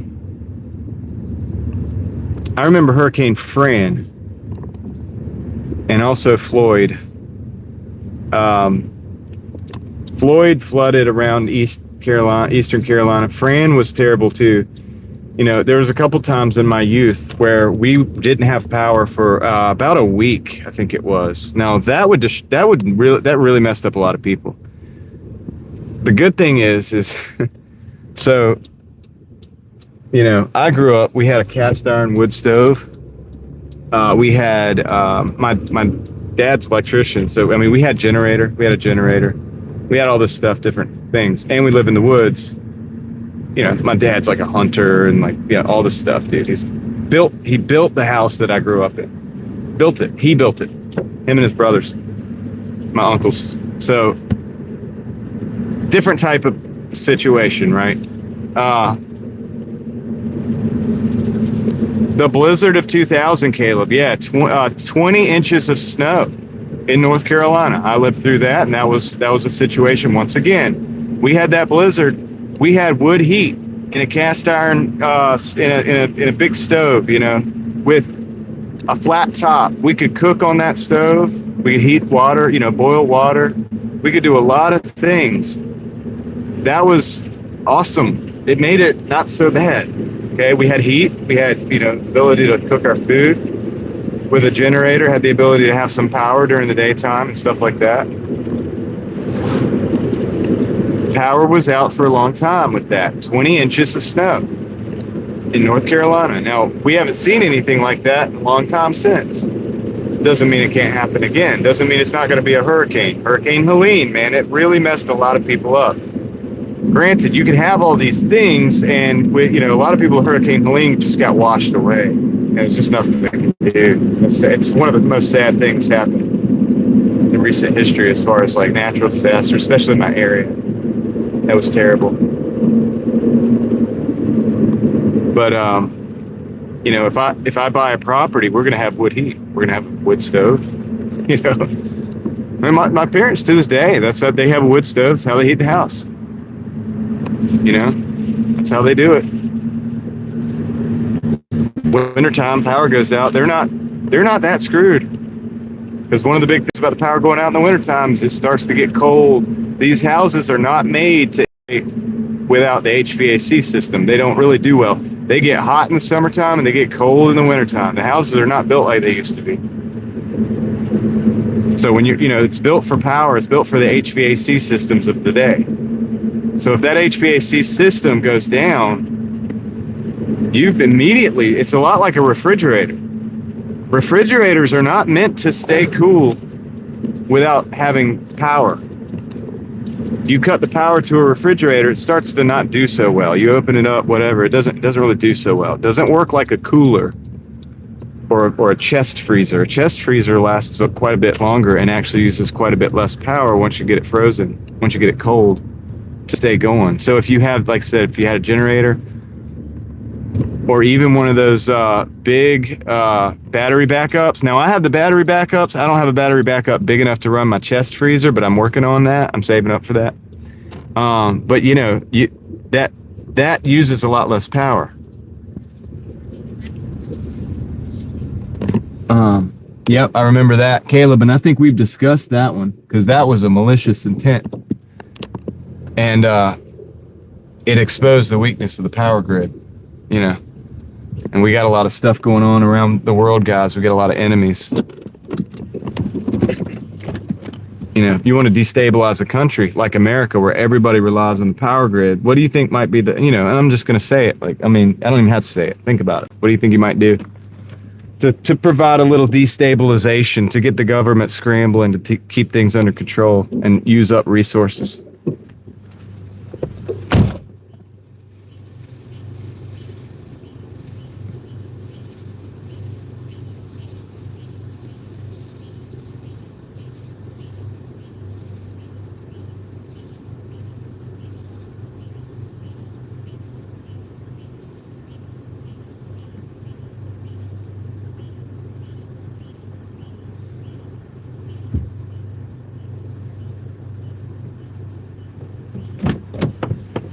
All right, 175.95. Let's do some math. Let's do some.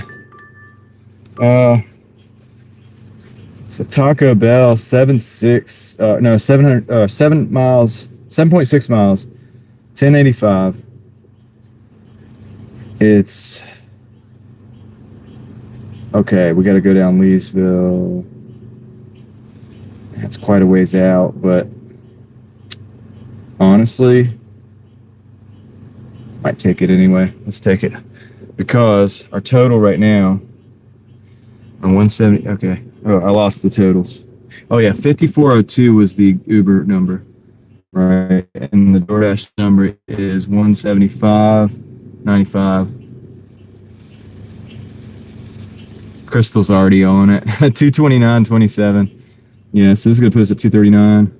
Yeah, Caleb, generators are great, man. And when we moved out, that's one of the first things. Even though we rent our place, it's one of the first things I put up I made sure that we had some power, right? Some ability to do backup power, because I had a young, baby at the time, and then we've in succession continued to have, babies or whatever in house. So it's very important, when you're responsible for little ones that can't fend for themselves, you start to think about these things more. And I'm not an expert at any of this stuff, guys. It's just all stuff I've experienced and seen throughout the years, and it impressed it upon me. And I'm nowhere near as capable as I wish that I was at this, dude. But this is part of like what I'm trying to continue to learn and continue to develop.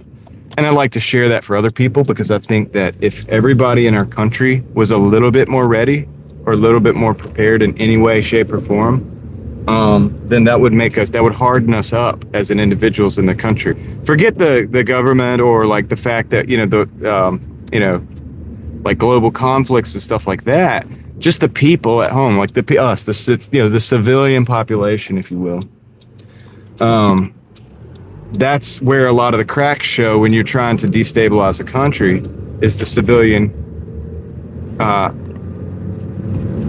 the civilian population, right? And so if you have people that are dependent, nobody grows food, like we talked about. Nobody, everybody has dependency on the power grid. And then say the power grid fails, and then the food fails, right? Like the food diminishes. Oh, that population is going to go into chaos. Now, if everybody, it would be that the degrees of chaos to which that could ensue would be reduced greatly.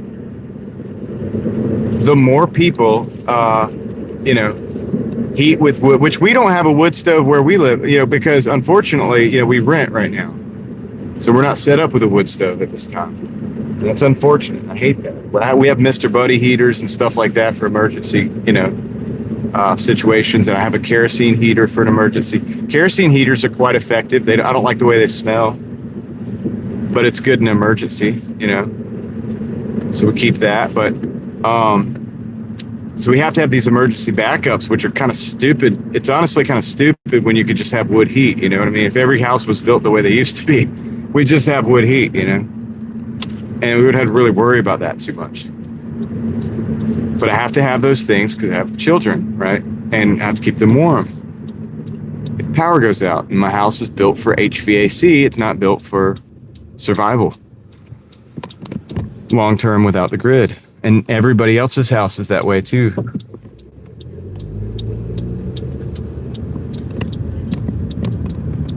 Self-driving floor cleaning robot.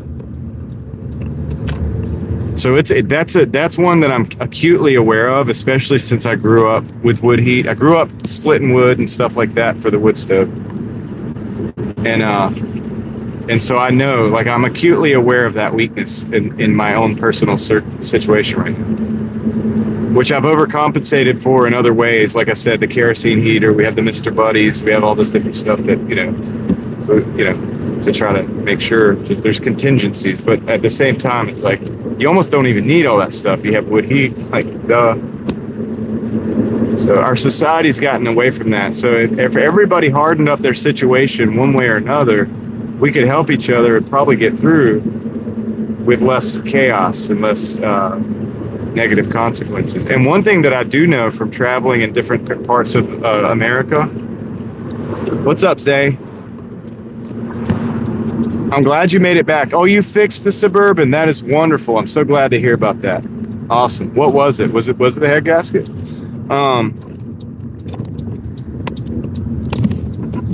Yeah. So one thing I've learned about being in different places is, and the amount at which people are impacted is going to be different in different places. I got to take you to rural places where the grid can go down, and these people are going to be fine. But I can also take you to places. Obviously, we go places every day on the live stream in the city. Things are not going to be fine, you know. All right, let me go see if, once again, two different worlds, not even that far apart, just different lifestyles, different mentalities, and different skill sets. 4 hours and no overheating? Good. Good, Zay. Thank you, Samuel. We don't have that many alligators. You want to go to Florida if you want to see alligators. All right, let me go see if I can get this order from the door if they want me to go through the drive-thru. See you right back.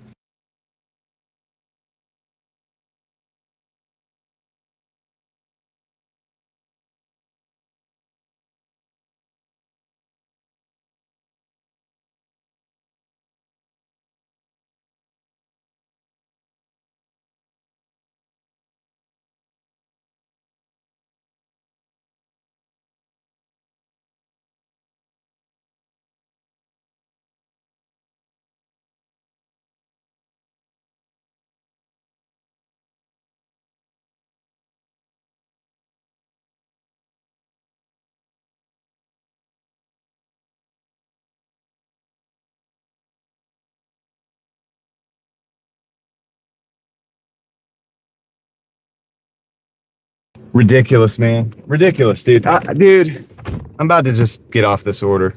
I'm about to get off this order. I think I'm going to have to stay in the line way too long. I went up to that speaker, and she's like, just go through the speaker. And I'm like, you mean the drive-through? Now they got 3 cars, and this additional vehicle has come up.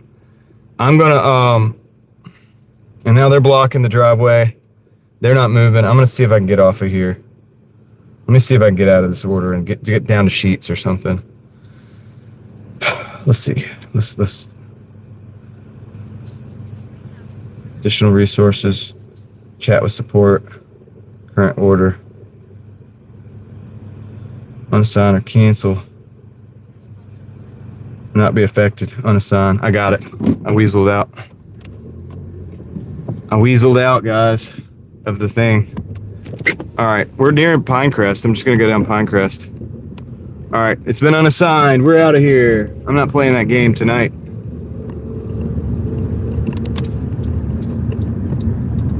I probably should have actually played the game, but it upset me that she made me go up there, talk to the speaker, and then like say, no, you need to go through the drive-thru, and then another car came up in that time period, and it's like, dude, just do away with the call box at the side of the store then if you're not going to use it. Or like put a sign up that says go through, all DoorDashers go through drive-thru or something like that so that we can be consistent. I will turn to Uber Eats in a hot minute. I will do it. I don't care about this little $100, what do you call it? Incentive.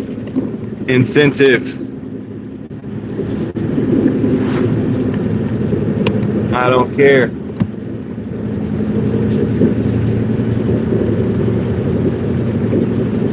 It's a, yeah, I guess it is a quest. It's a DoorDash, David. It's $100 for 100 deliveries. I thought it was because I just opened up Uber Eats. You know, I have Uber Eats now. But honestly, I think I just hit 20,000 deliveries. And I was looking at it. At the time, I had 6 deliveries on the quest or whatever. And I had 20,006 deliveries total lifetime deliveries of DoorDash. So I wonder if they gave me this $100 bonus potentially because I just hit 20,000. What if it triggers it?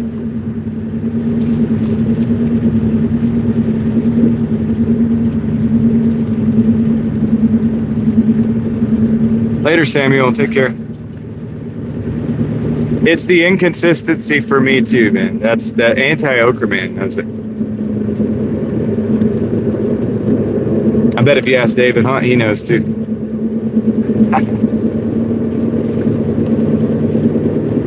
Later. Ugh. Man, I might have to turn Uber on it, guys.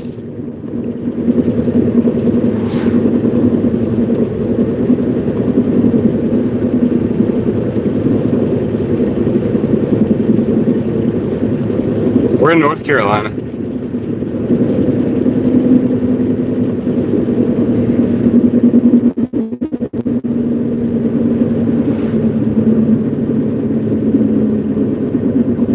This is what Uber's looking like.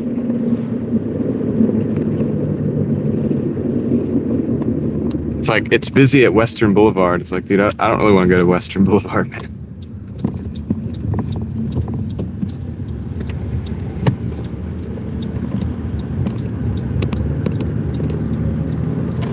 So yeah, I'm not an expert on any of that stuff we're really talking about. It's just stuff that I'm noticing. I think, like, I just noticed that stuff, man. And I'm like, wow, dude, I've noticed we have these weaknesses. I better get on it.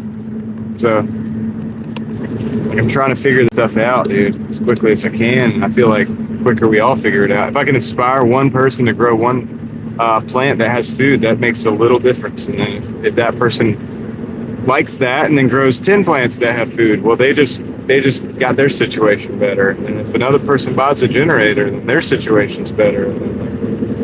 You know what I'm saying? If somebody works an extra few hours on Doordash, they have more money, and then they take that money and they go buy a solar generator. And, you know, like it's not really a generator. It's really just a power station that charges on the solar. It doesn't generate anything. But, and, you know, they buy that, and then, you know, now they have, well, look, guess what? They're going to be able to keep their communications on when the power's out. So good for them. You know, whatever. We got to encourage. I think it's better to encourage. Let's get stronger. Let's do smarter things. You know, I mean, I could do like some degenerate stuff and probably get more views. Road trip in. What up? You're just doing too much, man.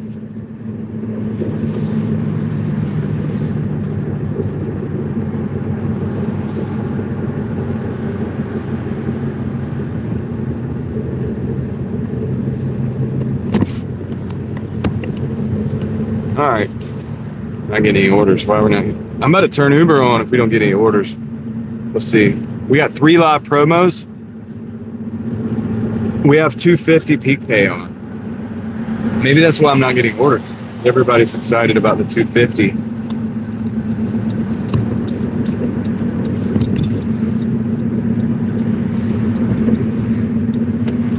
It's 12 o'clock. Should have Papa John's, Sheetz, McDonald's, Taco Bell should be rolling right now.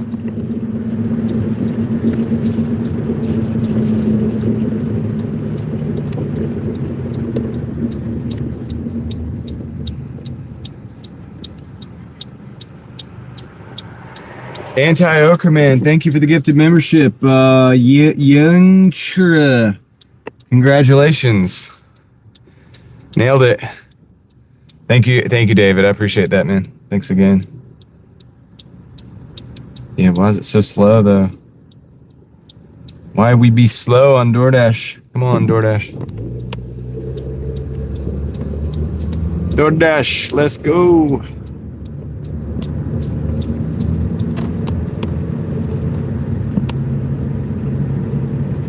Doesn't want me to hit 250. I don't think drones will take on food deliveries anytime soon, especially not in a lot of different circumstances. We were just talking about weather, right? Snow, I don't think so. High winds, I don't think so. Rain, maybe not. Hey, thanks Road Tripping. Thank you, I appreciate that. Thanks for the 199er. Thanks for the big tip. Hey, Road Tripping and David. That's for y'all. Appreciate that. Y'all rock, man. We gotta wait for some orders, man. We need orders. Let's go. Come on. 12 o'clock is drive-through automatically. Yeah, not at the other Taco Bell, man. Taco Bell in Wake Forest, you can always walk inside to the end, man. So they gotta get their stuff together here. They don't have a good system. The one-eyed tree. Yep. This one. Some people do give 0 tip. If DoorDash increases the base pay, I don't mind. Here's what I might do. All right. I may end this dash and start another one. I don't know. Let's do that. I don't know how many. I can't remember how many hours I've been on this dash. So I don't think it's 10, but or 8. But yeah, maybe I'll end it. See what happens. The total on the DoorDash is $175.94, and then $54.02 on Uber Eats. So I think I might end this DoorDash and then start another one. I might even turn on Uber Eats. I don't know, but there's a $250 peak pay on DoorDash right now, so I kind of want to see what happens with that. All right, I'm ending the dash. I'm going to show you guys that.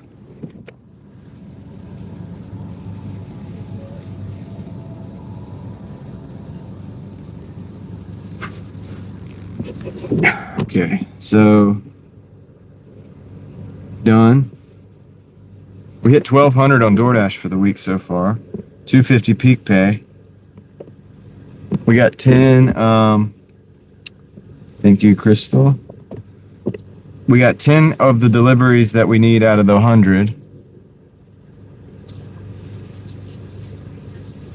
And I'm back on a DoorDash order, or a DoorDash now. I've started another dash. So yeah, we'll just have to see, man. Just have to see what it is. I think it's slow. It's probably slow because I'm thinking it's slow because the peak pay. I think everybody's out trying to chase the peak pay. I bet if I turn on Uber Eats, I get it ordered pretty quick. All right, we got a Taco Bell, $9.80 for 5.5 miles. I guess I'll take that. $250 peak pay though. Let me think about that. That's a $7.30 for 5.5. Let's see. Hmm.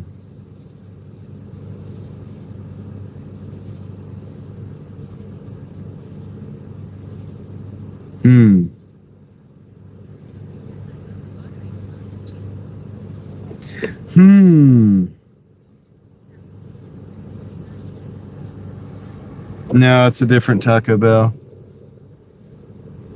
I let that one slide actually, and you know, I know it's crazy. That was going out to Trinity Road. I let that one slide. I probably should have took it, but I really probably should have took that. Yeah, sorry, David. I didn't take it. I just was sitting there looking at it, and I, like an idiot, I let it go. It's not gonna kill us. We'll get another order, I'm sure.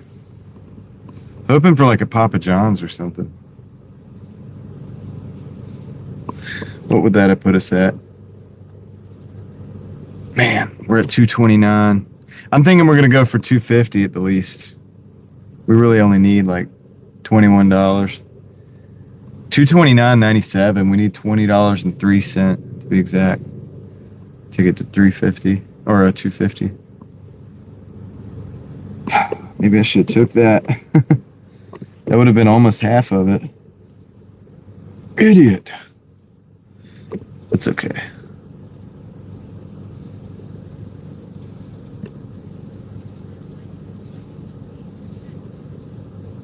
I just subtract it from the total to see what the true order is. Because if you had an actual order that was $10, that would be $12.50. So I'd rather see a regular $10 order anyway. So I kind of decide on the order based on if I would take it without the peak pay or not. Because the peak pay is an add-on, true, but the orders are the same. So if it's an order I wouldn't take, which that one was right on the verge of it, I probably should have took it, but yeah. Then I just play it the same way I would if it wasn't peak pay. And then I actually truly get to experience the bonus of the peak pay. As opposed to like, okay, it's a good order because of the peak pay. Say it was a $7.50 for 7 miles and it's peak pay. Well, that's really a $5.50 for 7 miles. You probably wouldn't take that, right?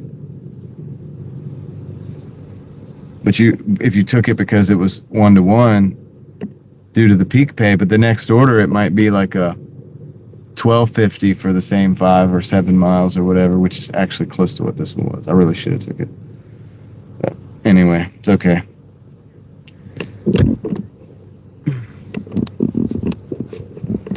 Niner Faithful, thank you for the gifted memberships. Appreciate that. We just got 5 gifted memberships thanks to Niner Faithful, guys. I was lounging, dude. Woke me up. I obviously wasn't asleep, but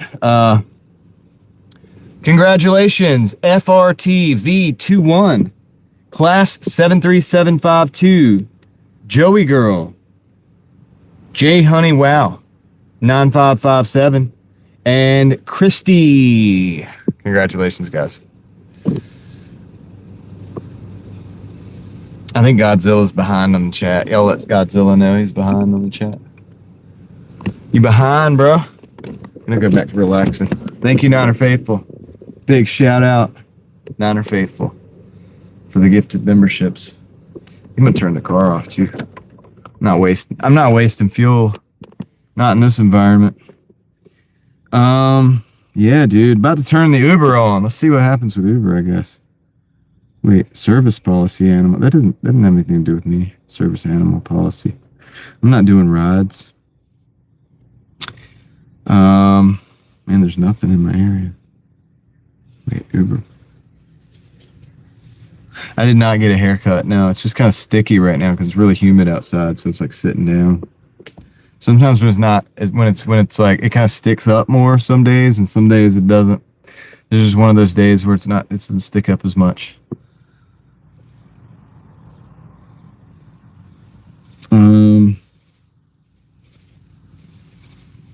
Let me see how long this peak pays on for, man. Okay, here we go. I'll take this one. It's a $7, but it's only 1.6 miles. Wendy's, which you can't see because it's reverse, but $7 for 1.6. It's not bad. It's a lot less miles, man. A lot less. I'm not scared of miles. You guys know that. But hey, look, if we can do not far from the same money, up close and personal like that, why not do it? Might even be able to knock it out quick. Depending on if Wendy's has the line wrapped around the building or not. We're about to find out.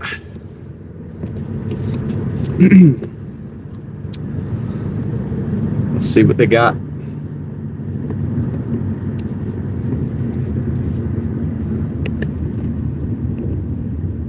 Trying to look over there, dude, through the trees and see what I see.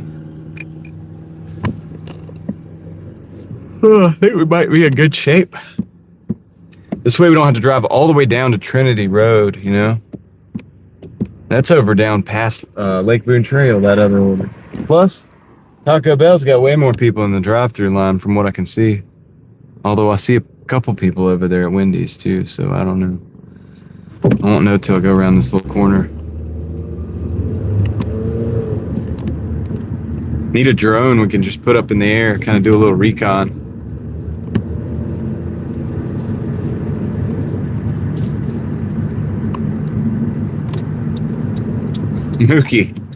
Mookie, it doesn't work that fast.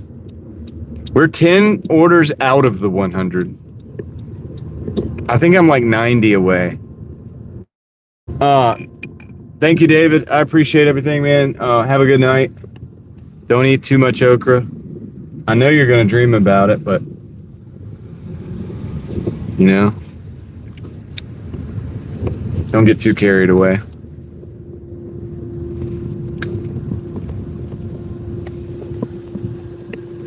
Okay. Arrive at the store. Second to the letters. Hey, I just have a Doordash order. What's the name? It is, okay,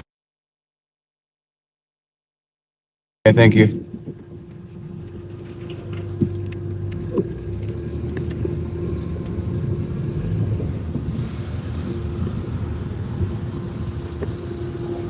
Anti-okra. Okay. If you're favorite, pull right to the door, bring it out to you, okay? Okay, thank you. Pull to the door. That probably makes their drive-through line looks like it's going really fast. So now we're sitting again, but at least we're sitting and we're about to get some money.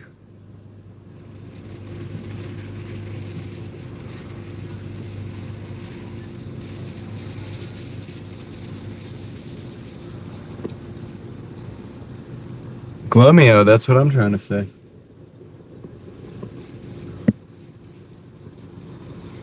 Here comes all the pro okra, the okra support. The okra support team in the house. Yeah, I'm 10 orders out of the 100.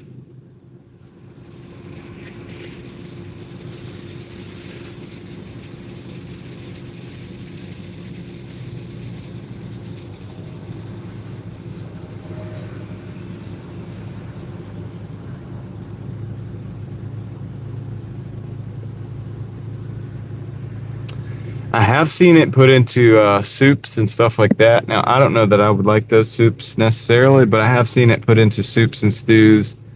And yeah, that was not fried. So there's that. I guess there is a way to eat it that's not fried. Are people going to like it that way? I don't know. Probably less people will like it. But I'm just saying. Yeah, that's right. Mookie will be out here all night. We'll be out here for a while, let's just say. What did they get? It's just one meal. Oh, it's 3 meals.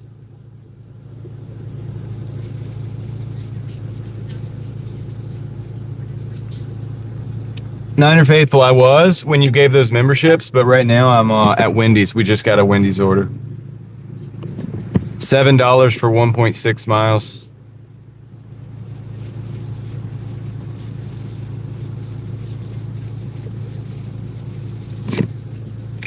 So we're waiting on that Wendy's. Gotta sit back and relax again, man.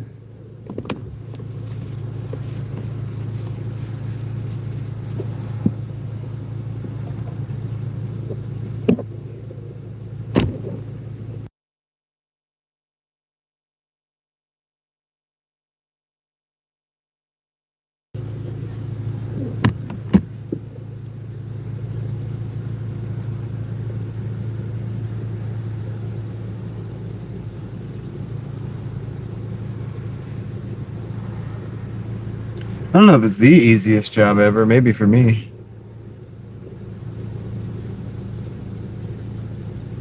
Easy for me. Sam's also chilling at the Wendy's.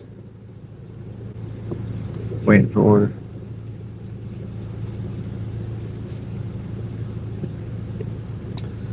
Well,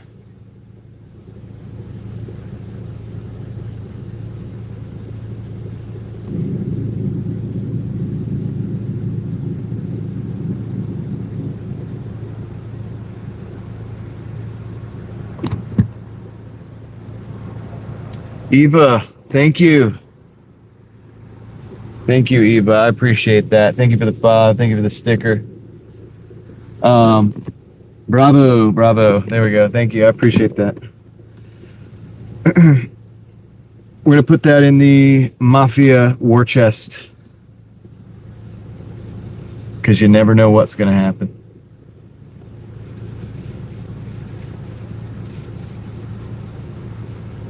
Never know when we're going to need it.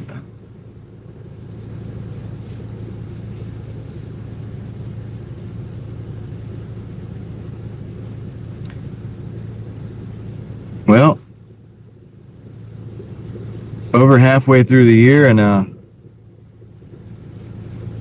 not a lot of people at the Planet Fitness have dashed in a hurricane. Not in a hurricane, I don't think.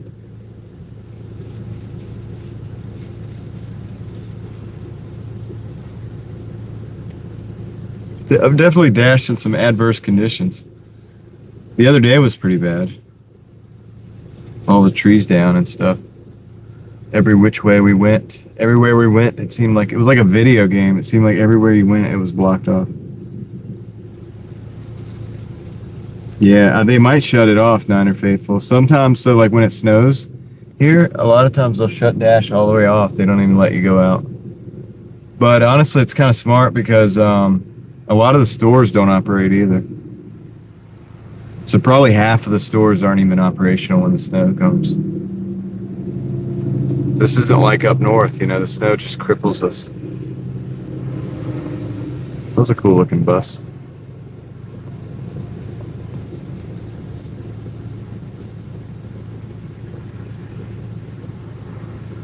Because we're sitting and making money right now.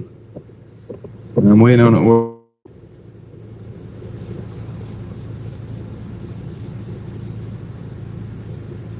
Waiting on a Wendy's order. Man, hopefully it won't take too long. What is taking long? There's no orders there. There's like nobody here. We're the first ones. We're the only ones here.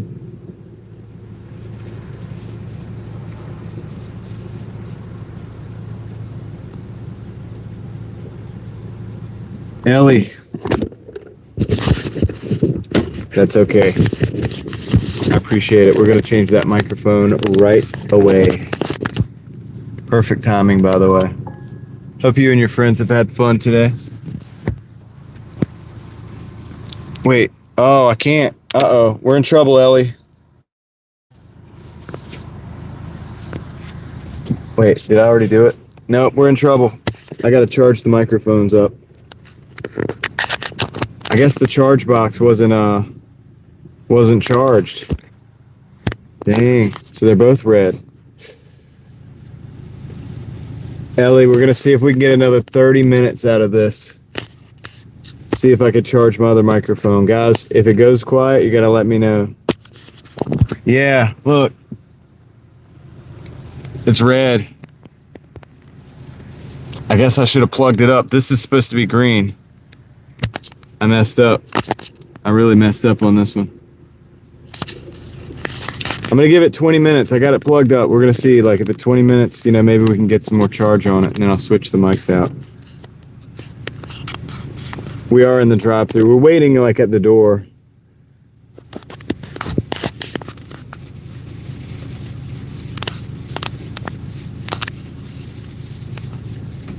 Yeah, you guys like the snow up there, don't you? Y'all are big fans of the snow up north.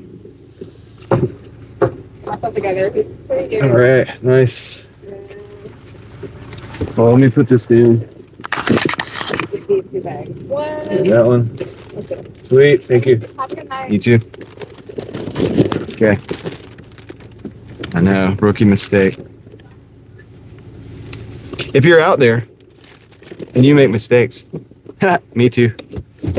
All right, let's go. We got the orders. I can't verify. Bag sealed. Submit. All right, let's go.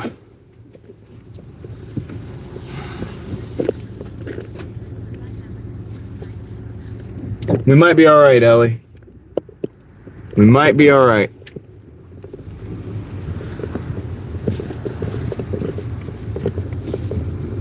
That's 15 minutes for me to charge up this other one. A Mookie mistake.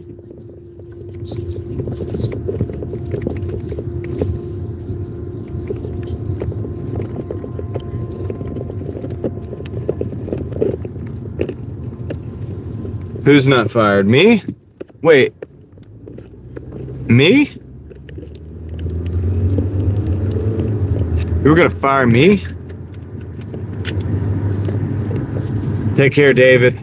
Get some rest, brother. I know you're probably tired. It's been a long day.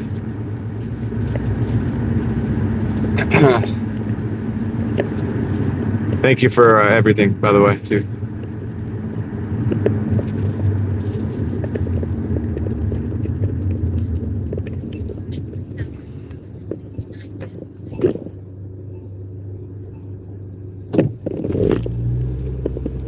Chris, you're still misspelling Crystal's name, aren't you? I got a feeling. It's sneaky suspicion.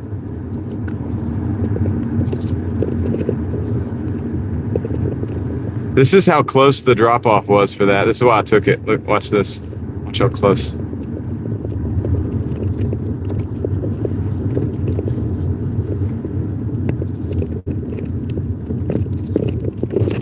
Yeah, right in here. Take left, take right.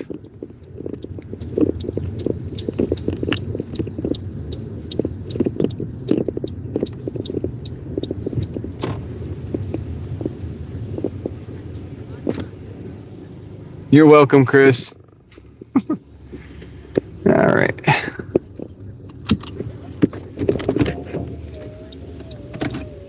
What do you say, Mookie? What do you hear? What do you say? Let me go run this in real quick. Be right back.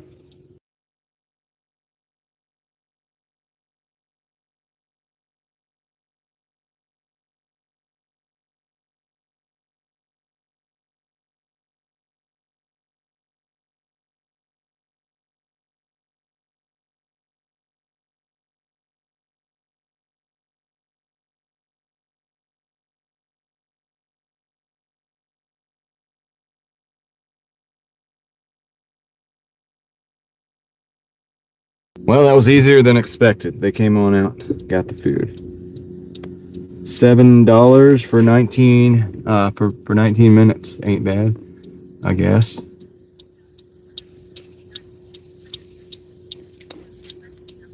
Actually, it's 236.97.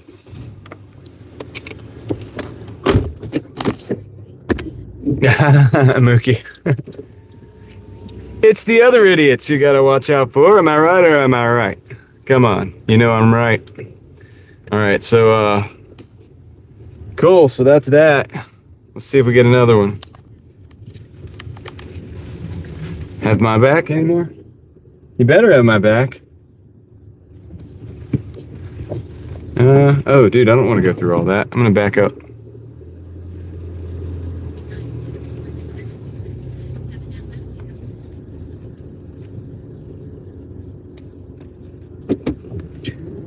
Chris, you threw yourself under the bus when you misspelled Crystal's name.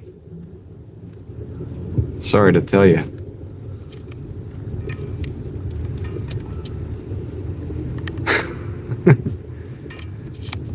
All right, we're just gonna troll around and see if we can get another order. We're just trolling. We're just a bunch of trolls.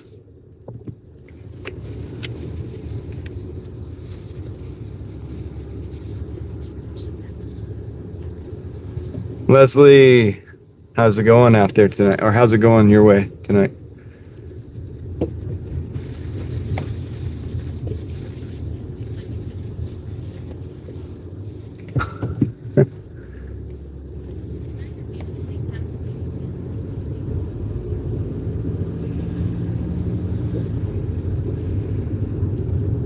Just trolling.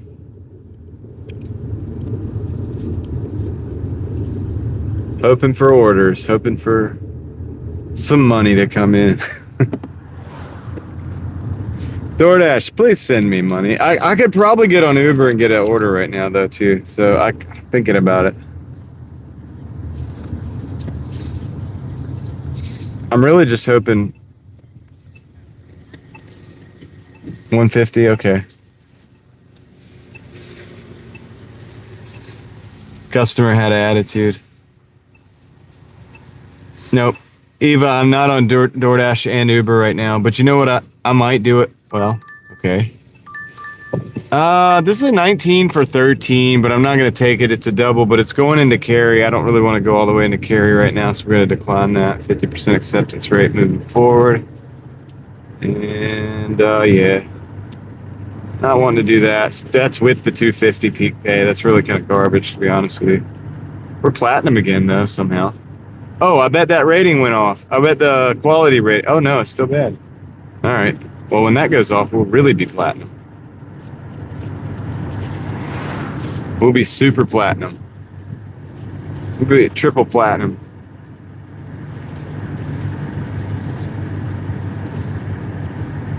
No, I don't do any of that stuff. If they don't want to leave a tip, that's up to them. And if I don't want to take the order and it's not worth my time, that's up to me. If I can, how can I complain about an order that I chose to take? Think about that.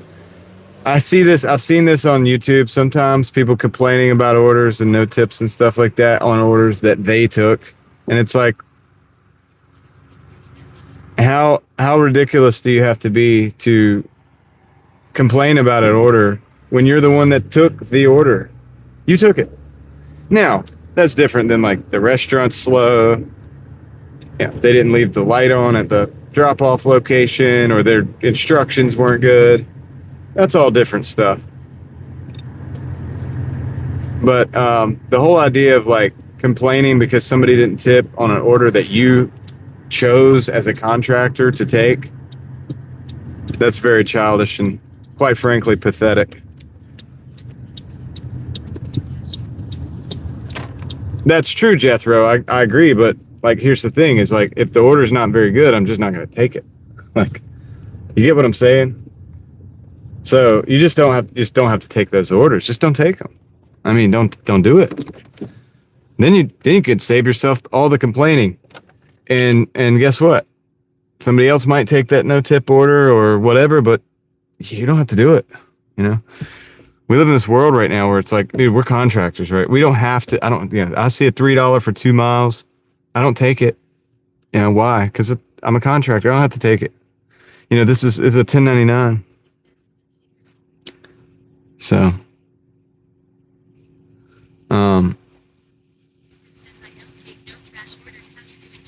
hey, what's up, hippie?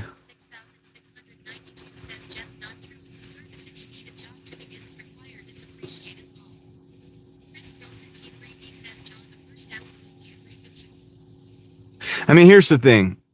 Should people tip? I mean, I would.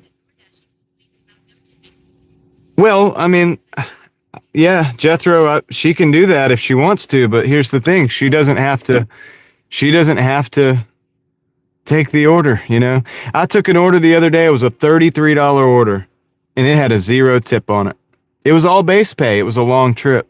I chose to take that order because the mileage made sense for me and the money made sense for me. You understand what I'm saying? So like, did I complain? I thought it was funny. We looked at it and there was no tip. It was all base pay. I thought that was kind of funny, but it didn't change my attitude about my situation. I chose up front to take the order because I thought the money and the mileage made sense for me. So why would I complain about that? I can speculate. I can look at it and be like, huh, they didn't tip. That's so funny. You know what I'm saying? But like, I don't get... No, it doesn't... You're missing the point. You see what you're going to make on the order up front. So you can either choose to take an order that makes sense for you or not. I just take orders that make sense for me. And guess what? I don't regret them on that basis. Now, like I said, once again, if the restaurant's slow, if the customer didn't leave good instructions, that's all different stuff. That's all different stuff. But I don't really, I'm not gonna sit there and complain about something that I chose to do. It's like, you know what I'm saying? That's silly. I think it's trendy to talk about no tippers.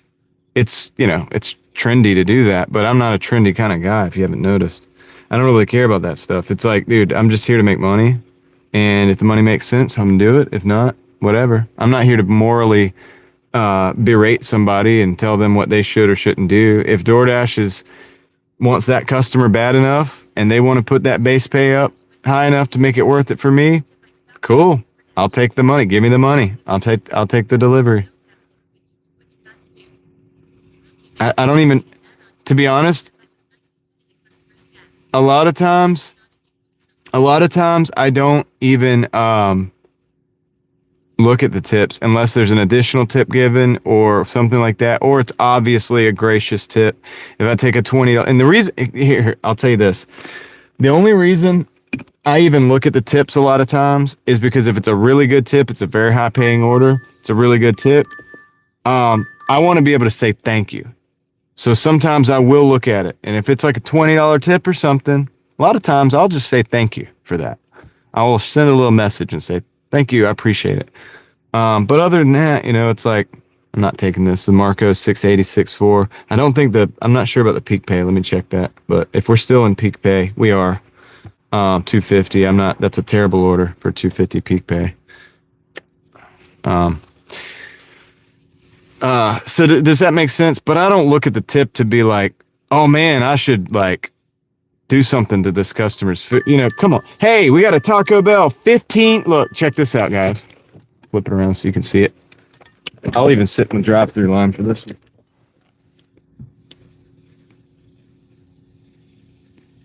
$15.35 plus for 5.5 miles. Now, do you think I care if that's a tip or base pay? I do not. I care not.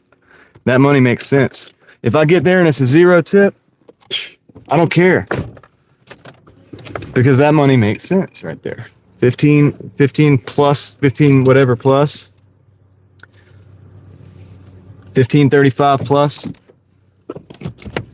If it's Taco Bell, you ain't getting no tip. No, dude, it's not. It doesn't work that way. That's just silly.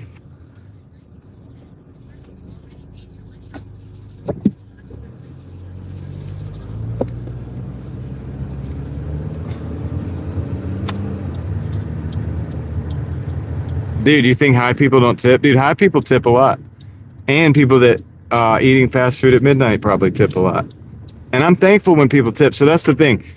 I treat that a lot like a lot of other things. Like, I don't really like to talk crap about people.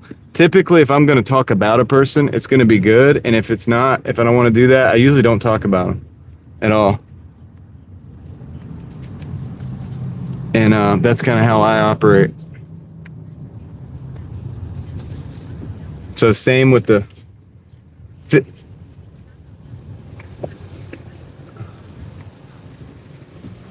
Taco Bell. Just got a Doordash order. Second one though. Thank you. Perfect.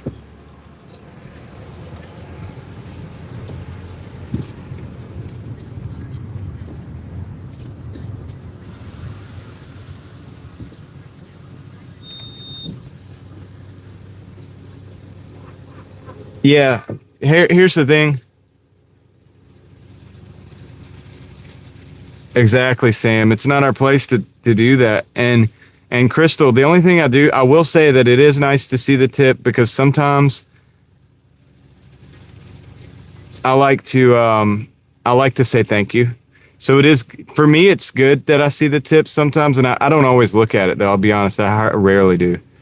But if it's a big, like this one, it's 15 plus, I might say thank you to the customer as a token of like just saying thank you. Maybe that's going to help make their day or whatever too.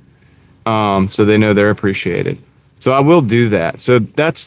But that's just me making lemons out of lemonade. You know what I mean? So I can see the tip, then I say thank you.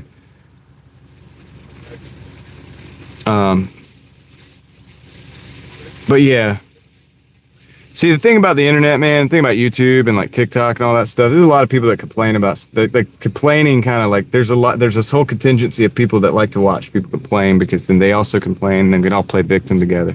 I don't get into that. Dude. I'm never going to get into that side of the deal. I have bad days, but that's just reality. No, I don't think so. Crystal, I'm watching that one. I'm watching that one. I don't know why. I don't like those. I'm not into those comments.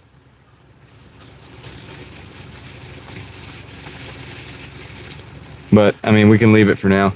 But yeah, so that's the deal with, I do understand what you're saying.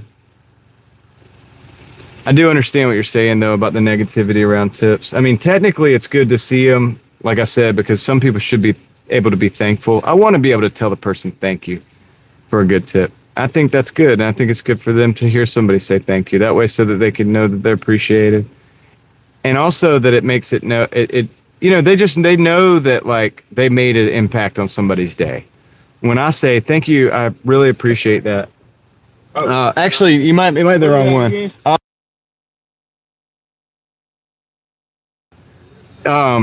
You know what I'm saying? So when I say thank you, they know like, wow, that must have impacted that person in a good way.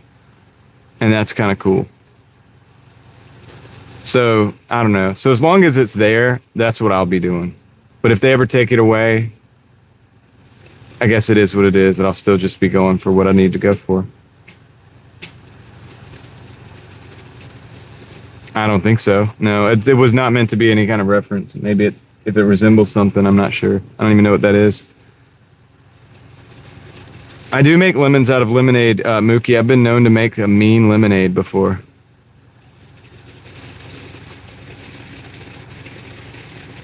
I also make orange out of orange juice, or like oranges, orange juice out of orange. If you can make oranges out of orange juice, that's the real, that's something special right there.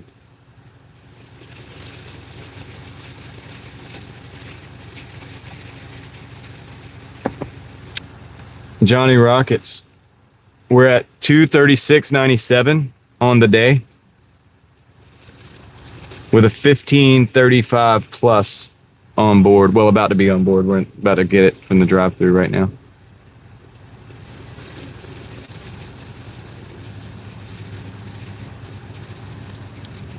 But yeah, this whole, like, you know, drinking somebody's drink that's not yours, they paid for, because you don't like it. Or I don't get down with that, man. I know a lot of people online do. I know a lot of people on YouTube do, man.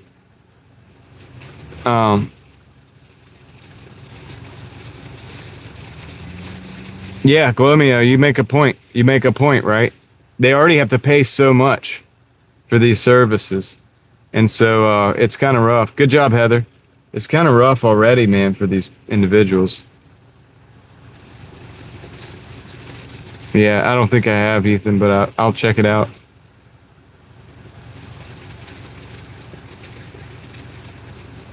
Mookie. Well, I know my place, Mookie.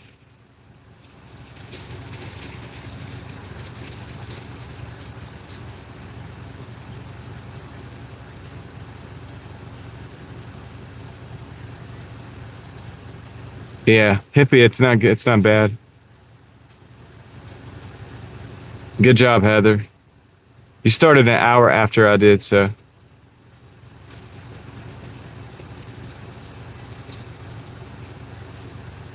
Yeah, XOXOOXX, a weird name. But yeah, you're right, exactly, and that's kind of what I'm talking about. And people, well, it's not that drinking out of the customers. Well, that I think that is a thing that is talked about as well, and or maybe just stealing their stuff. But all of that stuff is technically not legal, but also technically very, I mean, just morally bad. I mean, it's also like maybe even dangerous. So. Yeah, I don't get down with any of that, man. Like, we're here to do a job. If you don't like the gig that you do, if you don't like the little contracts that you take, dude, you should just go get a 9-to-5 job. You know, that's my mentality on it. That's my mentality on it. I'm sorry, which one you waiting on? That's okay, dude.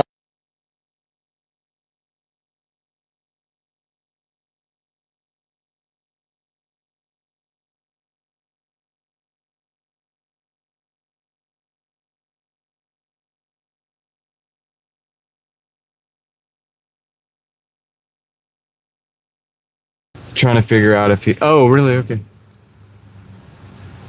He's trying to figure out if he has the order. He might not have the order.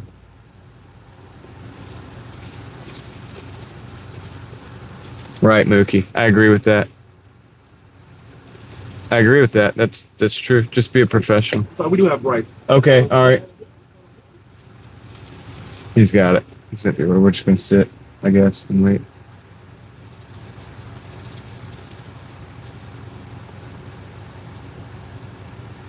But yeah, so I don't, that's why I don't really watch a lot of, I don't watch a lot of that kind of content, man. I know it exists. People send it to me from time to time.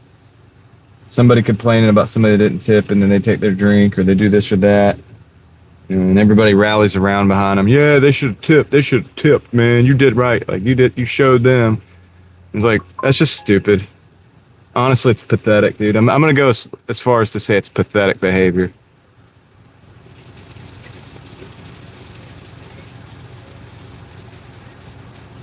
And I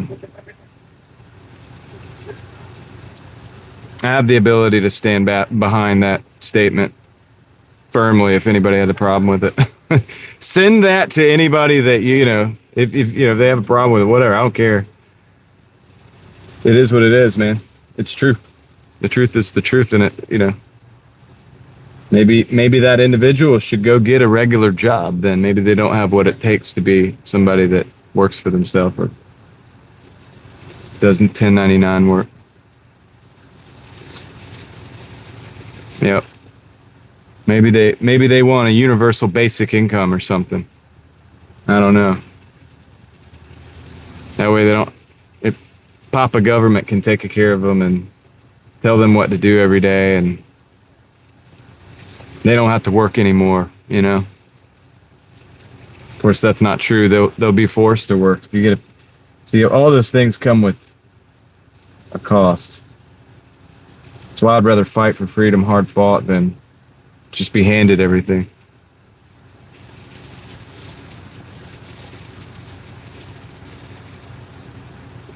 Nice. Hippie, nice.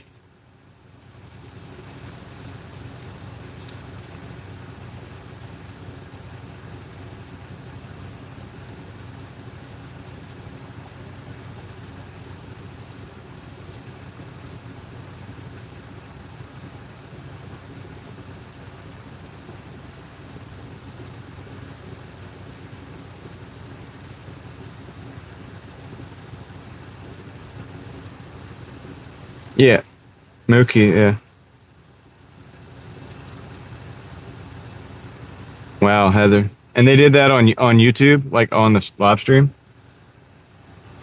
That's so foolish.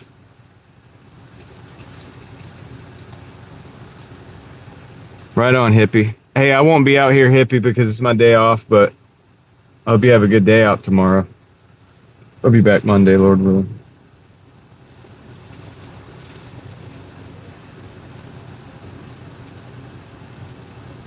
Yeah, that's true. Yeah, Heather, there's a lot of people out there. That's what I'm saying. If I wanted to do more degenerate stuff, I could probably get more views or whatever and stuff. But see, I don't do this for views or, you know, even money, really. I mean, it's part of my occupation, obviously. That's obvious, but it's like, Sorry for the wait. I'm sorry. yeah, no worries, man. Is this everything? Don't have a drink or nothing? Water bottle or no? Not yet. Oh, it does say it has a Aquafina regular. Yeah. Thanks, sir. Take it easy, man. You too. Sweet, we got the order. Yep, we got the order. We got this big old high-paying order. Let's go. Hippie, Sundays are the best days for DoorDash. The reason I don't do it is just because it's also the best day for my family. So it's just how it works out for me. But technically speaking, guys, if you want probably the best day for DoorDashing, it's possibly Sunday in your area. I mean, it might be different in different areas, but I think in a lot of cases it is. Just, and there's a lot of reasons for that. You don't have your 5 o'clock traffic. You don't have your school traffic. You don't have any of that stuff in the way, right? Regular business being going on, but all the restaurants are still open. All the people still eat, and a lot of people are tired or whatever and get orders. So there's a lot of people ordering, and they haven't spent all their money yet. I am on the Chick-fil-A work week schedule.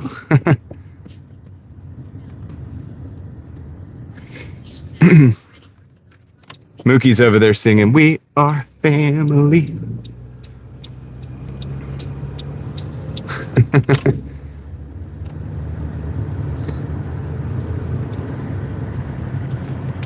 Mookie, I give you guys a lot of my time. A lot. And you give me your time, and I appreciate that. I respect everybody's time, and I appreciate that. I realize what time is worth, so that's why I really appreciate you guys being here. I actually really do. It's I don't take it for granted that people should watch my stuff or hang out with me while I drive.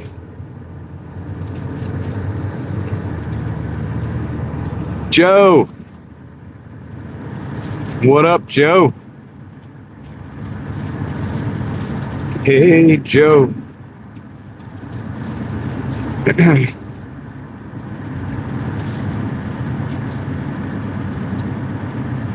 Where you going? Coming late into the chat. All right, that's cool, man. Hope you're having a good weekend. Hope the fam's good.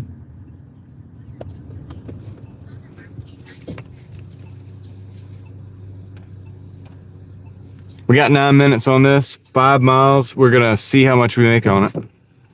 I'd be happy with it, even without the plus. So even if it's not that much more, I'm happy. I took this one knowing that it's a good one.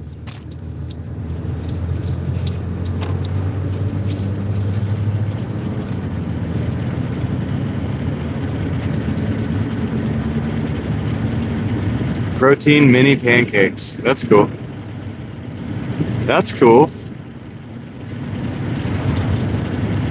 I've only had I had a protein shake with some whey protein and some raw cacao powder with a little bit of creatine in it. I had 2 cups of coffees. So that was breakfast. And then I had a sandwich that my wife made. Homemade bread, chicken salad, bunch of vegetables. I had some tomatoes off the vine, straight off the vine. And some corn chips. That's the only thing we didn't make. And then, what else did I have? Oh, 3 mandarins. So that's what I've eaten today. And I'm all out. I'm out of food. I've got no more food left, so I got to go home after this. Well, not right now, but to eat. If I want to eat anymore, that's what I've got to do, is go home.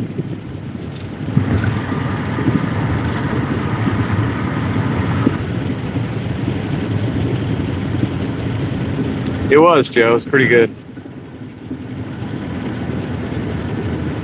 A little bit, Crystal. It's not like sweet. It has no sweetness, but obviously if you add it to other stuff that's sweet, it's not bad. But it has it's less processed, so it has the flavanols and stuff.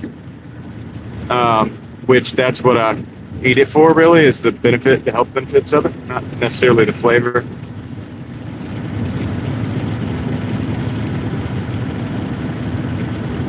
I'm a little hungry. Chris, today's been good, Joe. I did a little bit of Uber Eats early in the day, and then I've been doing Doordash ever since because they gave me like this little bonus thing. So I'm like, all right, I'm gonna do it.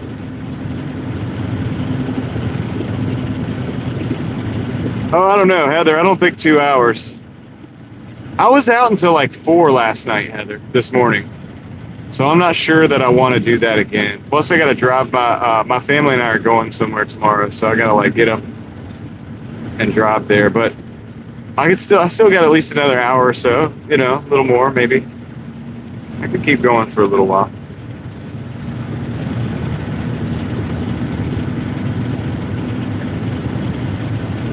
No, I'll be okay, Chris. I've got water. I'm gonna finish drinking, and I can go without it. Look, sometimes good to go without food for a while. It's actually good for your body.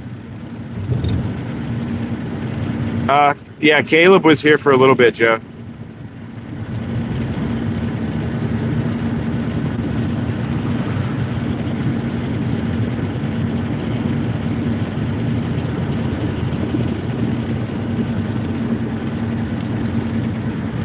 Oh, dude. That in right, did I? Oh, go, go, go, go. Yellow light. Got it. Guys, I made a mistake and I had the microphone not plugged in the right way to charge. So I hope this mic lasts a little bit longer. Dang it. And now I've got it right though. Ellie would be really mad at me right now. Well, I appreciate that, Chris. Yeah, I'm all right, though. Sometimes it's good to go without eating for a while. Like, I feel like it's good for the body. Yeah, it's a little oopsie there. I don't know, dude. Like, is it... I think we're okay, though. Maybe I already switched them. I don't know, dude. I don't really know. It's green still, so... This microphone's... As long as we're good, we're good. Well, thank you, Ellie. I appreciate that. Well, look, this one's green, so maybe I did switch it or something. I don't really know. Maybe when I had them in my hands, like I wasn't paying attention to which one's which. As long as this one isn't, like the red light isn't on, we're okay. We're going to be all right. So I'm just not even going to worry about it. I'm not going to think about it unless it goes out. I'm pretend it doesn't exist. Joe says, I'll take a snap. Yeah. West Chase Boulevard. We gotta go. Well, I need that charger back. Now that that's taken care of.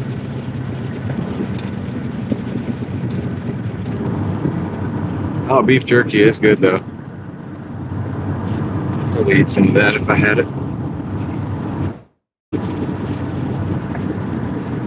That's a good one, Joe. That's a good one. Hey, does the pinned comment bother you guys in the chat? Is that obnoxious? Do you want me to, like, remove that? Or does it not bother you guys? I honestly didn't even mean to leave it up that long, but...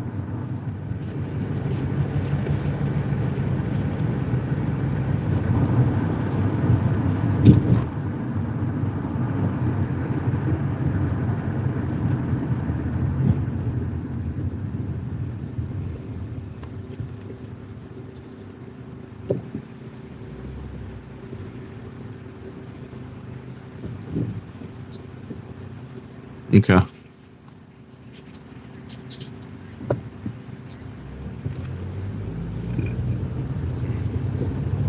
Okay.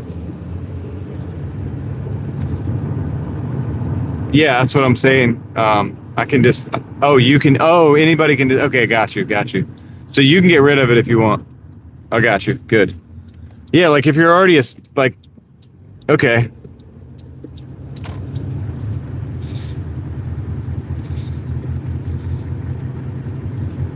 Yeah, I forgot about that, guys. Yeah, you're right. So it's not like a sentence for anybody to have that in their way. Nice. Okay, that makes me feel better about it. I forgot that it was up there, and I was like, well, could be obnoxious. Okay, so we're in the apartment complex that we need to be in.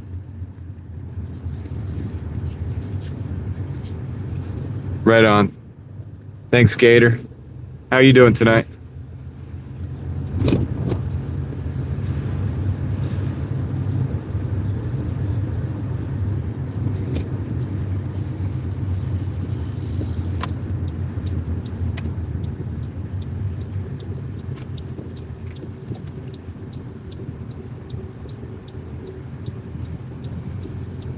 See, this is a little out of our way, but dude, for the numbers on this delivery, it's worth it.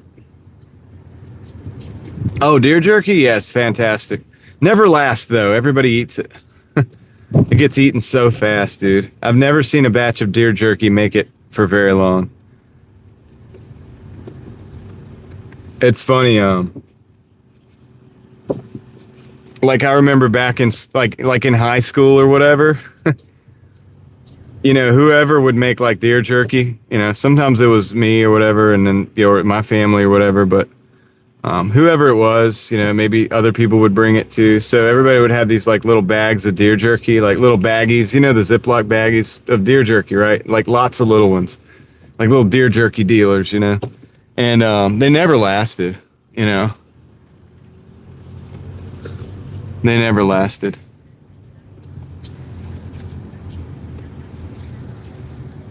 Derek, what up? Daily jerky. Yeah, we had a dehydrator growing up. We made a few batches of that, and we give out some, you know.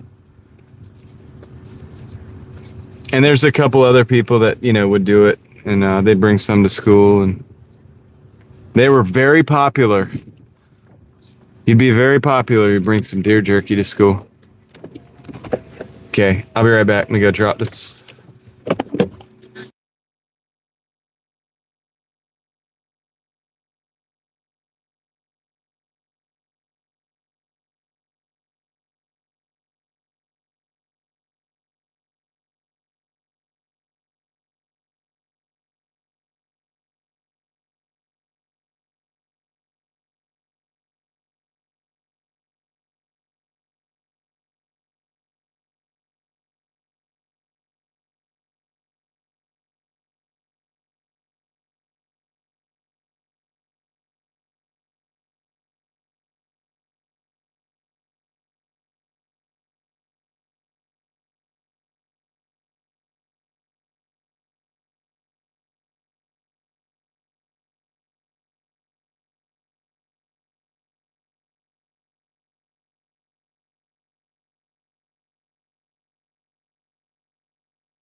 Oh, dang, y'all. Sorry.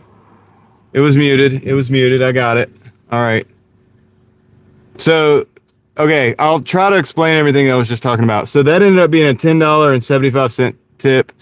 I did say thank you to the guy. It was a $15.60, which put us at $22.60, which puts us at $252.57. $252.57 as the total so far for the day, for the night.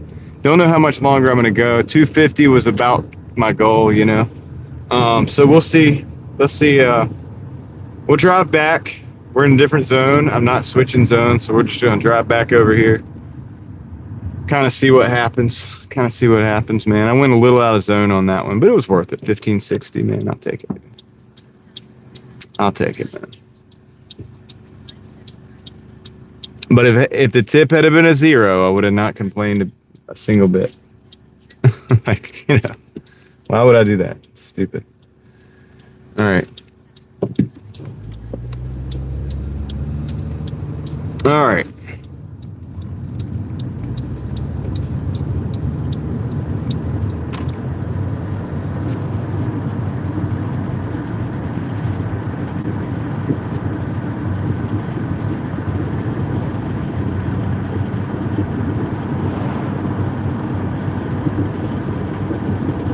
Don't switch. Yeah, it wanted me to switch zones bad over here.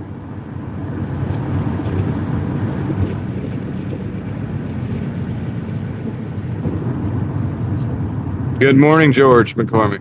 How are you doing tonight? This morning. Technically, yeah, it's this morning. Threw me for a loop with the morning thing, but you're right.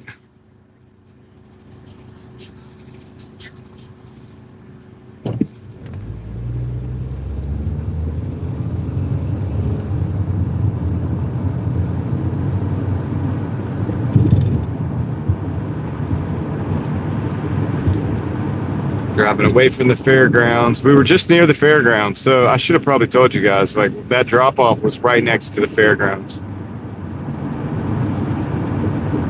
Yes, Mookie, that's a really good perk.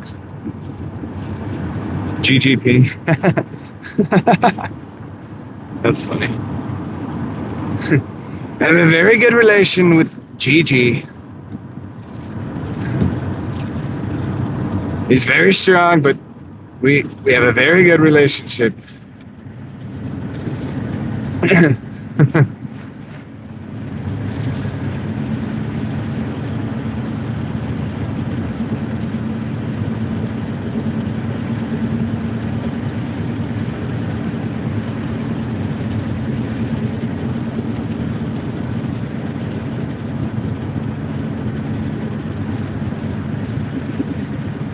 Yeah, Hippie, gotta get that dehydrator out.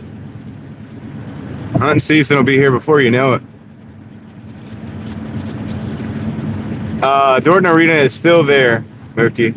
Maybe I'll do a video for you guys one of these days. I gotta figure out an excuse to get in, because you gotta go into the gate. Maybe like, maybe I could get in from the flea market, I think.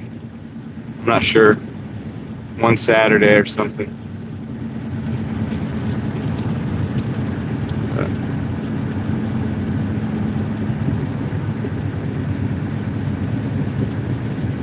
It's an interesting building. It's definitely an interesting looking building. Special building.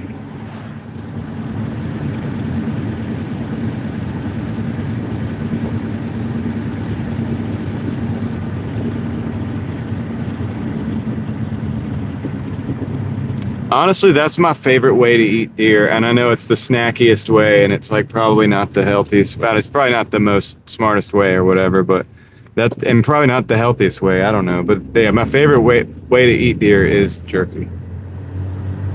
Gotta be.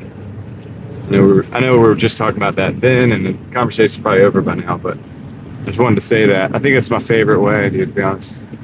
It's the tastiest way. You do your cube steak to your ground, you know, meat or whatever, all these different things, but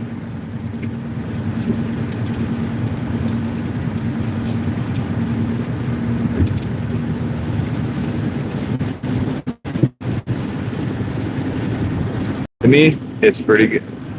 All right. So, and it's their survival food, too, on top of that. It's a little added bonus. Take it with you on a road trip.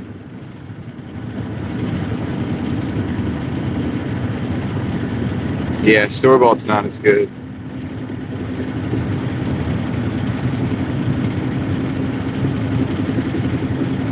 Sus. Yeah, they use the word sus. Yo, bro, that's sus, bro.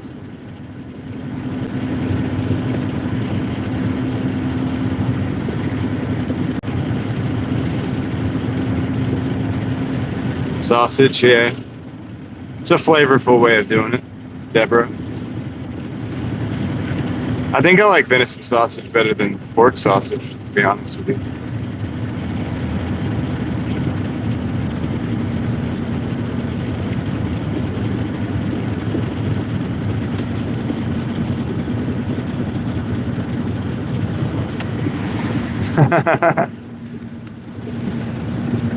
How are you supposed to say it? See, you can't even do it because you're not in a microphone. I can actually hear you, but I can't hear you. And this AI voice is not going to get it right. It's not gonna capture the Gen Z essence, as it were, of the word sus. All right, we got a Sheets. I don't know if I want to take it or not. Let's see. I don't think so. I don't think I'm going to take this one.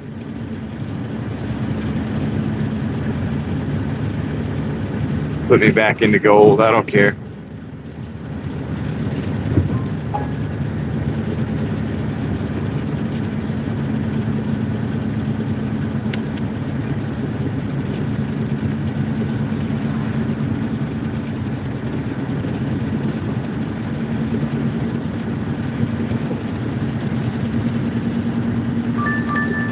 We got another Sheets. 485 for 3. Well, they're in luck because I'm going to use the restroom at Sheets. We're just going to go there. It's a 485, 3.8. We're going to just use this as a little stack wins moment. And I'm going to accept that. I'm going to take full advantage of the situation there.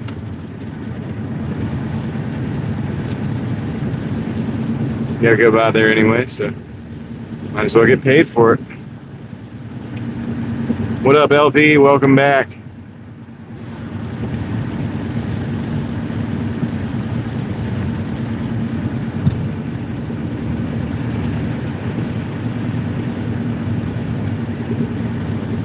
Yep, and Bonnie.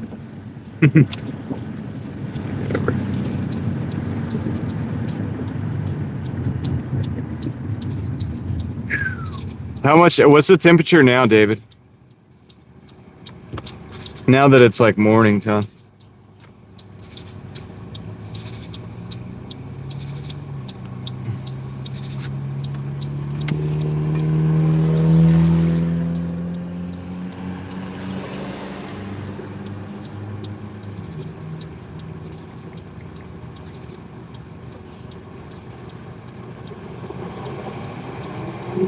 Well, that's a little better than 90 by 4 degrees, so.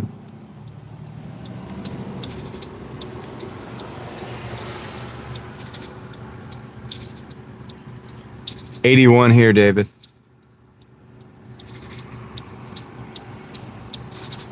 It's a little better. Humid as all get out, though.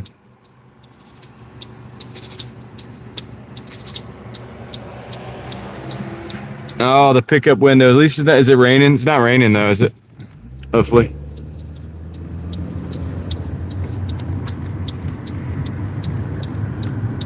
Dude, I went down into like a valley the other day. I was driving, and it was probably like 80, low 80s, right?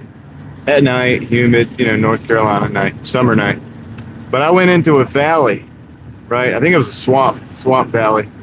I was driving, drove down into this valley. Oh man, I don't know what that was, but I just ran right over it. And dang it, I don't know what that was. I hope it didn't mess me up. Uh, and dude, it was like almost cold. It felt cold, like the wind felt cold. I know it wasn't. If you were sitting still down there, it probably wouldn't be, but it was really like almost it felt like fall, kind of.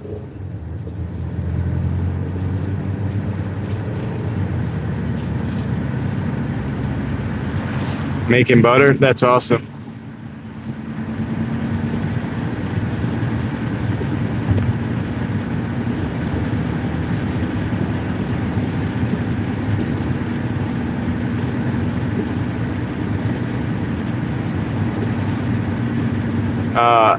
No, Eva. Thank the Lord, man. Well, it was just a little debris in the road. I don't know what it was. It was flat. I thought it was a tire mark. I thought it was like a tire mark, but it wasn't. It looked, and then when I looked, it looked like a laptop or something, but I don't know. Yeah, something like that. Some piece of like equipment or something. I think I'm all right though. I think I want to. Maybe I'll get the wife on the homemade butter deal. I feel like she's done that before though. I think she did that one time. I don't know. I can't remember. Not something we do on a regular basis.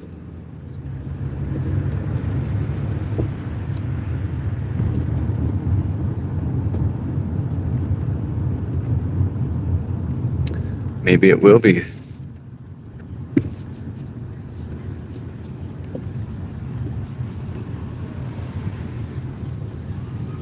Yeah, I did send that to her. A lot of music, loud music, loud music. Gosh, man, I had to roll the window up. Jamming. Jamming.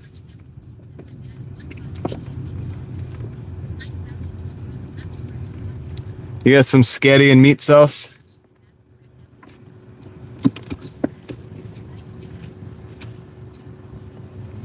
Yo, it's Joe. Yo, yeah, send that to me, Joe.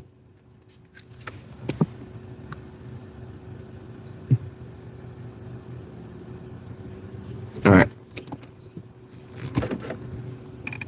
You gotta shake it.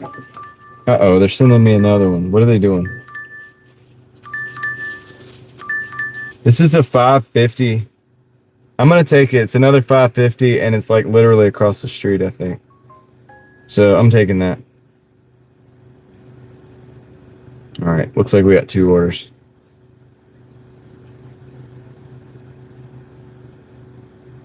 Okay, I'll be right back. I'll let you guys know how the wait's going. Hopefully it won't take long, but if it looks like it's gonna be a really long time, I'll come back out and hang out out here. So.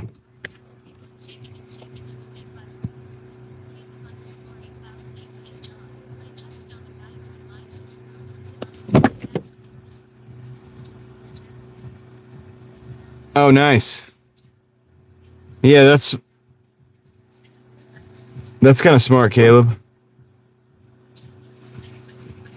Yeah. All right, I'll be right back, guys.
All right, guys, I got one order, and then there's another one. There's another one that I'm waiting on. She said about 5 minutes. That was that add-on. So waiting on that one. What are you guys talking about?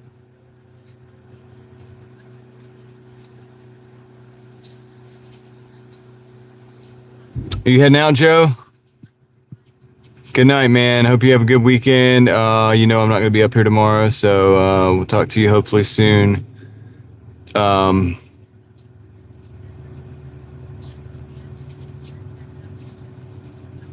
that would have been cool if I was live tomorrow, Joe, and I could just send everybody over to your video. But we can still do it Monday. So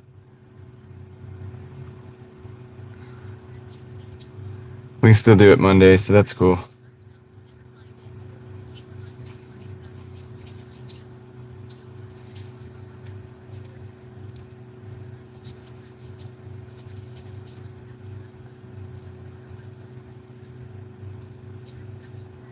Heather's going to for 300. Yeah.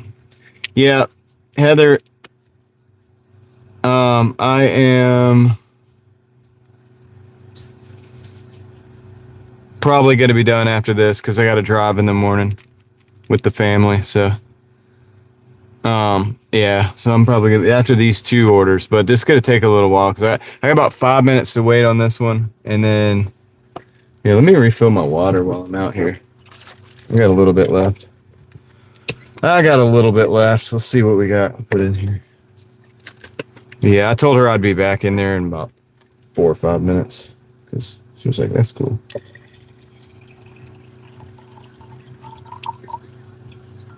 All right. That's the last of my water. So that marks beginning and the end. Oh, you're going to get a $50 bonus tomorrow? That's cool. Yeah, I got a $100 Doordash bonus. I think I'll probably be getting that around Wednesday. 100 deliveries. We're already at, I think, let me look. I'm at 12. This is going to be 13 and 14. So, yeah, 3 days. That's about it. It's probably all it's going to take me after that to get it, 14. Should be good. So that's what I'm going to do. I'm going to probably focus on DoorDash for the first half of the week, second half of the week next week. Might do a little bit more Uber, maybe experimenting around with it. Cool. Hippie, you get a lot of Starbucks orders in the morning? Joe, take care, man. Go get some rest.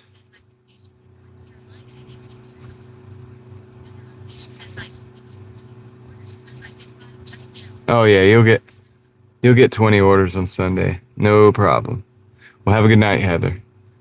And Joe as well. Have a good night. And send me that thing when it comes out, Joe, because you want people to watch it the first day so that it gets impressions, or so that the impression and the click-through rate and the retention is good on the video. And then maybe the second day, anybody that didn't get it, maybe I can shout it out or whatever and something on the second day. So, and I'll help you out with that video. I know you put a lot of work into it. You want to do it right. So, just let me know, man.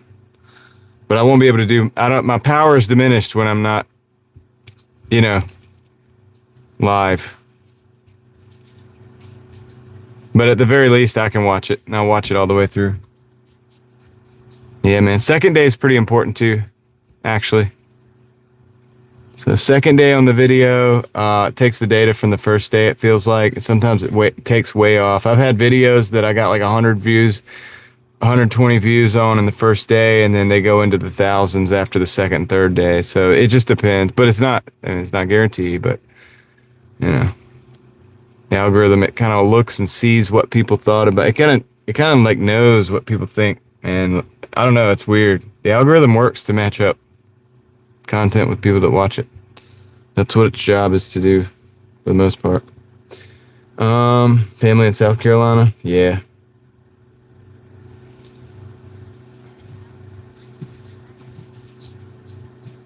Oh wow. Yeah, it kind of feels like it does sometimes, doesn't it? Yeah, man. It's been a good week though, guys. We're not done yet tonight, just yet. All right, Joe.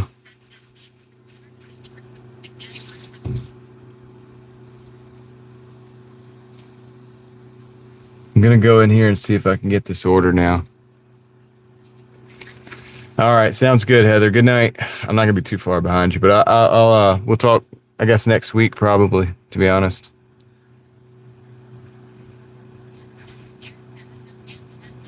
All right, be right back.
All right, man. I don't know if I would have took that order if this wasn't the last couple orders I'm taking today. So let me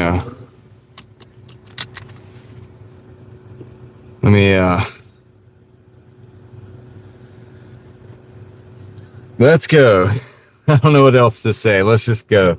Let's just get the delivery delivered, right? Like, so the first one is literally 0.3 miles. This is the one I just waited on. 0.3 miles away. That's why I took it. It's literally nothing out of our way, basically. So, what's up, Ted? Excuse me. Good to see you. All right, we're rocking and rolling, man. We're gonna bang out these orders here. We're gonna see what we get for the totals. And yeah, it's been a solid day, I think. You know, after this, and whew, take a break for a day. Except I gotta go drive. We're going somewhere tomorrow, so I gotta do a lot of driving tomorrow with the family. Oh no. But at least I'll be driving with the family, having fun, you know, with them. So that's good. I just hope I get enough rest. I hope I have enough time to get some sleep. That's the main deal. It's the main deal. But yeah, I can't stay up till 4 o'clock in the morning on the live with you guys today. I have to cut it about an hour short.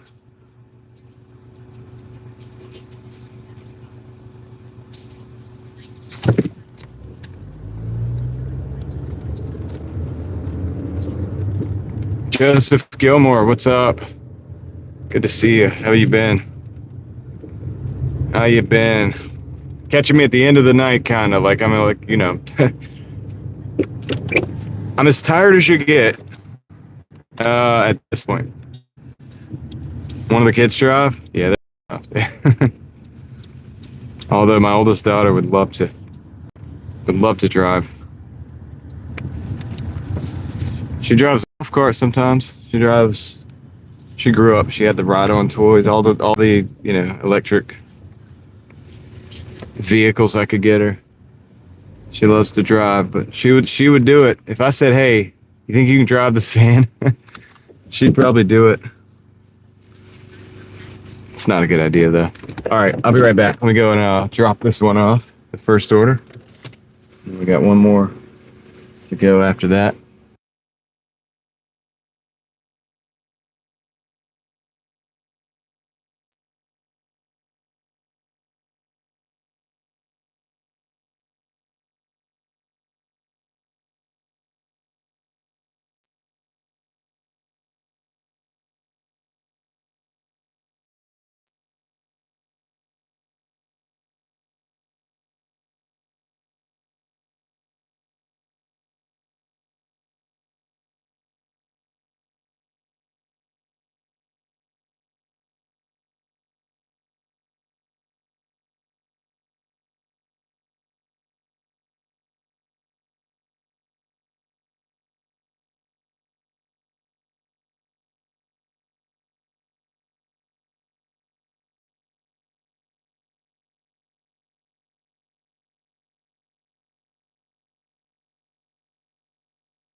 All right, let's go. We got what's up, Yeti? How's it going?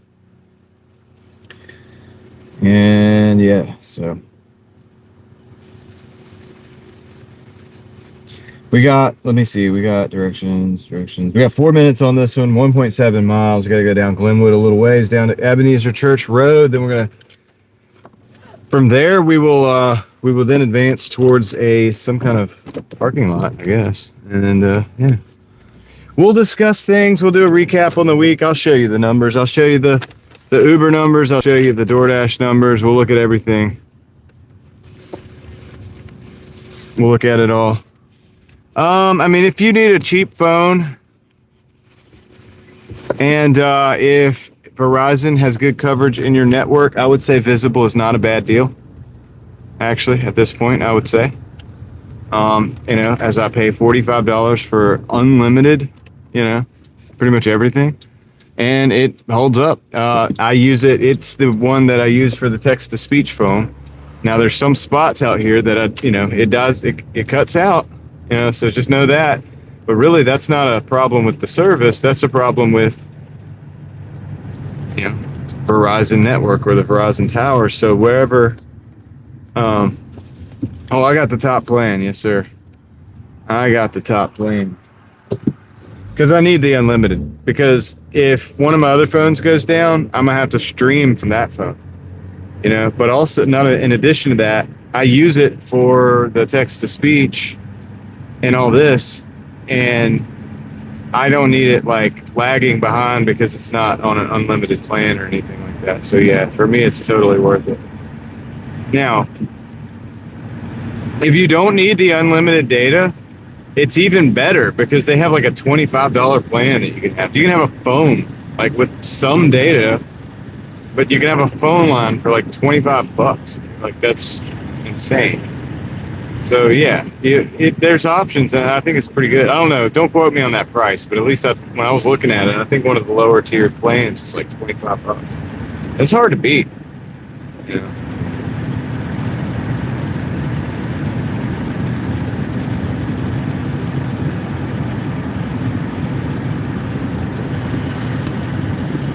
Oh, really? US Mobile?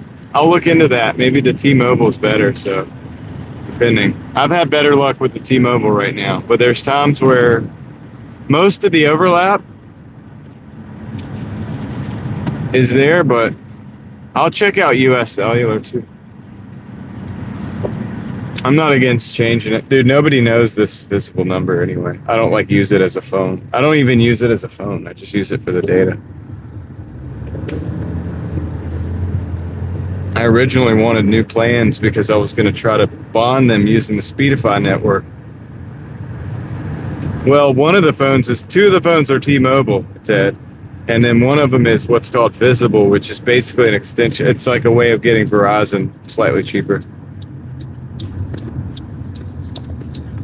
Yeah, US Cellular. I'll check it out.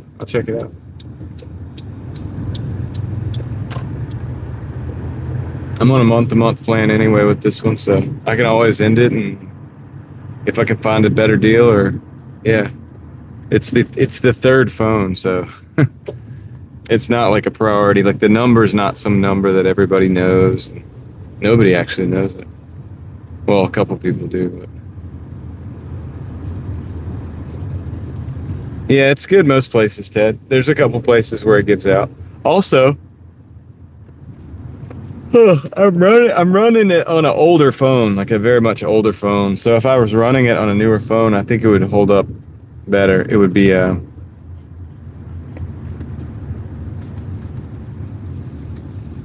US Mobile. Yeah, I'm sorry. Thank you for telling me because I would have been looking for US Cellular. All right, so this is the place. We're going to drop this off. I got a order paused. And then what I'm going to do is just end the dash, and then we'll run back to the parking lot, and then I'll show you the numbers in a little bit.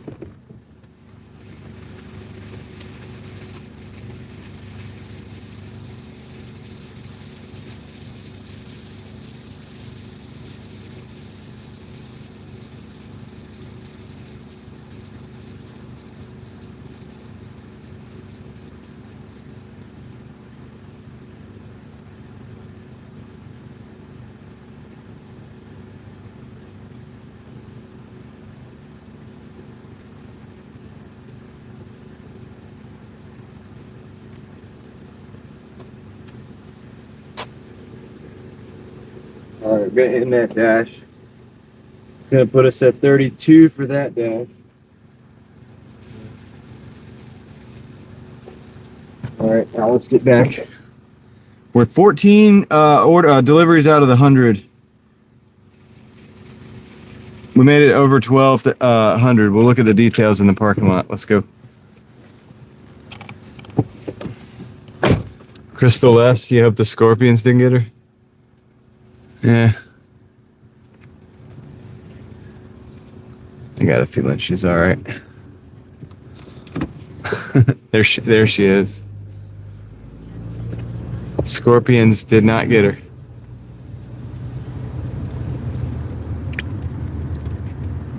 No, you don't get unlimited data for 25. It's just basically just a phone line with like a very limited data. But if all you needed was a phone, that would work, you know. It would work if you just needed a phone. So it's useful. Potentially useful. We live in an era now where a lot of people are trying to get away from their online connectivity as well. Like, there's a lot of people now that don't want to get onto social media and stuff. They want to get a phone they can put in their pocket or whatever and have a phone, but not like, they don't want to be scrolling on them all the time. I mean, most people scroll, but I'm just saying there's a growing number of individuals who are interested in that.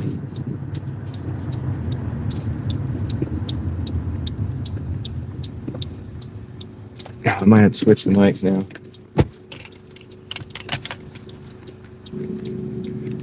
I'll do that.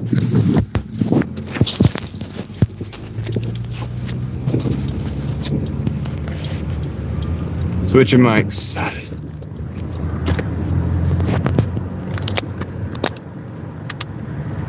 All right. Can you hear me? We're on a new mic. I'm going to charge that all up over the weekend. Everything's getting charged all the way back up to 100. Everything. The charging box for the microphones, the headphones charging box, my earpiece charging box, all that stuff's getting, all the phones, every phone's going to 100. I got this thing at home. It's got like a bunch of ports, and I just plug, I can plug a bunch of phones. I can plug everything up, just sit it there, and like everything will be 100%. So that's what I'm gonna do. And when Monday we come back, we're just gonna just crush it, dude. It did, but I don't know if I didn't switch the mics earlier, Ellie. I don't know. I'm not sure what happened with that. It's a mystery. We can't use that we really can't use it as a data point, unfortunately. Unfortunately. You did your job correctly, Ellie. I didn't. I don't know what I did. I have no idea.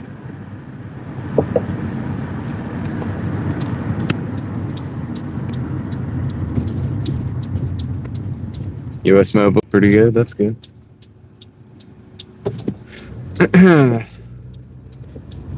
Nobody does. Nobody knows. It's a mystery. Yeah, it's all right. End of the week, no big deal.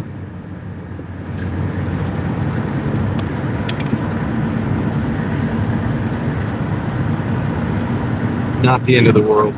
End of the week, not the end of the world.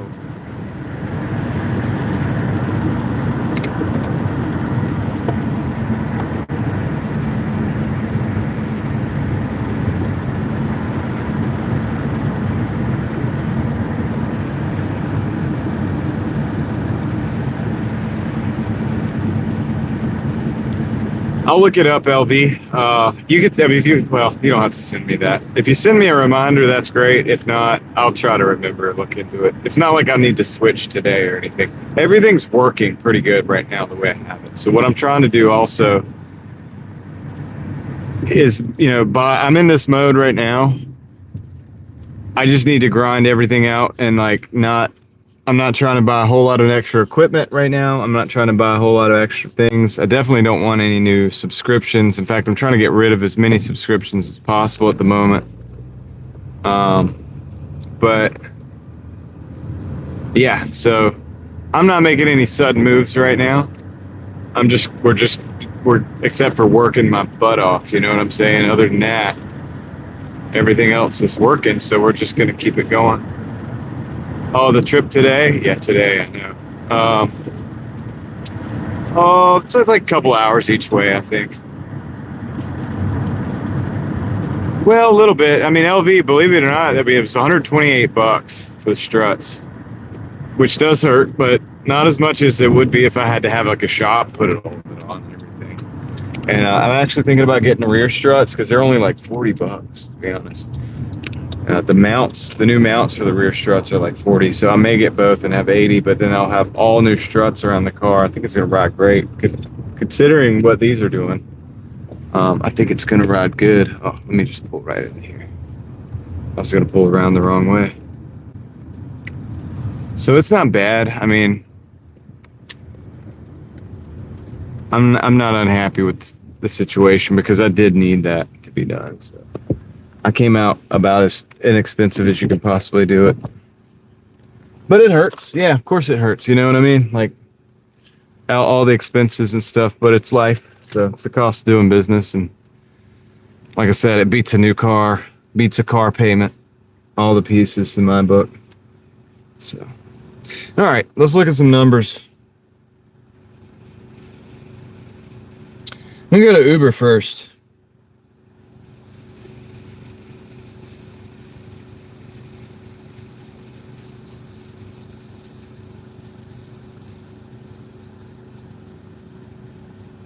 I'm going to go to Uber first. So my first week on Uber Eats completely.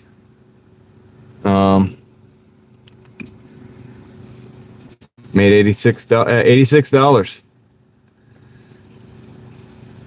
I would have made, all right, Derek, take care, man. I would have made more, but I wanted to go ahead and do this Doordash thing, so I stuck with it. But today, earlier, when I started out this morning, I did 6 trips. I was online for 2.5 hours. Or no, 2 hours and 50 minutes. Dang, that's actually not as good.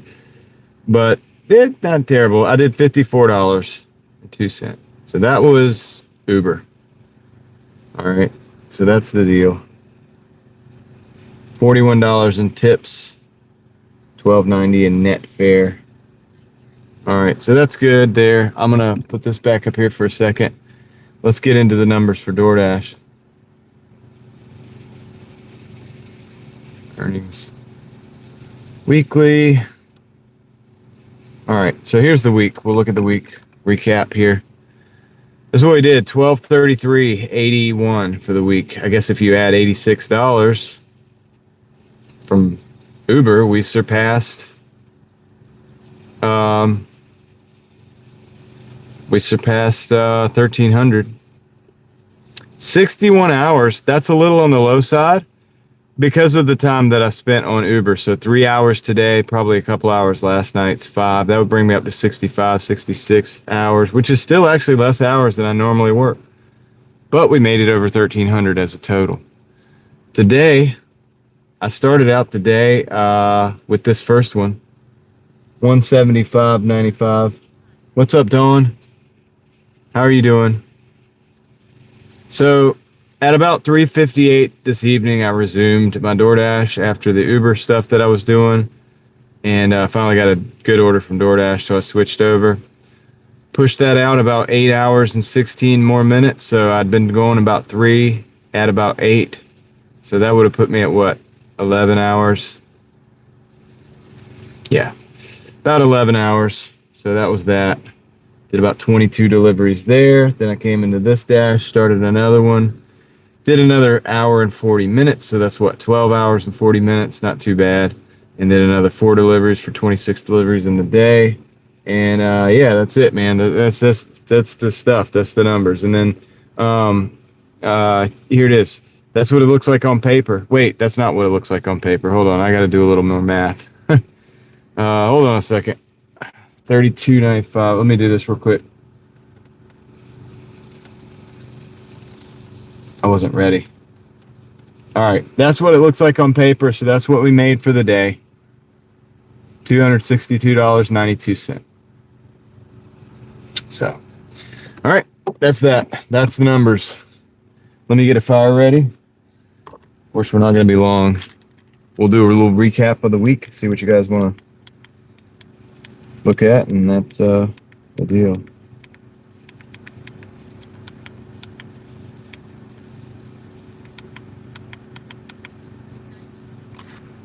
Yep, thank you, Eva. All right, so what do you guys think? Not a terrible week. Not the best week we've had, not the worst week we've had, but I'm thankful for it. I'm thankful that we have Uber now. We have Uber, which is a backup, maybe a supplement, but I really don't know that it's going to make me make more per week. I don't really see that. Maybe. I'll experiment with it and see if I can push it out to maybe make where we can make more per week. But one thing it might be is a supplement, and also definitely what it is a backup. I get deactivated on Doordash, got redundancy, can move over to the Uber Eats. A lot of you guys out there already have that situation set up. I did not. Now I have it set up. I feel a lot better about it.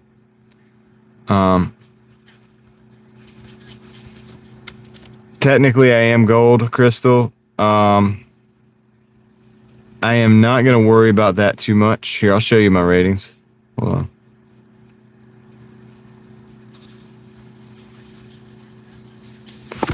Well, Grubhub LV, I was on the wait list for years. I think they might have took me off the wait list. They kept sending me messages. Do you want to stay on the wait list? Do you want to stay on the wait list? It was years. And I don't even think it's that good in my market. But no, the orders weren't. I don't care. See, that's the thing. Gold doesn't matter. I don't think it matters that much. But I'll show you. Yeah, I'm gold. Here we are right there. 84 points. But the reason I'm gold is this stupid quality rating. And the reason that quality rating's there is because I got Karened out, as somebody said. But yeah, somebody said they didn't get the right food or something, which is probably a restaurant issue, but I got the contract violation because of it. But as you can see, I don't have a contract violation. However, they did not remove the quality rate. So I got to work that off. 770 deliveries in 30 days. What do you guys do in 30 days? Just wondering. But anyway, 49% acceptance rate. But we get this fixed, all this comes back up. So I'm not even worried about it. I'm not even going to waste a platinum pass on it or worry about it. I don't really care that much about the ratings, to be honest, man. I'm not. They say when you're platinum that you can go into a market and dash anytime. It's not true. Up north in Granville County, there's a place that's gray all the time. The map's gray. And I've been platinum in that market and not been able to dash. So what good is platinum? I've been getting good orders tonight, gold. So I'm not really that worried about it, man. Plus we'll be platinum again once that quality rating goes back. 205, Sam, was that your numbers for the night? 205? And I don't really care about my ratings on Uber either. As long as I don't get deactivated, that's really all I care about.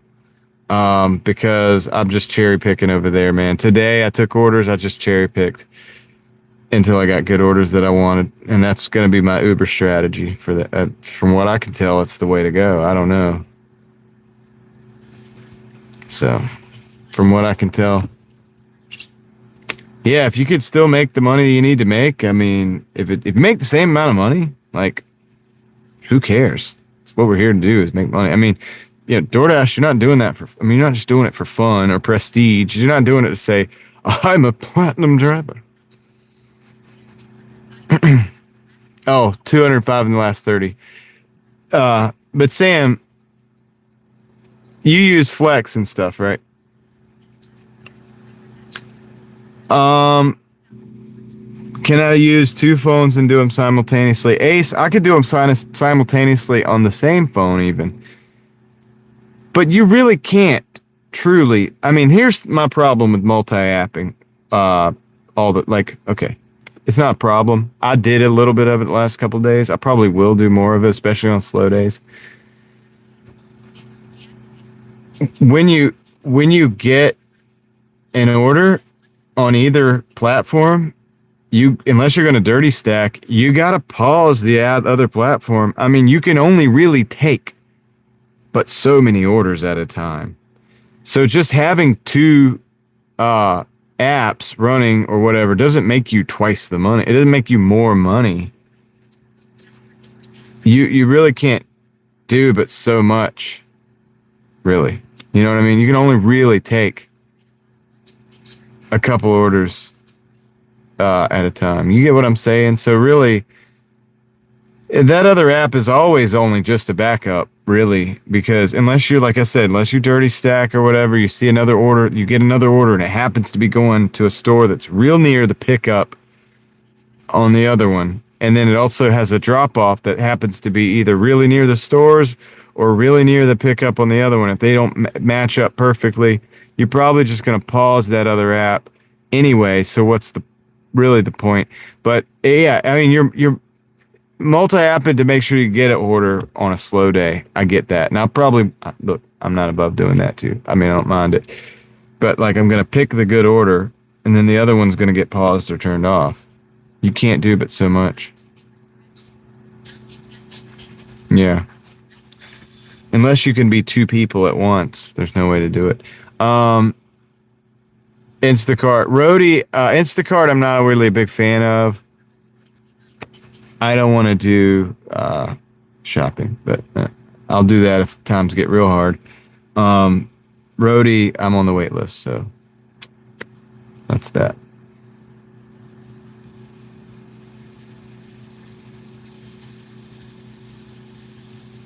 Dave says, yeah, it's like having two girls. Yeah. Yeah, you can only be in the one place at once. So.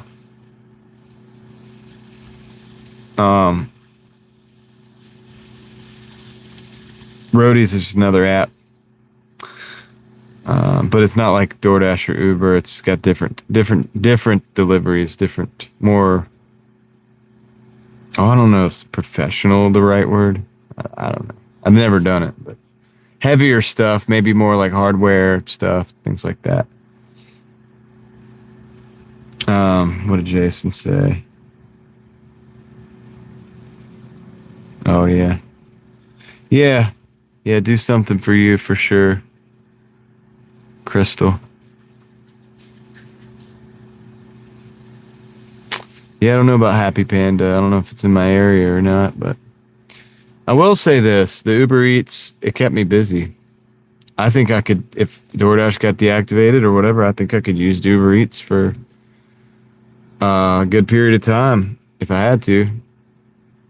Will it make me a $1,200+ week, $1,300, $1,400 week like I need, like I truly need? I don't know. But I could pivot, into other things too. That's why we keep a, eBay account pretty active, and that's why we, what I'm saying? I guess I could pivot into YouTube. I don't want to rely on YouTube for anything, but I like doing it. So I could do it, and it is rewarding to some degree.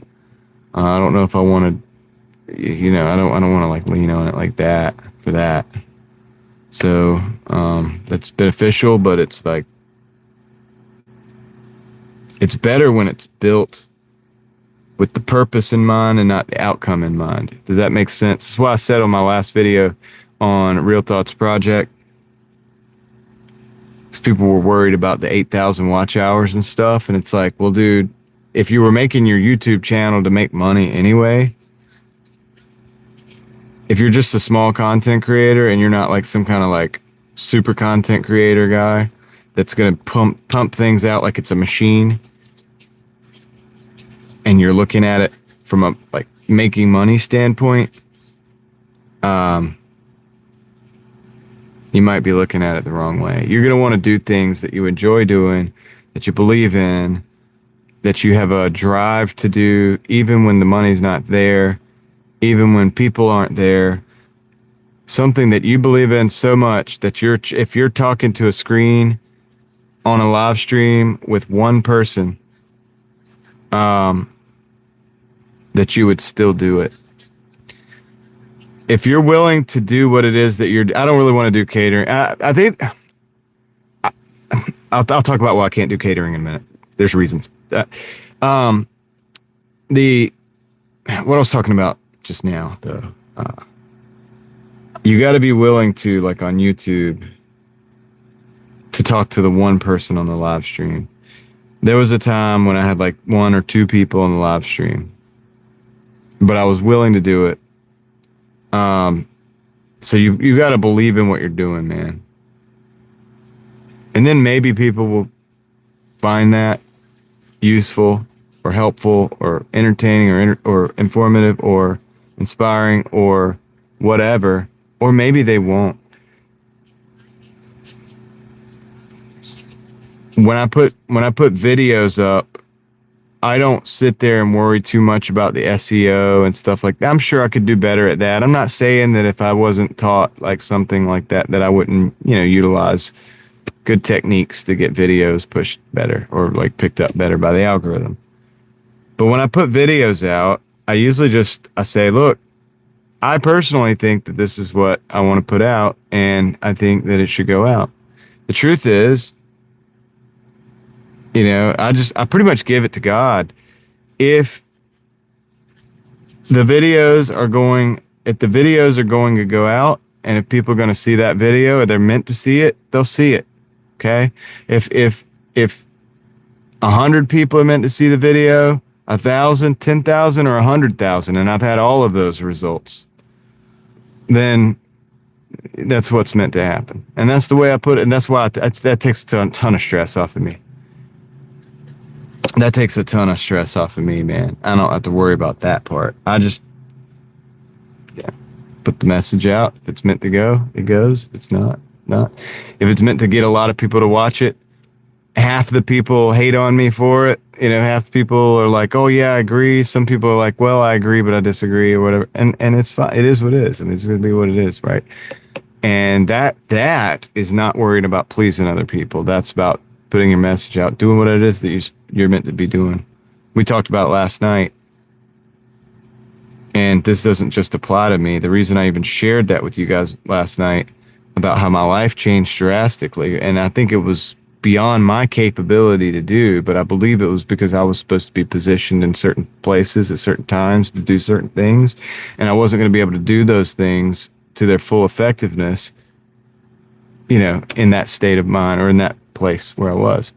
So I was pulled out of that, but I took the step. I was allowed to be the one to take the step, but then the stepping stone was there, and then I would take another step, not knowing the stepping stone, that stepping stone would be there, and then that stepping stone would be there.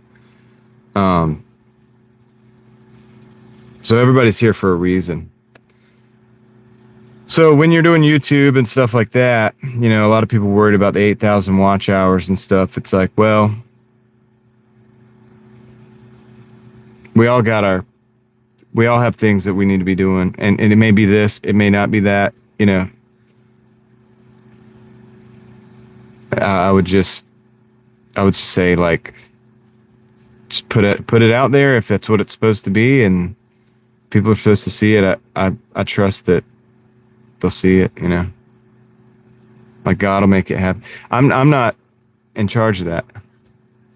So George is going live after 3 years doing my first live stream this week. Oh, cool, George. That's what's up.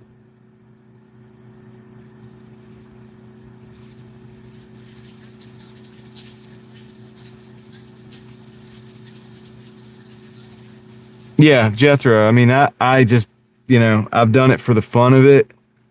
And then it did become rewarding for me eventually. But I wasn't looking for the reward in the beginning. And I think that has a lot to do with it. Because I genuinely just like I like video and stuff. And all this came about, or just, I'm not going to tell a story about why I started doing this particular thing. Again, not right now. I've told it a lot. One thing leads to another, man. I don't know. It is what it is. But yeah, we need content creators that like doing what they do, that believe what they are doing, dude. That's what you need to do. So.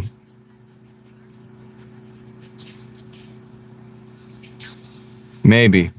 Could be the channel that gets me demonetized across all platforms. What I think I'm going to do with RTP, I've been thinking about this, to support that channel. because I have memberships over here, which help support this channel. I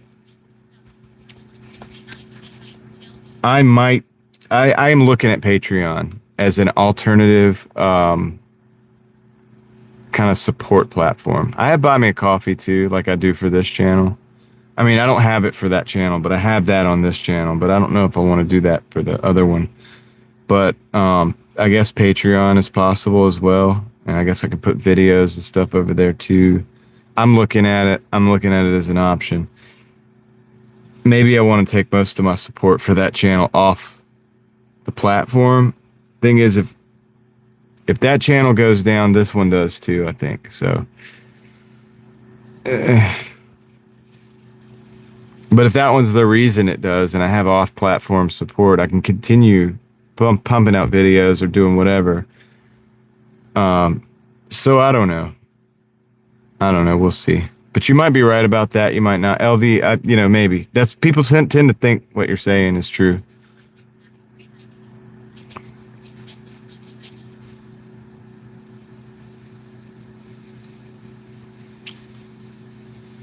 So that way, if they go down, I can still pay the bills and, keep a, roof over my family's head but also still be able to make videos, even demonetized, It's a real possibility. Yeah, that's true, LV. That's true. Yeah, you support me here, you support me there. I mean, it is what it is. This is great. Like, it's great, but I think we need to build something outside of YouTube as well. And maybe that's what that needs to be, or maybe not. I'm open to ideas, what you guys think too about it. I didn't do memberships on this channel until about 20 people asked me about it. Said that I should. And then I was like, okay, I'll do memberships. It seems to have worked out, but this is all through YouTube,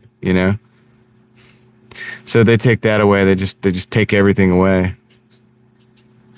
Twitch, maybe. So yeah, I've got to explore these things.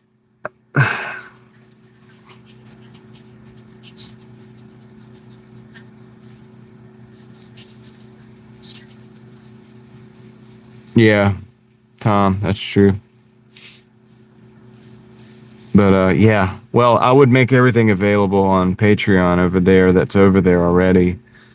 And but the idea of there would be some on that one. I would have to make some exclusive content on Patreon. But the thing is, I can do that, and there would be a method of talking about things that you might not be able to talk about on YouTube. Yeah, we always come up against this brick wall because this is a platform, and you have to, I respect the platform.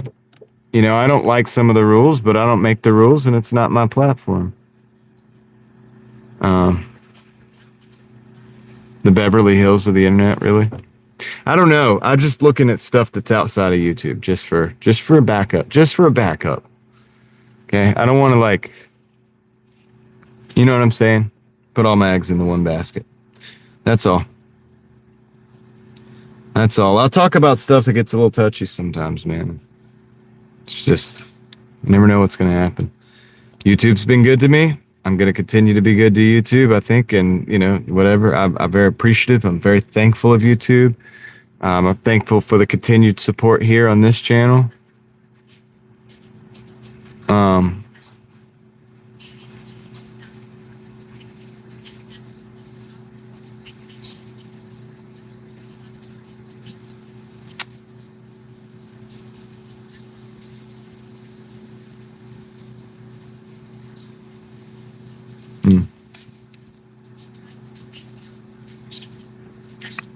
Yeah, I mean, we'll see. Like I said, I like YouTube. I prefer to build here, and I will continue to build here. And but I'm also trying to build some stuff that doesn't even have to do with videos. You know what I mean? Outside of that, there's stuff I'm doing in my life that relates to a lot of things we talk about on the other channel. I don't want to go I'm not trying to go to Rumble, and I'm not trying to do all that. I build on YouTube too. You know what I'm saying, Jason? I get that. And so I actually like this platform, man. That's why I'm vehemently like, dude, this is why I talk about the AI content and stuff, man, because I genuinely like this platform and I don't want to see it just get like completely just effed, for lack of a better word. And I think it already kind of is a little bit. I think it already kind of is. And it's only going to get worse as time goes on. You know, we talk about the dead internet theory, you know, and it's like, I don't want it to be a place that's not even a place for people anymore. But if it is, then there needs to be a place for us to go. I'm thinking about doing a website too.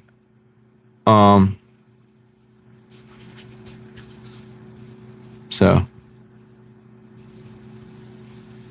that's something I'm thinking about too. But this is all stuff that takes time. I can't just sit down and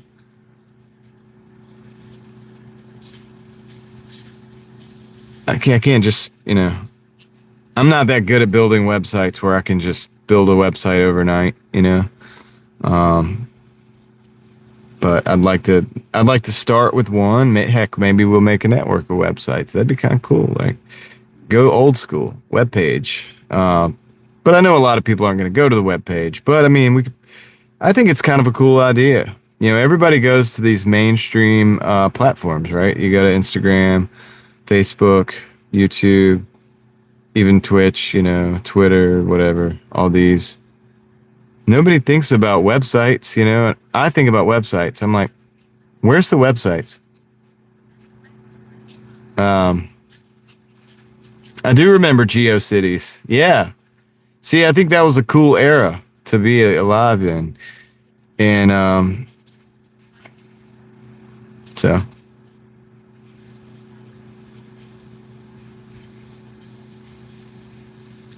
yeah. Well, so Spotify has now, I think they're going to start labeling AI music, which is good. I think that's a step.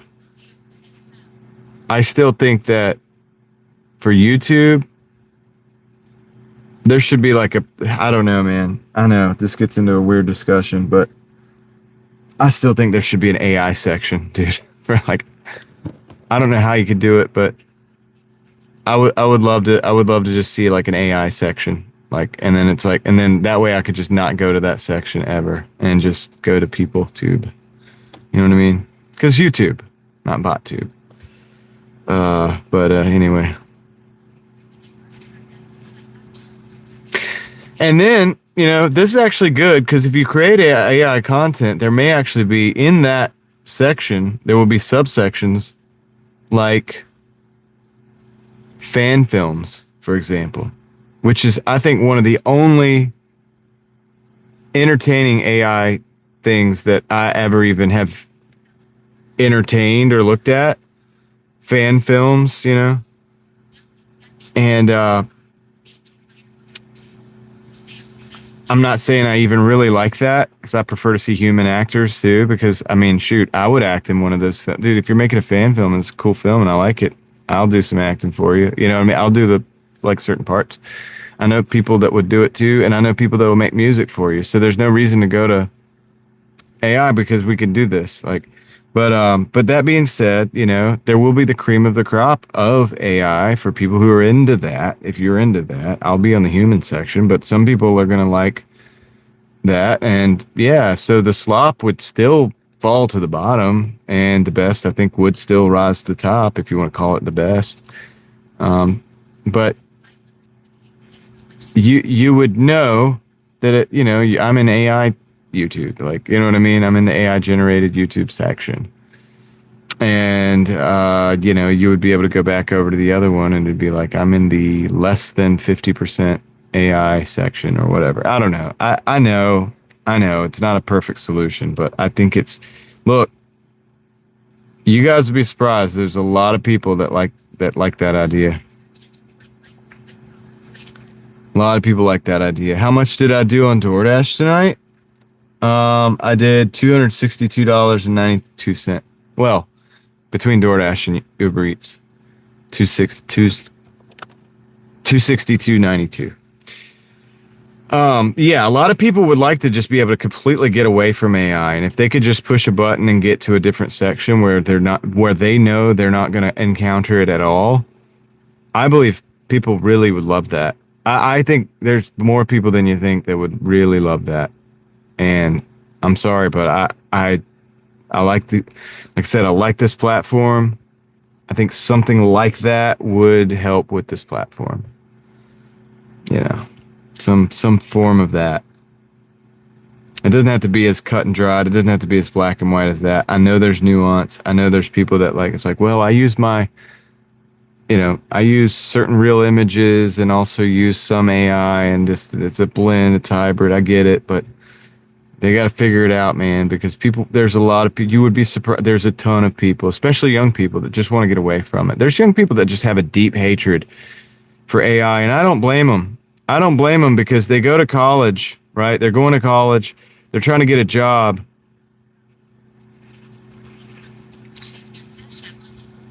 And the dean is out there sitting there saying, hey, look, AI is great. It's going to pretty much take over everything. And they're like, dude, what are you talking about? Like, what? We were supposed to have that job, though. Like, aren't we here so that we can learn to have a job so that we can have a job and get paid and subsist and build things? And you're sitting there saying, but AI is going to be doing all this. And people are really tired of that. Especially the young people, because they're the most threatened. They're the most threatened. Think about it. This is their whole future. And they're being told well, AI is going to do this. AI is going to do that. It's so great. AI is going to do this. Oh, we could just vibe code everything. You're not even going to have to learn you're learning to code? No, I vibe code, bro. They're like, well, dude, what are we going to do? What are we even doing here? They're nervous about that. And I fully understand that. And I don't blame them. I'm with them on it, honestly. We need to be careful, especially with the conversation that we had before about medical, agriculture. Okay, these things can be good tools, but dude, you need to make sure that you're not 100% fully relying on it, and you need to make sure that we have some humans that still know what's going on. We need to pass the torch, pass the knowledge to humans. Right now, all I see is training operations going on. People are getting trained to train AI to do what they do. Instead of doing that, we need to if we're doing that, we also simultaneously need to be training more people to do what they do, because we got to pass the torch down to humans.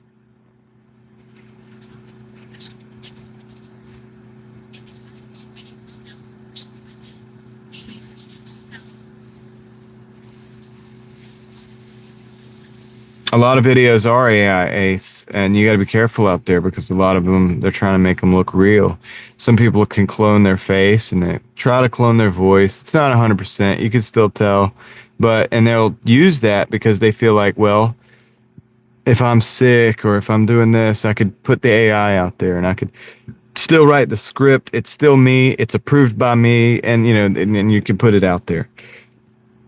Personally, I won't be doing that. So if you see a video of me and it's AI, tell me about it, because I didn't do that. I'm just not gonna be doing that. If I'm sick, then I'm sick. If I'm dead and gone, then I'm dead and gone. And I want that to be the last. I want the things that I said when I was alive to be what you remember, or what you go back, if you have an opportunity to go back and see.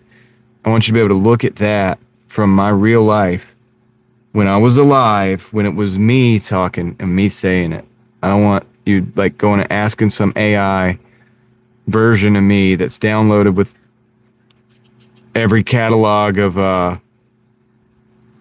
everything I ever said, and then you go and ask it a question and it answers the way it thinks I would answer. I don't want that. I do not consent to that. You have me while I'm alive here, and then when I'm gone, I'm gone. Okay. And that sucks. Maybe some people would be happy about that. I don't know. But either way, that's, the things that I said, the things that I wrote, the things that I recorded,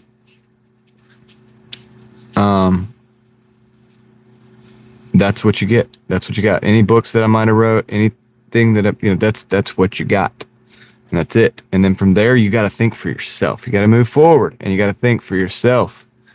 And that's what people. The problem is even these AI reconstructions of like founding fathers and stuff. I've seen that. I think Glenn Beck did that, dude. I'm not even a big proponent of that. Like, come on, dude. Like, we got to think for ourselves at this point.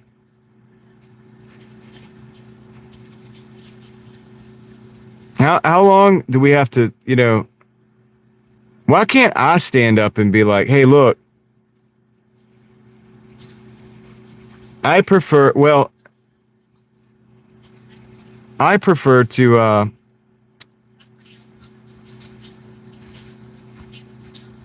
let's think for ourselves.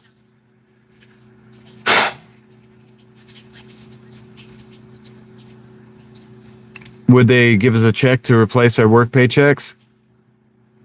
If they ever give you a universal basic income, they control you. Okay? If it ever gets to that point, don't let them sell you this dream where you won't have to work and we'll give you a universal basic income because you won't have a job. If they ever do that, they've just achieved complete dominance. Complete dominance. If I control what you eat, which is what a universal basic income is, if that's the only thing you have to rely on, if I control what you eat, what you can do, that's the ball game, folks. Do you understand? And it's like, oh yeah, we're gonna have universal basic income. We won't have to work. That ain't how it's gonna work, buddy. You will do what they tell you to do. If there's a universal basic income and you have no other way of making money, and that's the way that you get what your subsistence is, you'll do what they tell you to do or you'll lose it. You'll starve to death. Elon's in favor of UBI? Yeah, he's nuts with that. I disagree with Elon on that.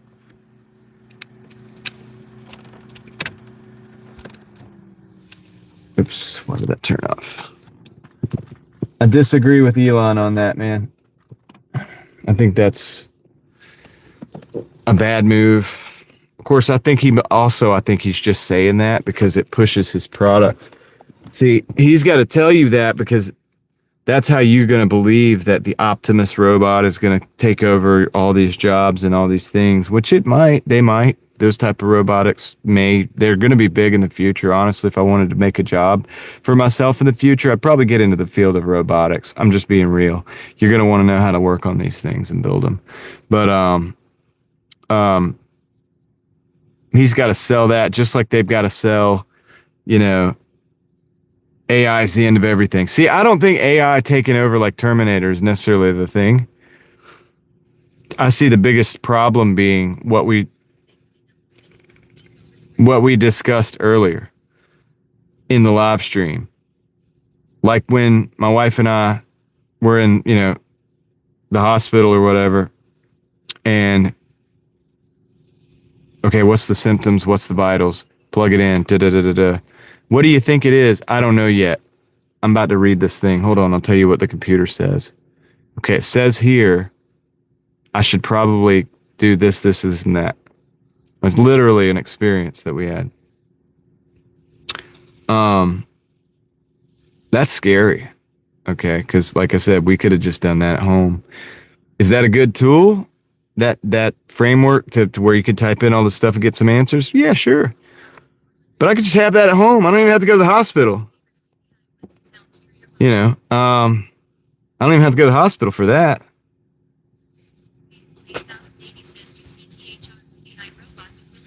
iRobot with Will Smith. Yeah, of course. They modeled it. Look, a lot of these movies that are warnings are given as blueprints.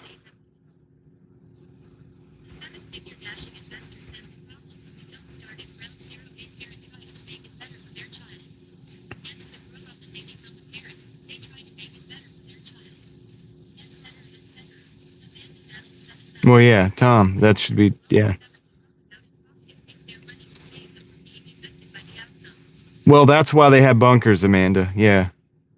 That's why they have bunkers. Honestly, I'm not even kidding you, dude, because just in case people get upset. If 400 million people get upset in America, well, 330, 340, 400 million, whatever. It's a pretty big deal.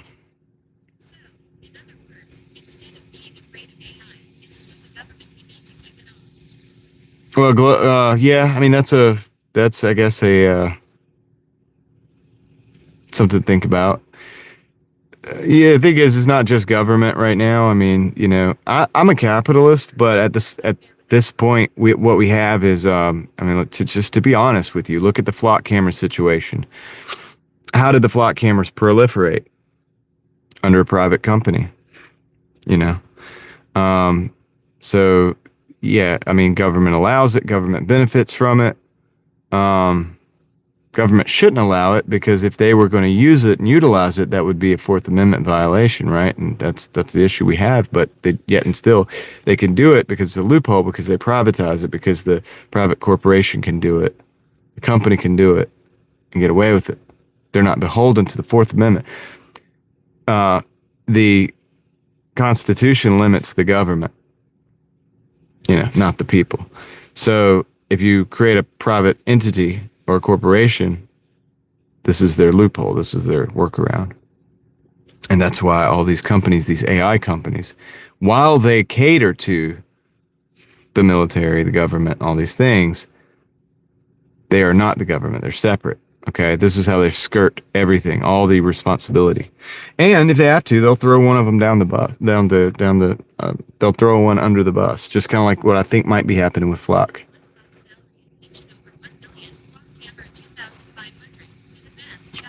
But what they'll do is, they'll throw something like Flock under the bus.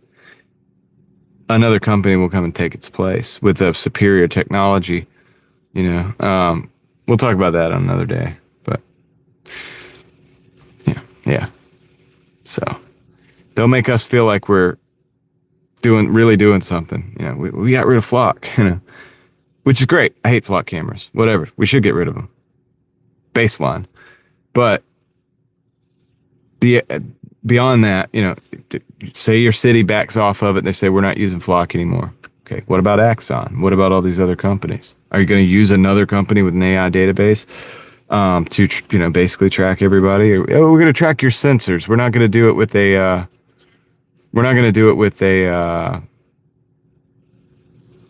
license plate reader. It's not going to be a camera.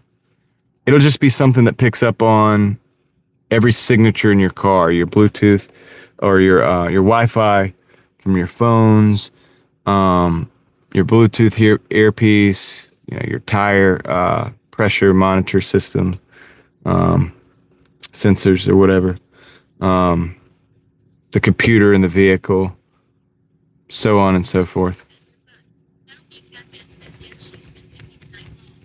So all of that stuff, and that's something that does exist, by the way, and it creates a signature, that ties to you without a camera, without a 4K image. And, it can track multiple cars together. It could track that normally drive together. They call it convoy. It can track multiple different phones that ride together usually, or people that might hang out together. All of that stuff without a single camera. And what they'll do, they'll sell that and they'll say, yeah, see, we're not taking video of you. This isn't video. It's just picking up on signals. But they'll put that in a database. It's probably even smaller files, so they could they can make more use of the database with that. And they could probably store it. They'll probably convince people they could store it for years. And it's really actually more information than if they just had a camera pointed at you, but whatever. That's what they're going to sell in the place of just watch. That's what they're going to sell in the place of Flock cameras. They're going to get everybody to say, oh, we beat Flock. We got them out of there, which is great. And that's good. And I hope that happens across the board, but I understand the next rollout. You should too. Just don't be surprised.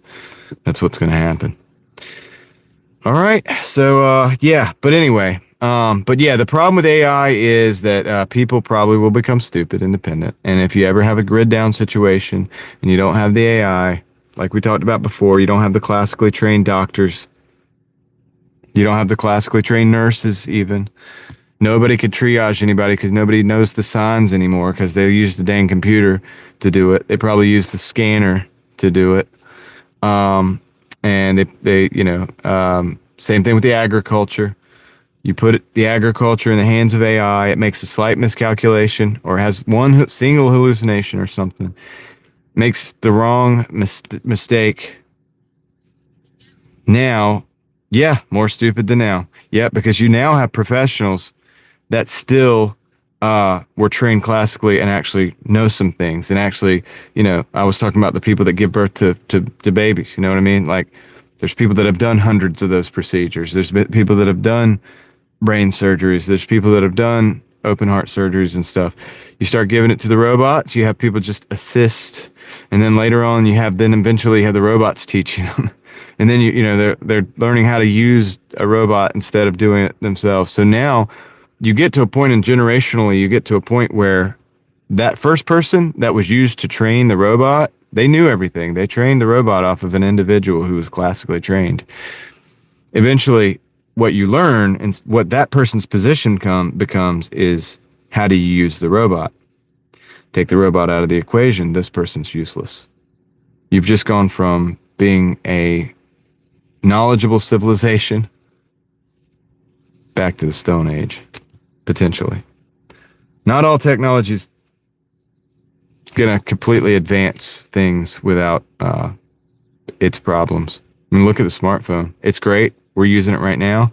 But there's people walking around on the smartphone running into trees and stuff. I mean, still to this day, that's a devolution of like intelligence like that. I mean, it's not that maybe the person did become less intelligent, but it's that they didn't develop something.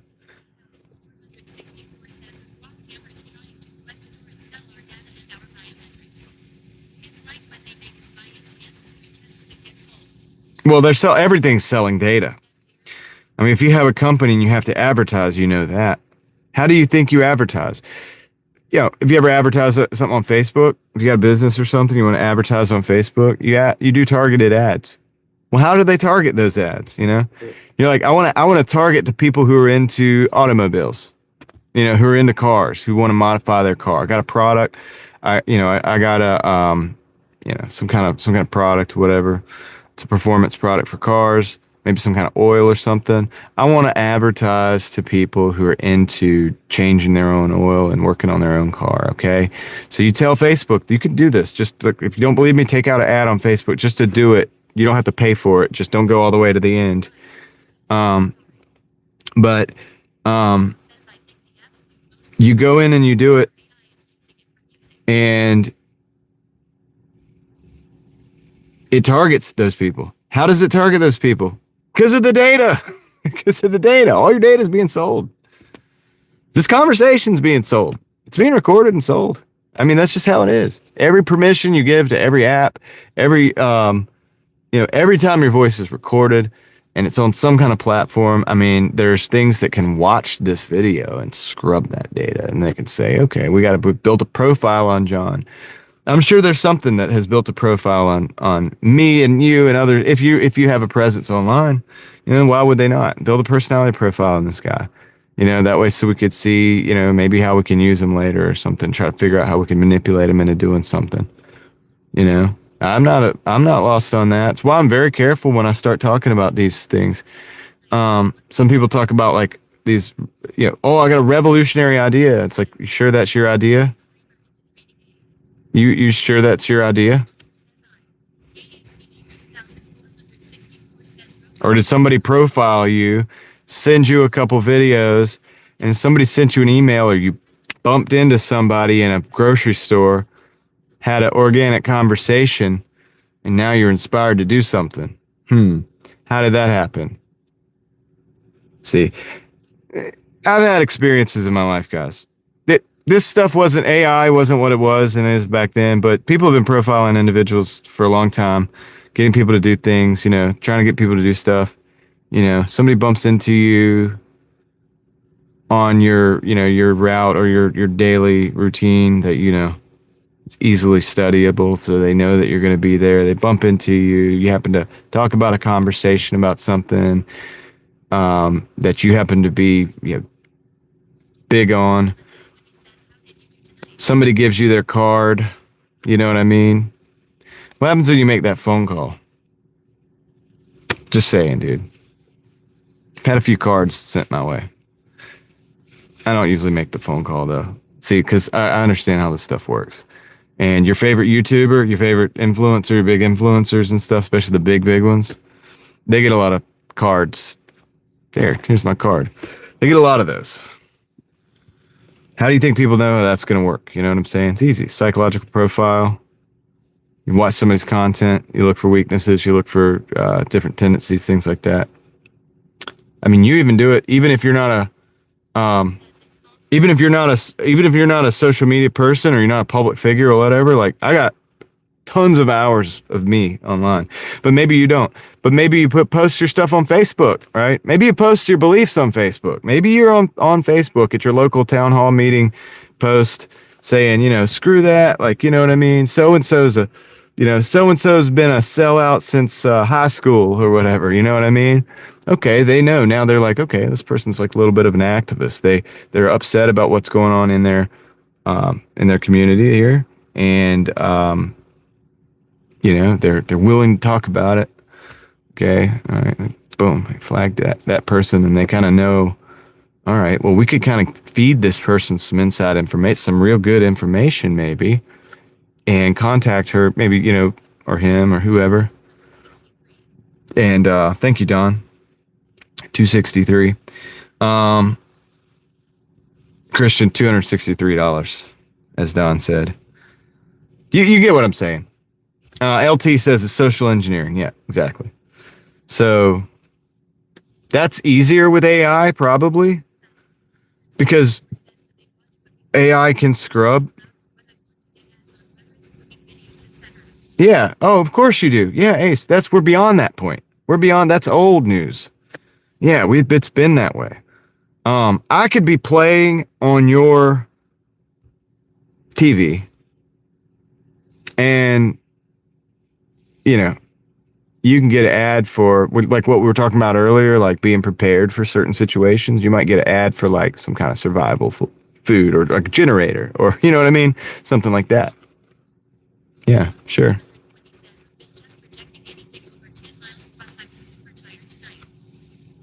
How do you think they post the ads on this? Not everybody gets the same ad. If I do a video and it has ads on it, some people get an ad for. I might do a video talking about AI, how I think it sucks. This is why the AI is kind of funny, because it doesn't understand irony and it doesn't understand a lot of things still. I'll do a video about how bad AI is or something. And then, if I did that, I'm just saying theoretically, and people get an ad for AI on that video. The advertisement's not perfect, but yeah, it's directed. Yeah, sure.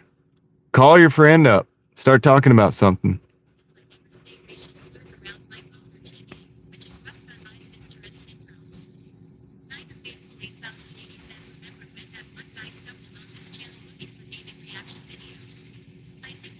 Yeah, I remember that. Yeah, he came back in. Aaron, his name's Aaron. Niner Faithful. He's come back in several times and hung out with us since then. Yeah, it popped up in his feed, but yeah, I guess algorithms. Yeah, and in some cases, like in the YouTube algorithm, it actually works good. It's good. It's a good thing. You find videos that you like. I talk about certain things. People come in sometimes maybe because of something I said.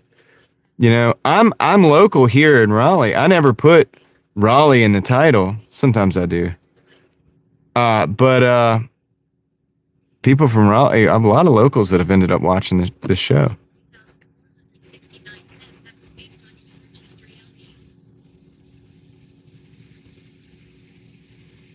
Senior Asian Singles was directed at you. Yes, it was. Yes, LV. Exactly. Exactly, LV. Crystal doesn't get an ad for senior Asian singles. You know what I'm saying? That's just you, dude.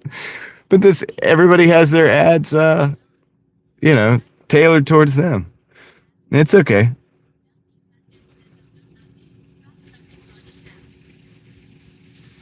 Oh, yeah. It was Bonnie. I'm sorry. Bonnie was looking for CNC. Exactly. So it's either you or your cat, you know what I mean? That's doing it. So Hassan, yeah, I made $86.66 so far on Uber Eats. So that's good. It's always good to have a cat that types, because then that's plausible deniability, right? But anyway, that we're beyond that, dude. That's old stuff, man. That kind of targeting that's been around for years. I think people might not know about it. Like, but if you were being targeted for social engineering, like LT was talking about, like you could easily, you could be fed videos. This happened around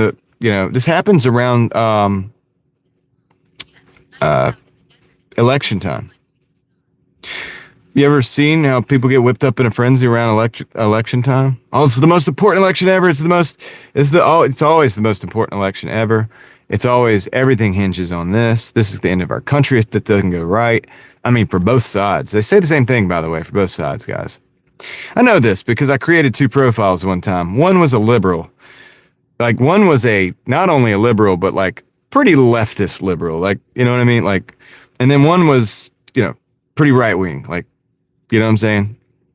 I made 2 profiles. And I would check out the information that both of them are getting. And it's like 2 different worlds. But it's funny because for both of them, it's the end of the world. Like, it's like, if Trump gets elected, it's the end of the world. If Kamala gets elected, it's the end of the world. Now, neither here nor there on the actual details of that stuff.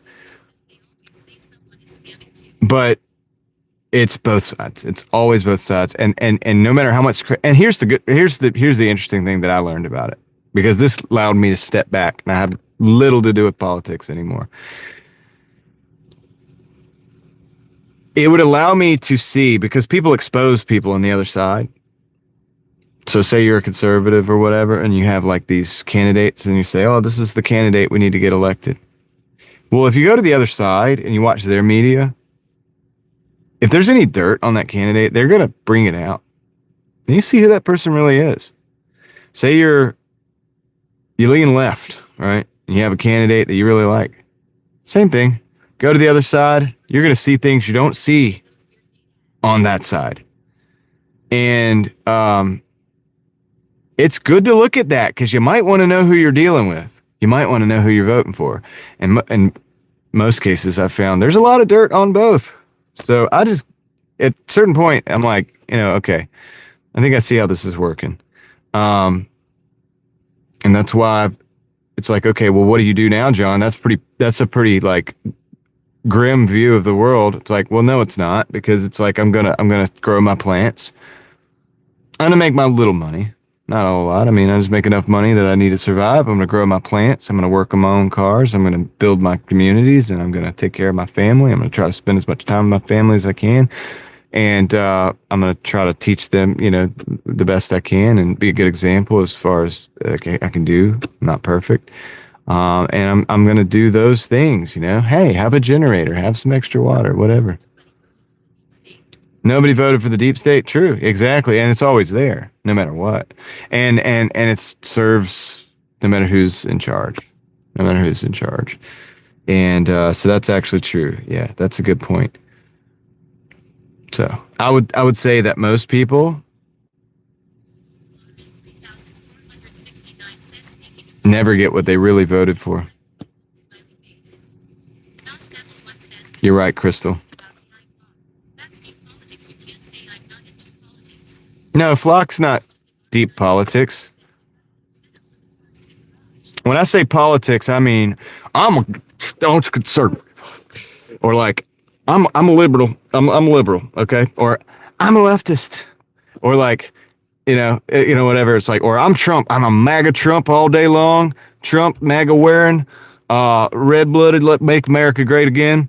Or I'm somebody that calls those people maggots or whatever. Or like, you know what I'm saying, on the other side. Like, I'm one of these sides and I believe in this, and those guys are crazy and all those people are idiots, and,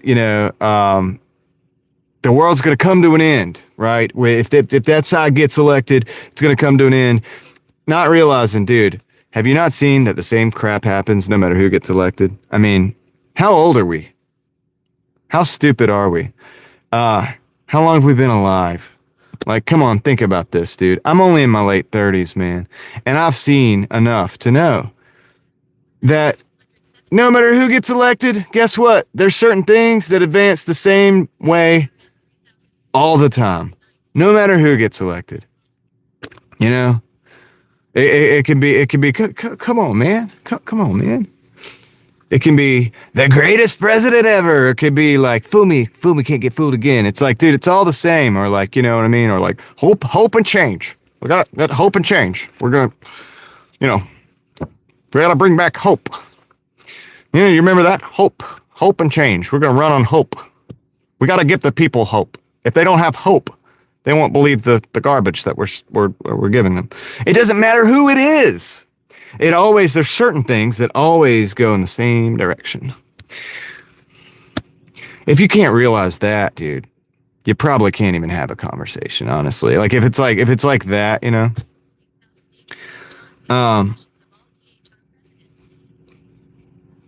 you understand what I'm saying? So you could say like that's politics, that I'm talking politics, but I'm not like sitting there saying, I'm not shilling for somebody saying that, oh, this is going to save, this is going to,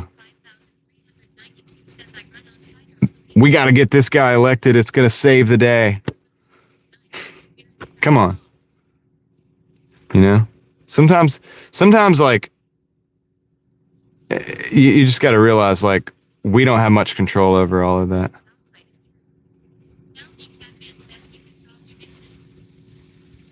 It's like people are like, oh yeah, these right wingers, and it's like these right winger MAGA people.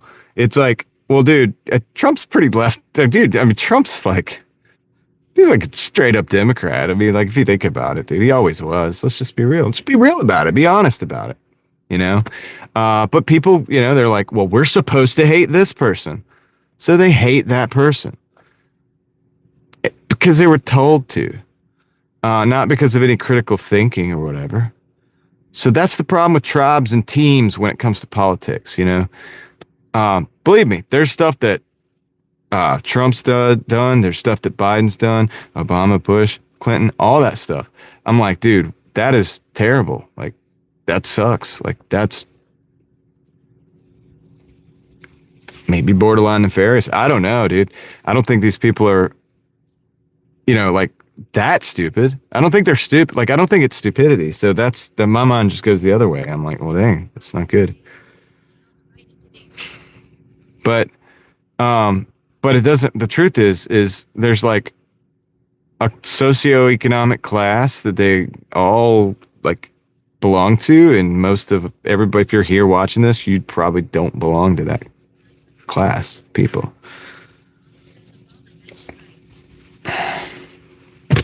Yeah, I don't know. I don't believe any of them, man. And I don't really, I don't know, man. But that doesn't make me a pessimist overall in life. I'm pretty optimistic. Generally speaking, I got to leave a little meat on the bone, LV. I got to leave some of these for the future. I can't do everything all at once. All my voices, but yeah, Mom, you get what I'm saying, right, guys? So the flock, to say flocks, somebody said, well, flock, that's deep politics. It's like, well, no, because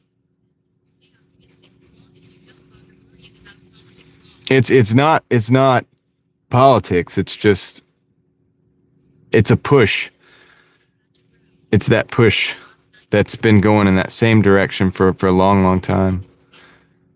That's been happening. I mean, and it's not even political. It's a corporation doing it. Flock's a corporation, dude. They're a company. They're not even a political entity. How could I do George Washington, dude? I have to be able to hear a sample, dude. Oh, I guess that Glenn Beck one. AI. Yeah, and AI to me is not even politics. It's like the direction we're going. I think if we're not able to, if we're not able to question the direction of where we're going, we have a big problem. And so AI is going this way without any question, it seems like, from corporations and politicians. I mean, they're all pushing something. Every one of them probably has stock in these companies or some kind of benefit that they're going to get from it. They don't care if it's going to destroy lives where they put it, you know, and Crystal made a good point. It's like we already have data centers. The thing is that they're trying to move it into like really sensitive locations. They're trying to move it into places that have good water, which is like the worst thing you can do because we need good water for agriculture, for living, just in general.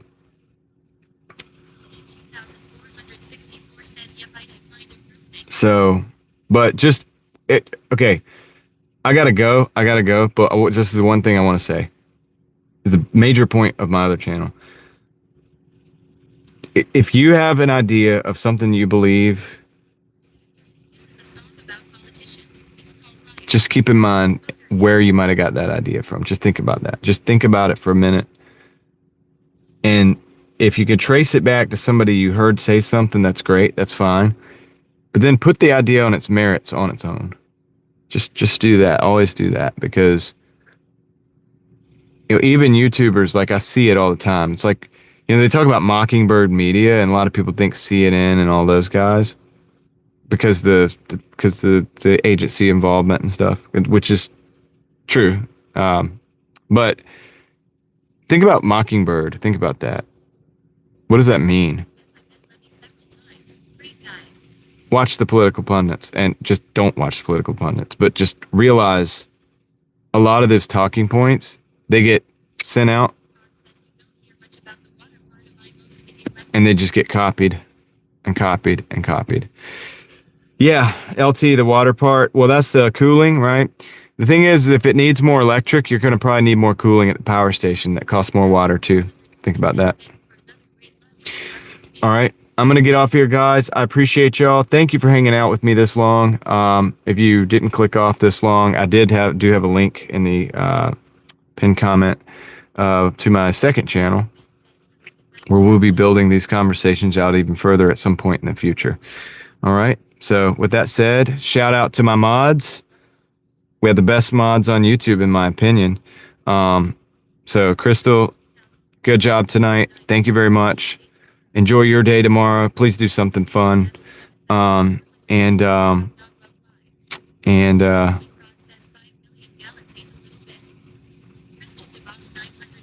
a little bit.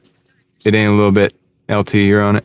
Time to start my shifts. Usually 12, 1, 2, just depends. Yeah. No, Don, they're the best mods. They're the best. They're the best mods, Don. Excuse me. They're the best, okay? Believe me. All right, so I'm going to get off here, guys. I appreciate y'all. Tomorrow's my day off, so Lord willing, we'll be back on Monday. And I hope to see you there. All right? So with that said, I'm ending this. Catch you on the next one.